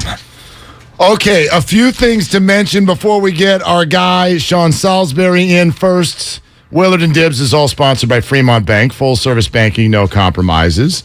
And then also, yes, once again, Kevin Hart tickets coming up later on this hour. Be around for that. And then Dibs, I would like you to make plans tonight to be next to your radio or on the app at 6 o'clock. On the app. Yep. 95.7 The Game and Odyssey. Between diaper changes. They present I'm Listening, a 2-hour special bringing awareness to mental health. You'll hear from some of the biggest names in music and sports, as well as featured interviews with Drew Robinson, the Giants farmhand, and now is their head of mental health, who tried to take his own life. Just an incredibly powerful story. Former Heisman Trophy winner Ricky Williams. I'm Listening, coming up at 6 p.m. right here on 95.7 The Game. Both of those interviews were conducted by yours truly. Yeah. They were a whole lot of fun. They're fascinating people. Yeah, and I'm going to give you a quick Roger Federer, a backhanded compliment, and say I don't like your takes when it comes to sports talk, but boy, are you a good interviewer. 15 love. Well, it's something, the whole thing is called I'm Listening, which is not something I usually say to people. But I'm going to say it to Sean Salisbury right now. We're listening, Sean. How are you, buddy? Sean, of course, did one of the shows while you were out last week and was fantastic, except for the part where somebody drove into a pole outside of his house and he had to take a 45-minute break. Yeah, and boy, it sounds like a good lying story, huh? What an excuse for me to get away from a show, right? But seriously, in the community, honestly, and you know what? Like 2 days ago, not 4 days, 2 days ago, I get a text sending from AT&T. We built a new pole and we extended the tower for your cell service, so I'll never have a problem again. But there you go, my 45-minute break. Plus, it gave you a chance to just dominate the show because I don't bring anything to the table. But here I am today, Dibs, and you guys. Thanks for having me on, man. It's great to be here. That's totally untrue. Mark is ball dominant, but your takes are fantastic. All you would have had to say is, hey, I've got a little situation with my bowels here. I'm going to need a few minutes. You didn't have to fabricate some story. Yeah, no, listen, I'd have bragged about that. I'd have said, I'd have let it rip, man. I got no problem with that. If you got to go, you got to go. I had no problem. Well, although I'm not that guy, I still am. I don't understand families, and maybe you guys are involved in this. I don't know. So if if I offend you, oh well.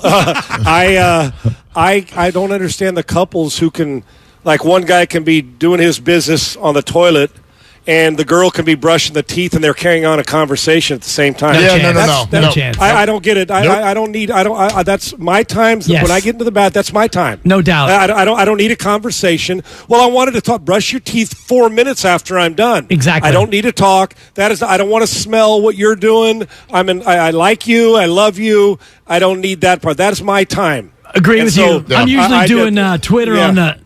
Anyway. Yes, I'm reading something exactly right. Don't interrupt my social media while I'm dropping trowel. Exactly. It is, as they say in sports, a closed-door meeting, and it's a meeting of one. Yeah. So, that's right. Sean, speaking of letting it rip, I want to hear you let it rip on this, because you and I talked, it was last Thursday, and we're building up to this Trey Lance home opener.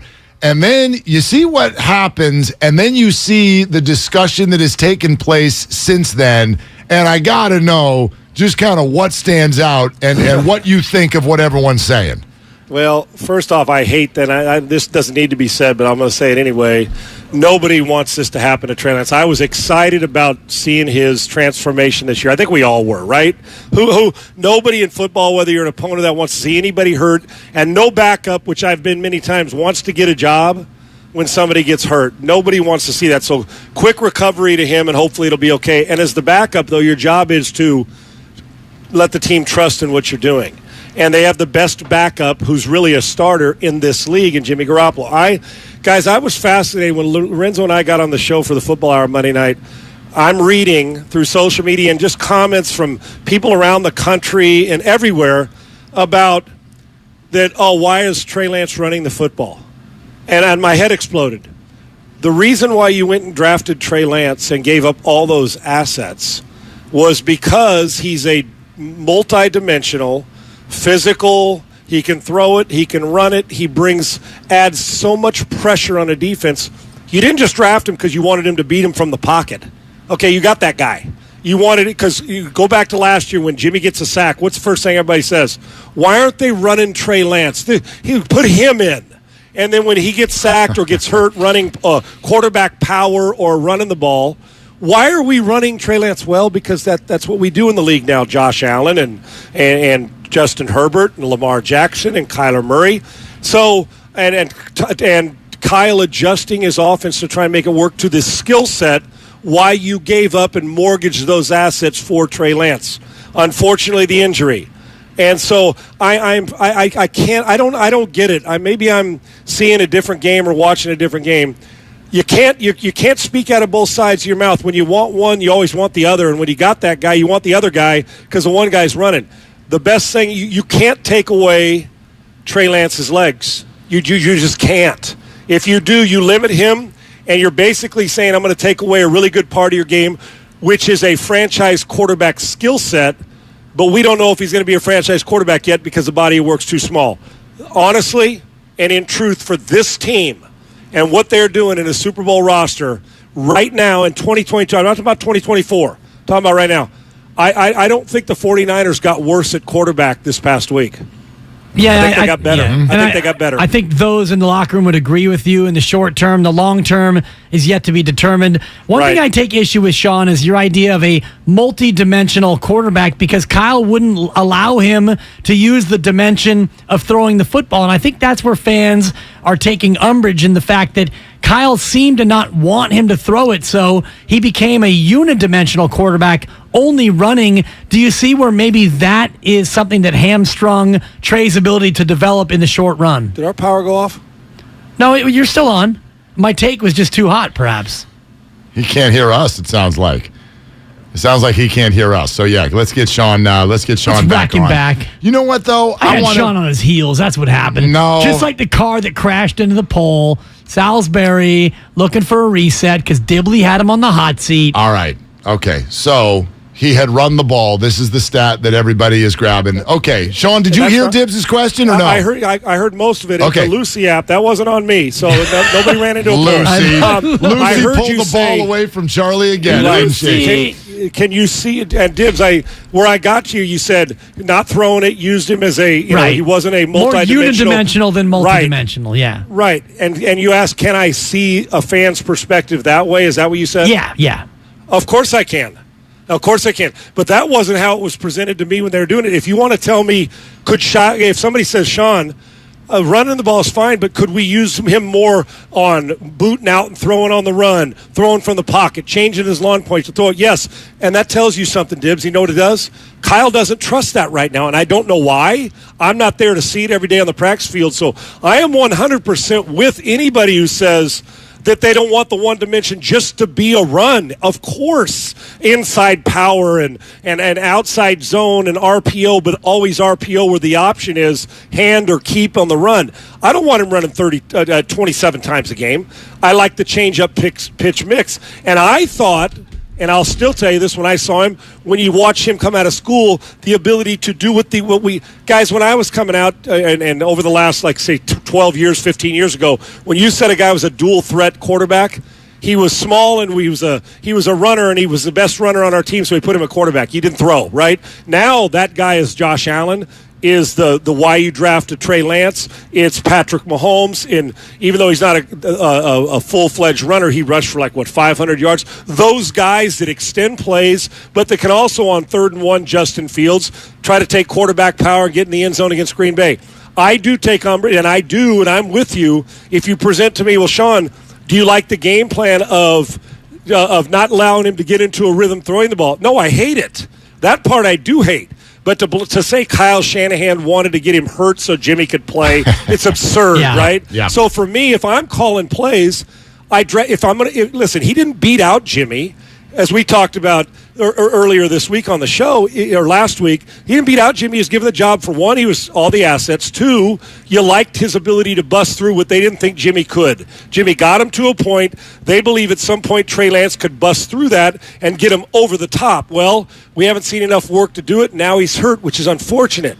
So for me, if I'm calling offense, I'm not saying I'm better than Kyle, but I got to use the skills that are presented to me. Now you don't have that dual threat skill, and you're going to go back to throwing and working your run game and your cutback run game and mixing in RPO with Jimmy, and you lose that threat. So I do have a problem with limiting the kid, allowing him to get into rhythm, but I do not have a problem with you telling me he's going to run it 8 to 10 times a game, either designed or on the scramble, at all. Yeah, Sean, I'm with you. And by the way, just to add some numbers to this, because everybody has grabbed the stat, Trey Lance, 2.5 games last year, game and a half this year, essentially a total of about 4 games. And I guess he's got 49 career rushes, which is actually, it's a little on the high side of the number you just threw out there.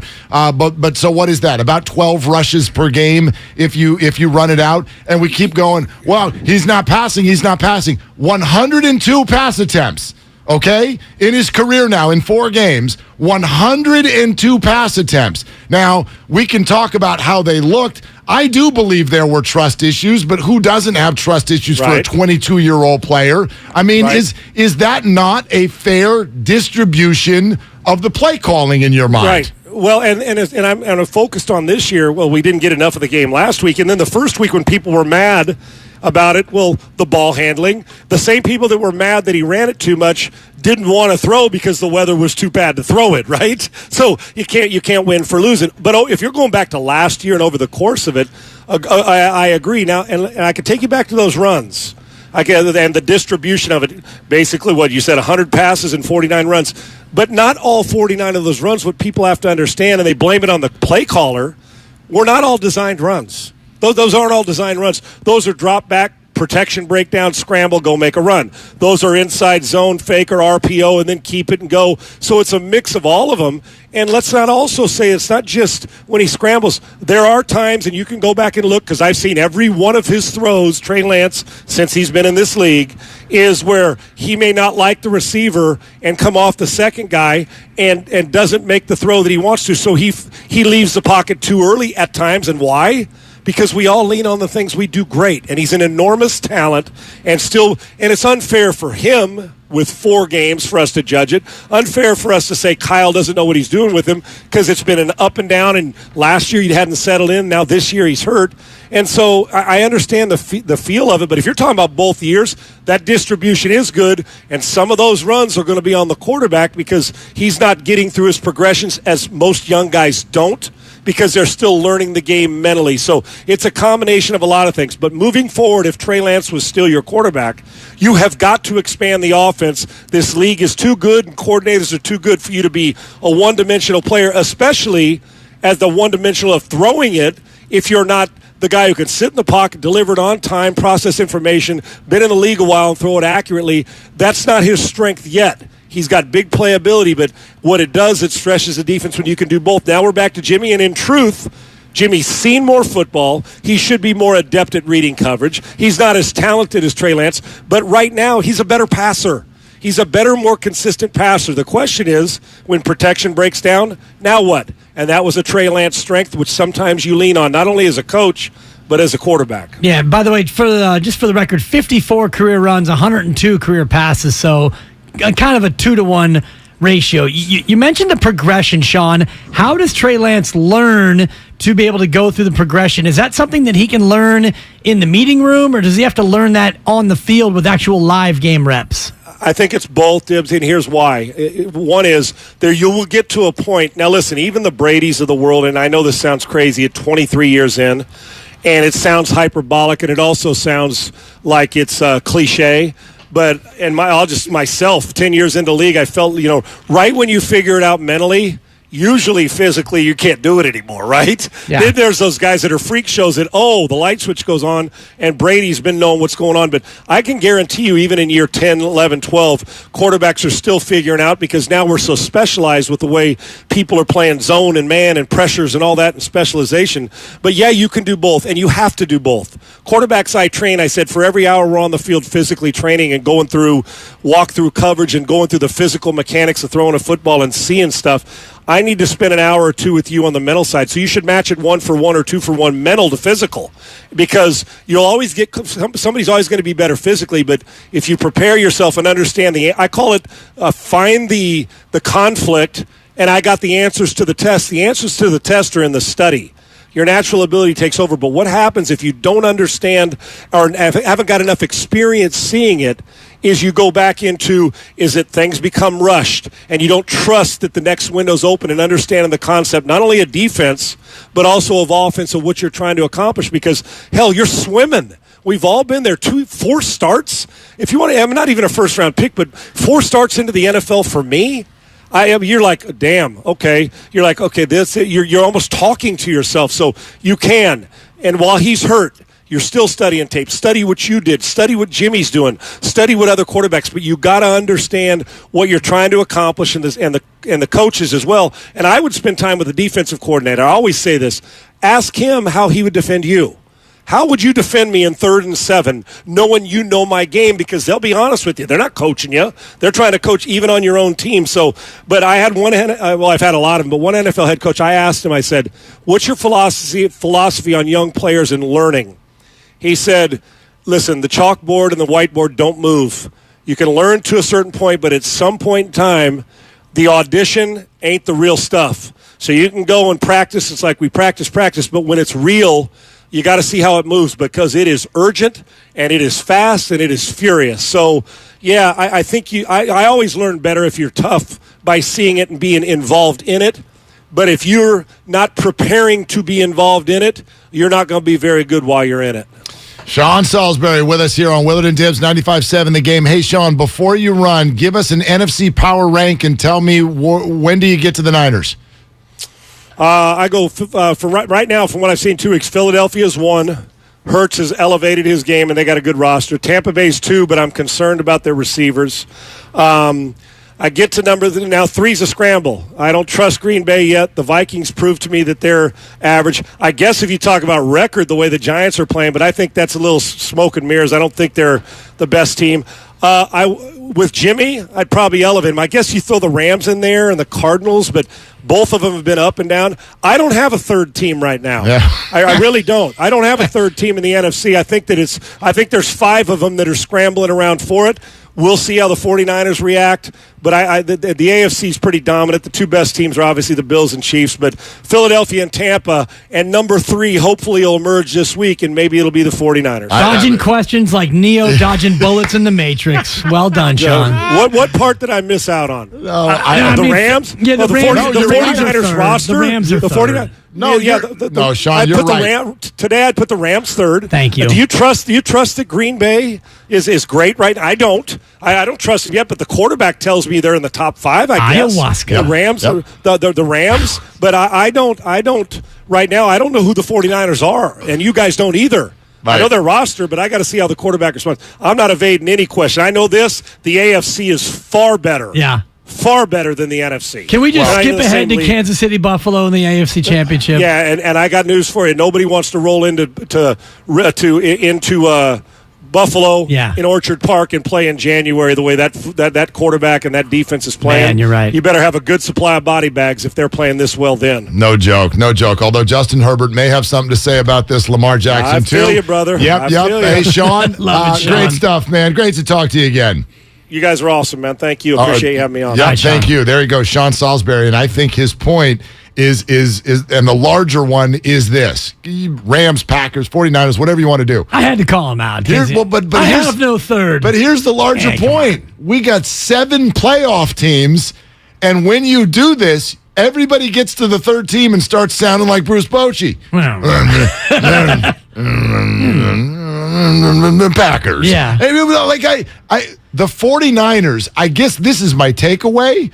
I mean, there's no reason, outside of, I guess, now a Jimmy injury. Right. There's no reason that this shouldn't head to the playoffs. Well, nobody in their right mind would get to 7, to your point, and not have said the 49ers. You have 7 playoff teams, 4 division winners. Even if you go Tampa, Green Bay, Philadelphia, and the Rams. Sure. Fine, you take those 4. Now find me 3 teams who you can definitively say are better than the 49ers. I don't even know if you can find one team. I don't think you can find one. The only other candidates would be Minnesota. And the Giants are a cute little 2-0. Come on. They're adorable. Context here. Yeah. Okay, bite a kneecap off. Tennessee. We're going to take your other kneecap. Tennessee missed a field goal. Carolina's not very good. 2 razor-thin wins. We know where that's going. And by the way, I think they've got Dallas. Do I have that on Monday night this week? They're playing Cooper Rush. They might be 3-0. No Giants hype train. Not allowed. Not yet. Yeah, the NFC, Minnesota, Arizona. Does New Orleans worry you? Like, whatever concoction you want, I don't think you can get past 5 without mentioning the 49ers. Well, if no you matter do, what your opinion is. If you do, I hope you're doing yoga because it is a stretch. Right. Thank you. It's a major stretch. Thank you. And so, by the way, here's what's also sort of fascinating about this, and we can get into this, 888-957-9570, and keep going on YouTube and Twitch. We see your comments. Same for the Comcast Business text line. And again, Kevin Hart tickets coming up in just about 10 minutes or so. But it's fascinating because at a certain point this year, if not often, we are going to unfortunately harken back to the conversation we've had in this city for 3 years, which is Jimmy a good quarterback who's helping his team win, or is Jimmy along for the ride? And we're going to do this again. So here's my question. Both is the answer. Well, it's fine. Like, I think that if you're anywhere rational at all, and we all know that I'm on Jimmy's side of the ledger, but I've never stated that this is an elite quarterback. He's not a great talent, but I also find it equally laughable when people go, yeah, man, he's Forrest Gump. Like, he is actually talentless, yet for some bizarre reason that I can't figure out, the team ends up with more points than the opponent most of the time when he plays. Trent Dilfer, Brad Johnson. Well, I made this point earlier in the show. One-offs. In the pre-show, Patrick McCaw has more NBA rings than Kevin Durant. Right. So we can just start with that in terms of the laughability of this. And something I mentioned before on the show, if you look at since Jimmy's been a Niner, how many quarterbacks in the NFL have been to multiple conference championship games? I think it's Mahomes, it's Brady, it's Garoppolo, and that might be it. That's it. So Rodgers. Rodgers Yeah, has been to Rodgers. Multiple, Yeah, he likes to lose those. Wow. He won one of them. Ayahuasca. Yeah. By the way, every time someone uses that word, I feel like they're talking about a summer camp. Like, doesn't that sound like at Camp Ayahuasca? Yeah, Camp Ayahuasca. Yeah, I fly to Wisconsin and go to Camp Ayahuasca. I went to Camp every Ayahuasca July. in '98 at Burning Man. Yeah, you didn't come back. Spent about 9 hours on a trampoline. So those are facts. So if we're all now expecting for this to end up in the playoffs again, and this is a fun question we can play with, 888-957-9570. What are you going to say then? Okay, Jimmy goes to the playoffs again. Is it again luck? Is it again great defense, great run game? Boy, sold under a lucky star. This smile and the ding on his tooth when he uses it. Oh, my gosh, he's Forrest Gump. He went to Alabama, started running, and ended up at the Oval Office. How the hell does this happen?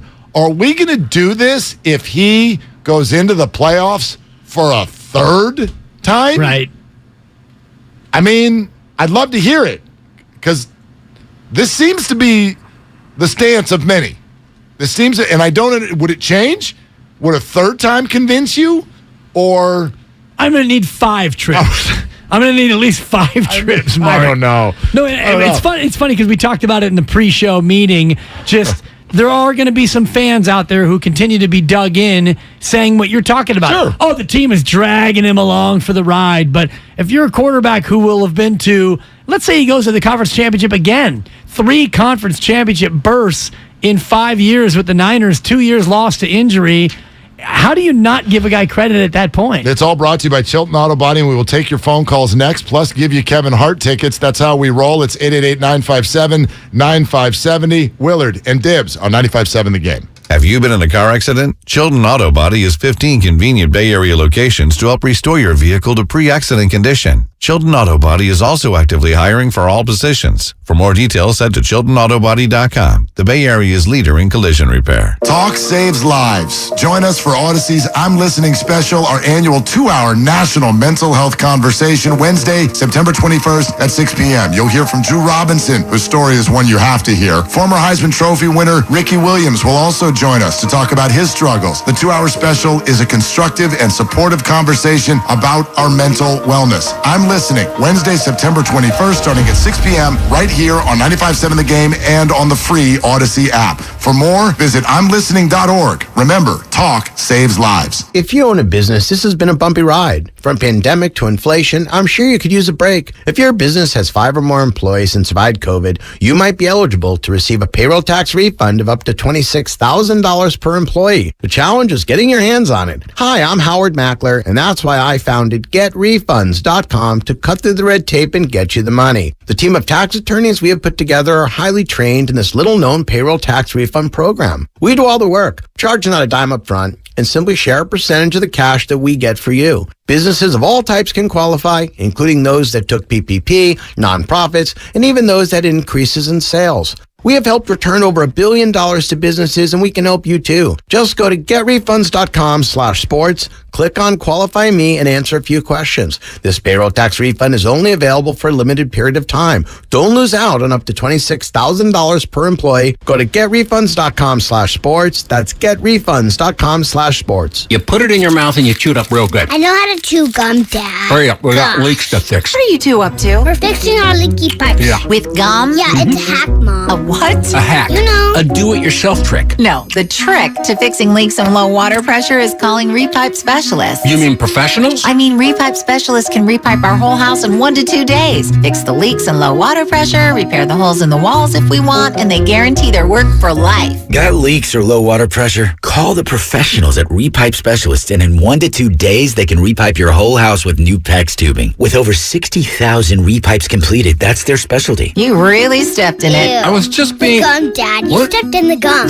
Oh, great. Call 800-217-1636 for a free in-home estimate and ask about their 0% financing options. That's 800-217-1636. Call today, 800-217-1636, or visit repipe.com.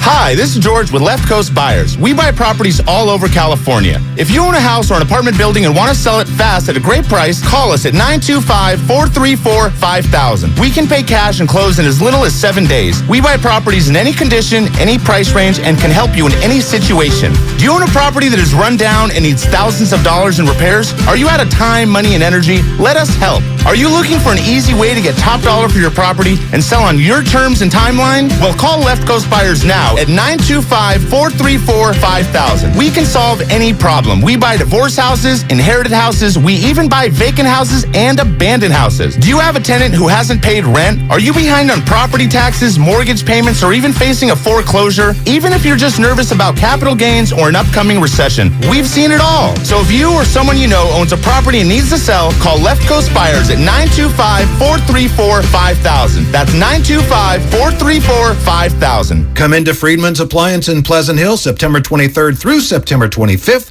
for their fall clearance sale event. Take advantage of factory direct prices, one-of-a-kind opportunities, special pricing on floor models, and convenient financing. And save on new appliances from trusted brands like Miele, Bosch, Electrolux, LG, and Maytag. Visit Friedman's Appliance in Pleasant Hill for their fall clearance sale event September 23rd through September 25th for the best time to save on new appliances for your home. Don't waste your time trying to sell your old car. Donate it to Cars for Kids. It's the easiest and fastest way to donate your car and get a tax deduction. Donate online at carsforkids.org. That's cars with a K. 1-877 Cards for Kids. Donate your car today. It's not easy being the one everyone counts on to keep the facility running, no matter the weather or supply chain hiccup. But we get you, Raymond in Buffalo, and Maria in Miami, Jules in Minneapolis, and Stan in Central Indiana, taking control of everything that's under your control. At Grainger, we're here for you with experienced branch staff at over 250 locations so you get the product you're looking for. Call clickgrainger.com or just stop by. Grainger, for the ones who get it done. Heard my little sis is buying a car. You'll need my secret guide. Gross, no way. I already used Capital One Auto Navigator. I bet your credit score wasn't impacted at all, so ha. I got my real rate and monthly payment, had an amazing test drive at the dealership, and made the purchase. Taking the easy way out. That's so you. Still not getting it. That's so you. Capital One, what's in your wallet? Terms and conditions apply. Find out more at CapitalOne.com/AutoNavigator. Wendy's new French toast sticks are so delicious, some are saying that they're better than their mom's breakfast. Excuse me, did you just say Wendy's new French toast sticks are better than my breakfast? Mom, is that you? Answer the question. I said some people are saying that because they're so crispy on the outside and fluffy on the inside and perfect in every way. Uh-huh. And what do you think? I think it's time to tell people to choose wisely. Choose Wendy's new sweet and crispy home-style French toast sticks. That's still not an answer. At participating U.S. Wendy's during breakfast hours. We're all on this planet together, so join Odyssey and find your one thing. Fruits and vegetables are very environmentally friendly foods. Make them even more friendly by eating them in season. Join Odyssey, and together each of us doing one thing makes a greener tomorrow. What's your one thing? Kevin Hart's Reality Check Tour is coming to Chase Center on October 1st. And 95.7 The Game has your tickets. Listen to Willard and Dibs all this week around 10:30 for your chance to win.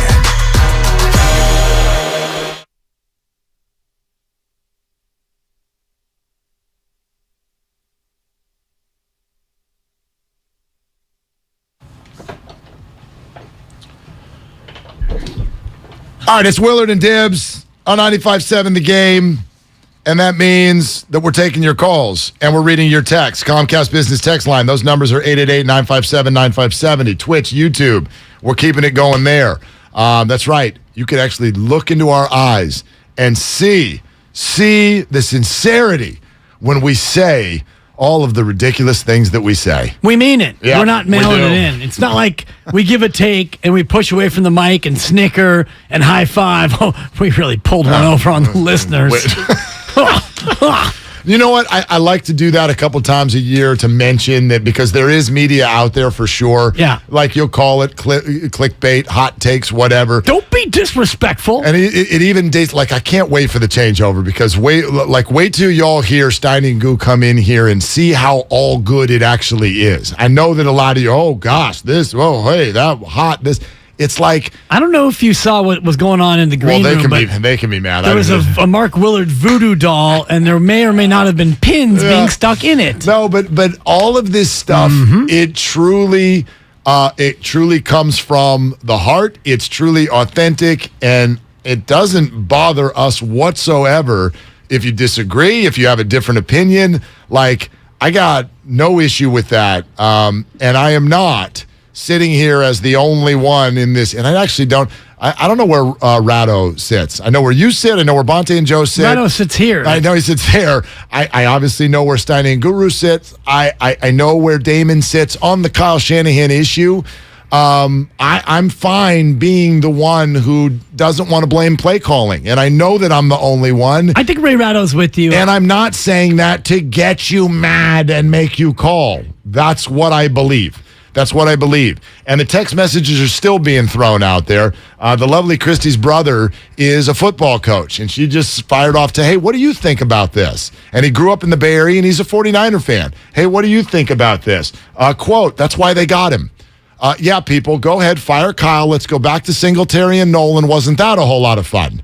So, that's where it's at. We're going to keep talking it out. I disagree for sure. that this is why they got him. They didn't get him to run him 12 times a game. See, I think they did. That was a part of it.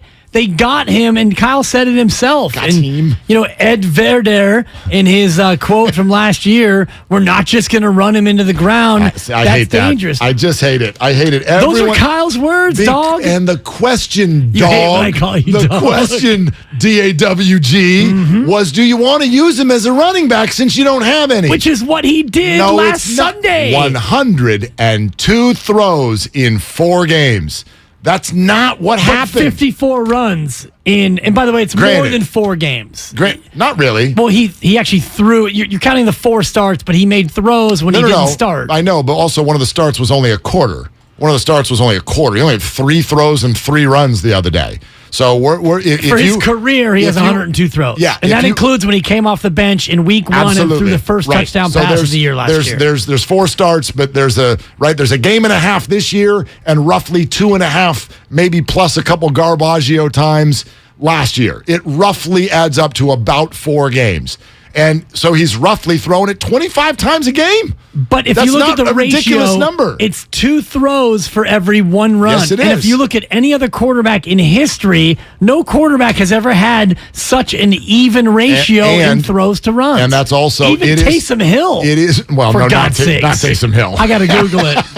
He'd probably be close. Now that one is also skewed. The career running numbers is skewed by what I would agree looked like a fish out of water game when he started his very first start against Arizona last year.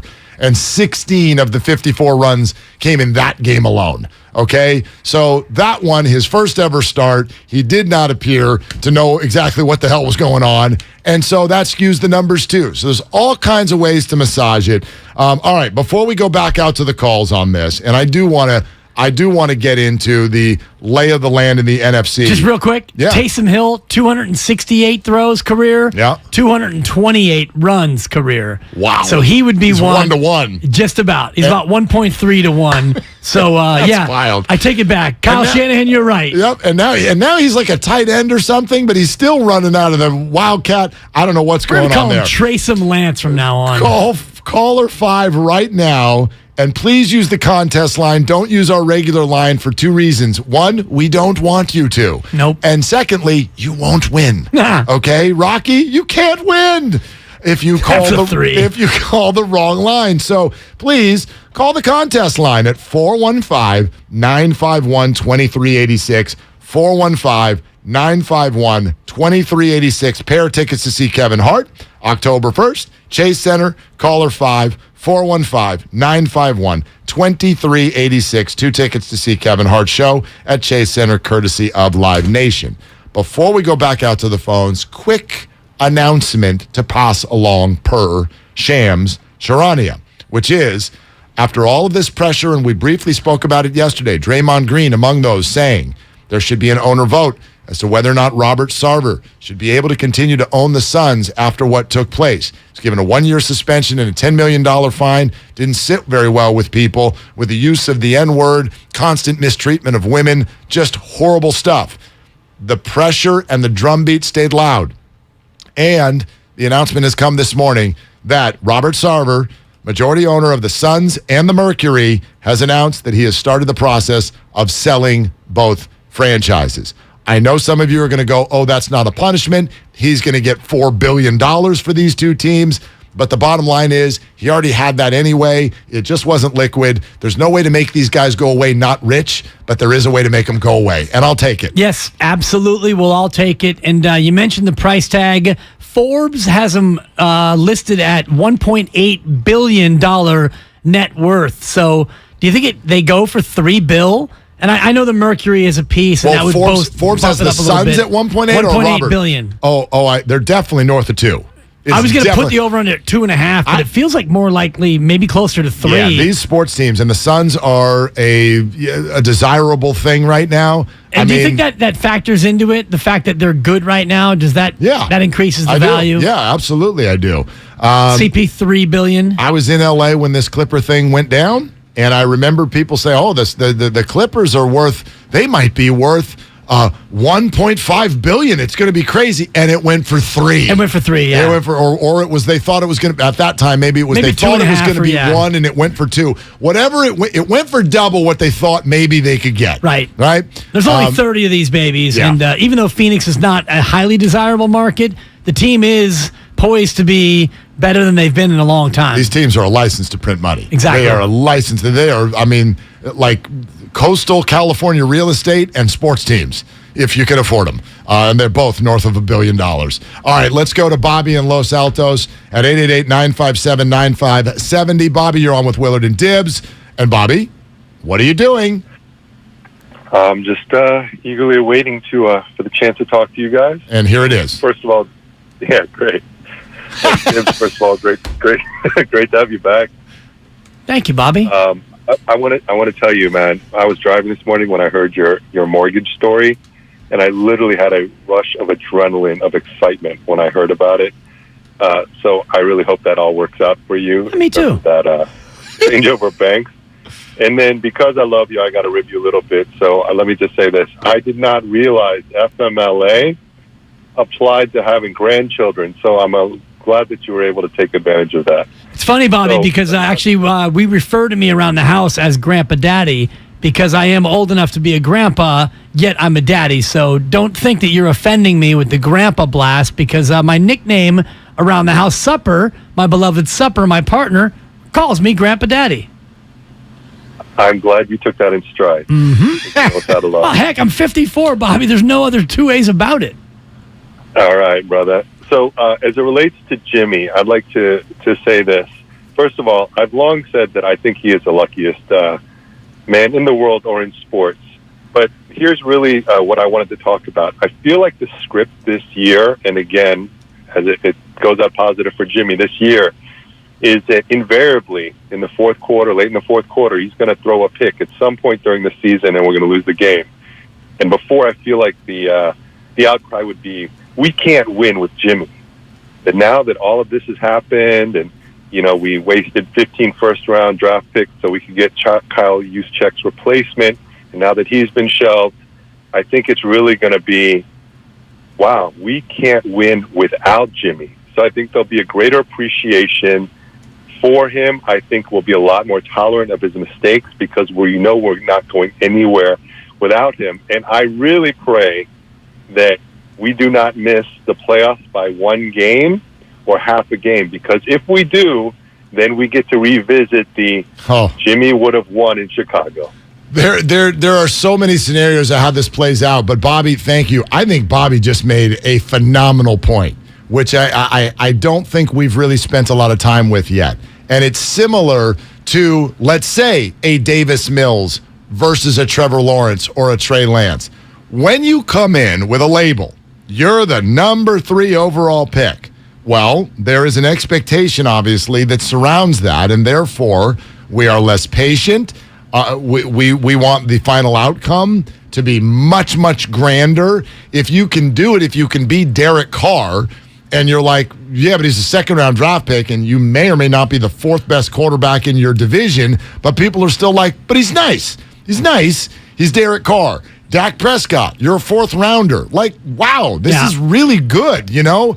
But if Dak or Derek had been the number 3 overall pick, we'd be like, this isn't it. This didn't work out.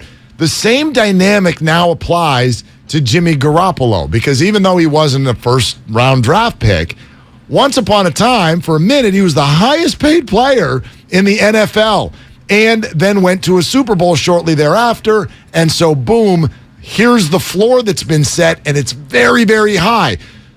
He's now the same guy in the same uniform with the exact same teammates, and all of a sudden, our patience for him is going to be totally different because he wasn't force-fed to us. He wasn't even supposed to be here. Right. The patience is the same as it was in previous years, though. Once he went to the Super Bowl, now the floor has been raised. And with this roster and his experience and Kyle Shanahan and the NFC being as weak as you talked about, there is no patience for Jimmy Garoppolo. This is his chance now. I think it's different. No, I don't think it's different at all. I think it because now he's making $6 million and he's a backup. Well, now you have no choice because you don't have anyone behind him. That very much changes. Like last year's deal with Trey standing behind him is a very, very different dynamic than this year. It's different, though, this year because if Jimmy fails, it's going to be Kyle Shanahan's fault more than any other person. Because except for Kyle moved on from him. But he didn't move on from him. He tried to move on from him.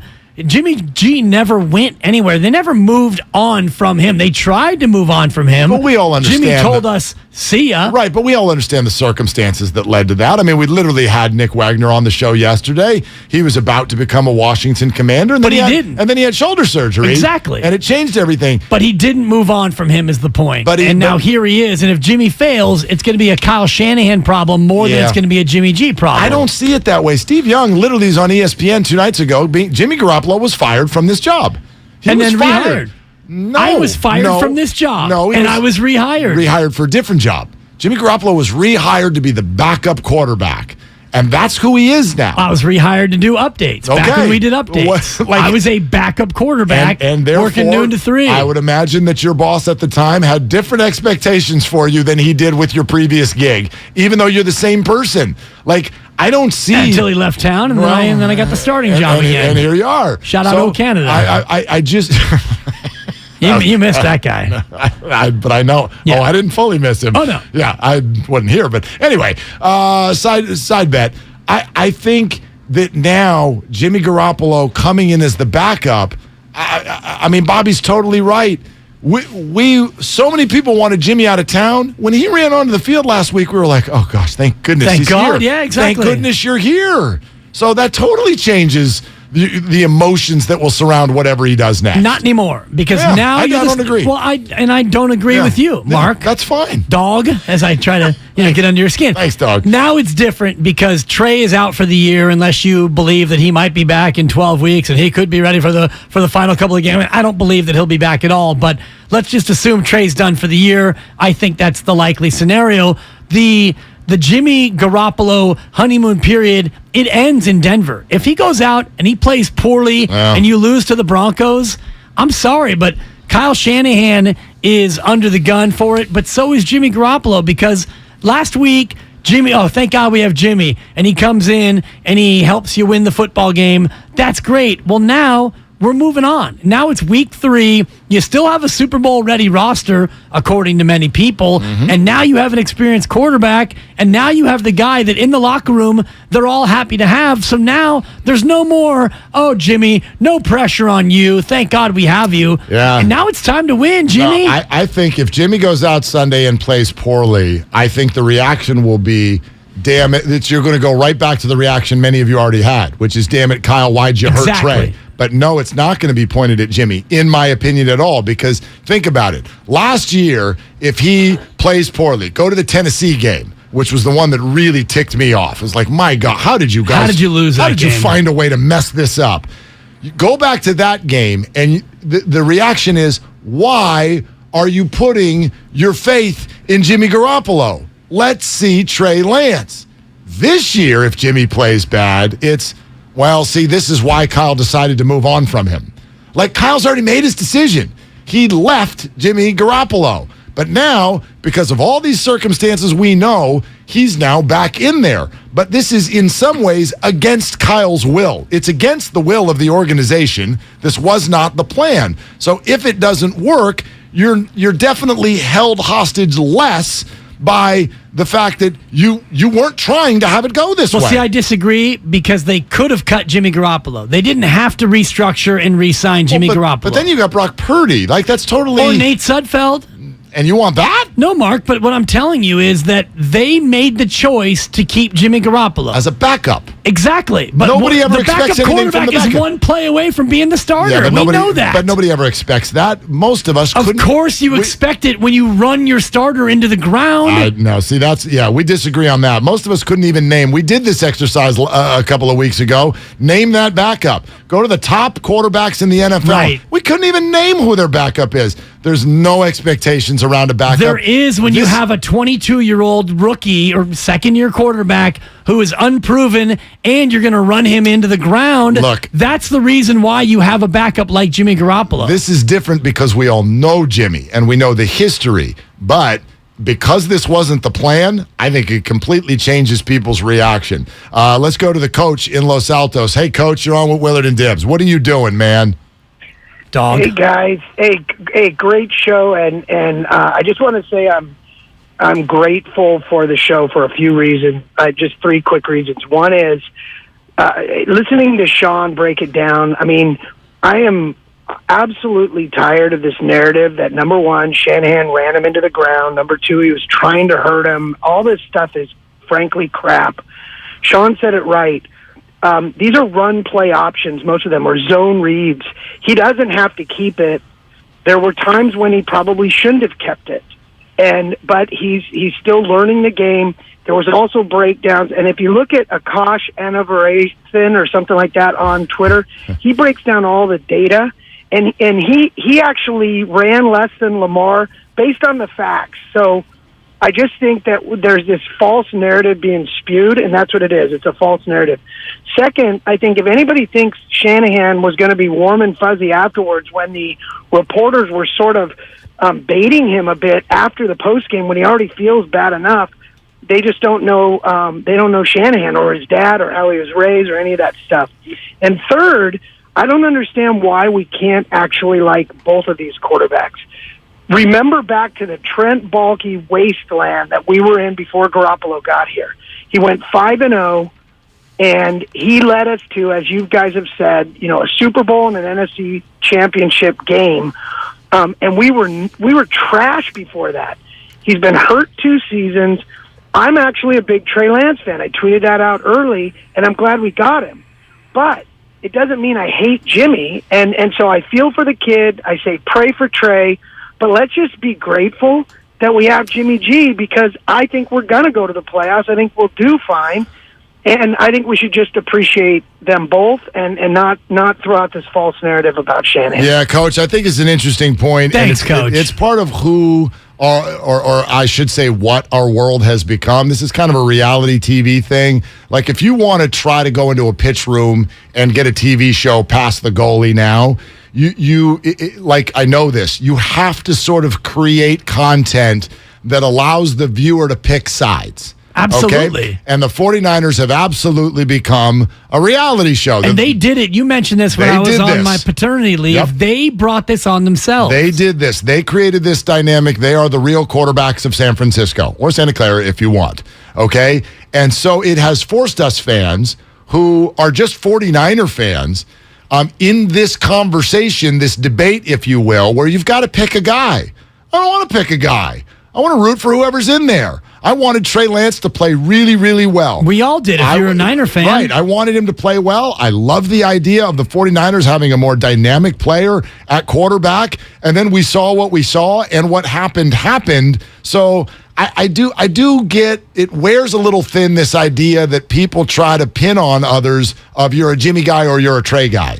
Why can't you just be a 49er guy? You can be both, absolutely. But now you're a Jimmy guy, but why are we now Jimmy guys? It's because Trey got hurt, and you look at why did Trey get hurt, and that's where you get into a difference of opinion. Did Kyle Shanahan, quote, run him into the ground, or was Trey Lance just a football player making football plays and he got injured as football players will do when they're playing football? That's where the drama gets injected. In terms of Jimmy Garoppolo and expectations and pressure and all the rest of it, the Trey Lance portion of the program is over. We can all feel the same way about Trey Lance. We all feel badly for a 22-year-old quarterback who was supposed to take a step toward stardom and being a franchise quarterback. And now that has to wait. So now all eyes on number 10. So now we can all think a certain way about Jimmy Garoppolo. And if he does a Jimmy Garoppolo type thing, 14 of 21, $181, 1 touchdown, 1 pick, and a loss. In a loss, then we feel a certain way. But if he does a Jimmy G thing, 14 to 21, $181, 1-1 in a win, then we all can feel a different way about it. It all comes down to the same thing, Mark, in the NFL. Either you win or you lose, and that colors our opinion about everything. Sure, man. You're not going to win them all. I don't agree with that particular take that Dante Whitner had. That they're going to win out now, and they're going to end up going 16-1 on the season. He's going to Jimmy some of these games, right? And then you decide what that means. I don't know if that means win or loss. I do think he's going to do what Jimmy always does, which is going to win more of them than he loses. Next 4 games: at Denver, home to the Rams, at Carolina, at Atlanta. I mean, you could easily win 3 of the next 4. Or even 4 of the next 4. But I'm just saying, Denver, it's 1.5 point spread. You might be underdogs against the Rams. That's or an interesting it'll be a one. That's an interesting one. And I think it also depends. Who do the Rams have this week? It'll depend on what the Rams do this week. But that one, I think in this moment. The Rams are at Arizona. Okay. In this moment, I bet the Rams, even they're coming here, right? Yes. Yeah, I got maybe a pick 'em, maybe the Rams by 1. Let's say you win 3 of 4. Close. You're sitting at 4-2, and we're all, doing pretty good. It's like Trey who at that point? It's all sponsored by the San Diego Tourism Authority. When you're happy and you know it in San Diego, there's no limit to how you can show it. Endless sunshine, coastline, and outdoor adventures inspire waves of feel-good vibes. Plan your trip today at sandiego.org. More of your phone calls coming up next. Doc Pandia next hour. And also coming up next, how about this? And I wonder how many people are even thinking about this. For those of you who think Jimmy is Forrest Gump and he keeps getting lucky, oh my God, there is something he's getting this weekend that Trey never had. We'll tell you what that is next. It's Willard and Dibs on 95.7 The Game. Oh. Bonte and Shashky bring the heat every morning. Trey Lance was Shanahan's pick. And if you didn't trust this guy to throw the ball, or you thought he was raw, then Kyle, that's on you. That is on you. And here we are in year 6. Year 6. And he still doesn't have a quarterback he trusts. So who does he trust? Who does Kyle want a quarterback? This is the Bay Area's sports station. Oh, yeah. 95.7 The Game.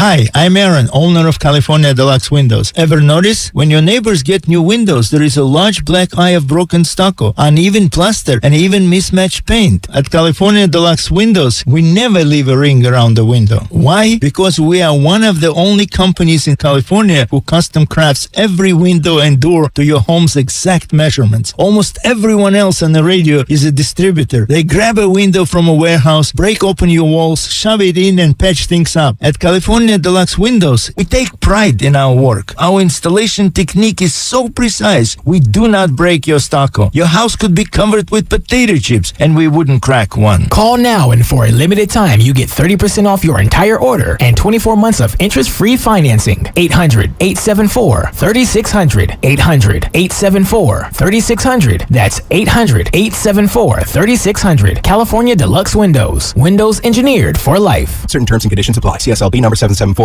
Some fans gear up for game day, but some fans follow their team every day. That's why the Locked On Podcast Network has a daily podcast for your favorite NFL team. Every trade, every overtime win, every game. Our local experts cover the biggest stories around your team every day. Search Locked On plus your favorite NFL team on the Odyssey app or wherever you get podcasts. The Locked On Podcast Network, your team every day.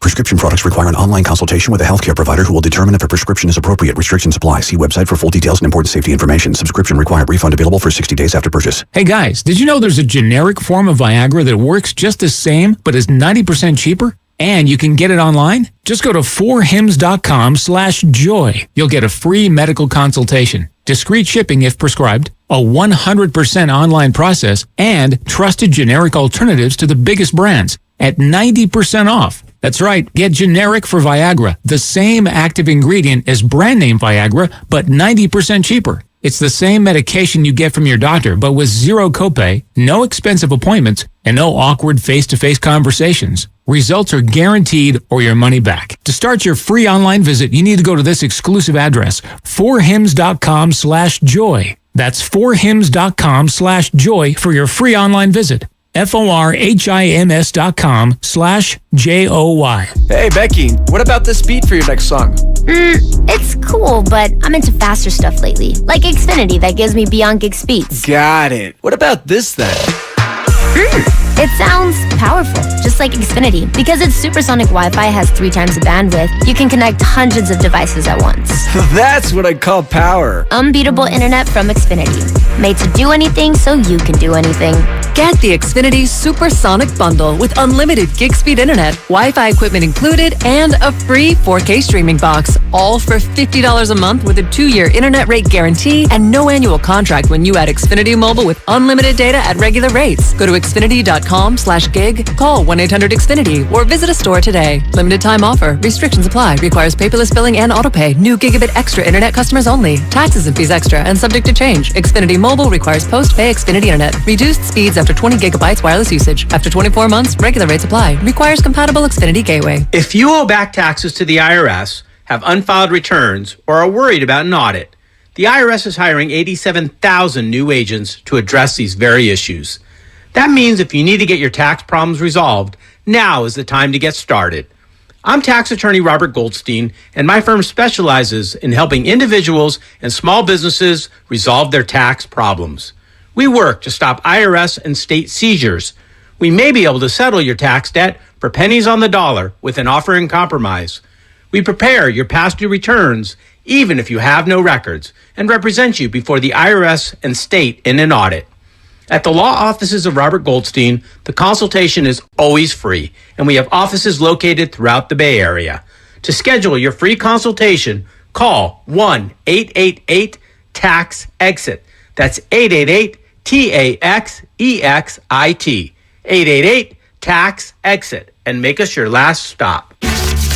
It's the bottom of the ninth, the game's on the line, and your small business needs a loan fast. What's your move? Go to OnDeck.com, America's largest online small business lender. With OnDeck, you can apply in minutes, and if approved, get your funds as soon as the same day. Go to OnDeck.com. Your loan is on deck. Depending on certain loan attributes, your business loan may be issued by OnDeck or Celtic Bank, a Utah Chartered Industrial Bank member FDIC. Limited eligibility for same-day funding. OnDeck does not lend in every state. All loans subject to lender approval. Attention veterans. If you were stationed at Camp Lejeune between 1953 and 1987, you and your family may be victims of toxic water poisoning. Cancers, birth defects, deadly illnesses have all been linked to the contaminated water. Congress is now holding the government accountable. You could be awarded financial compensation for your suffering, but you must act now. Visit sickvets.com for your free case review by True Law. That's sickvets, like veterans.com. Sickvets.com. Visit sickvets.com. You're listening to 95.7 The Game, KGMC FM at HD1 San Francisco. Always live on the free Odyssey app.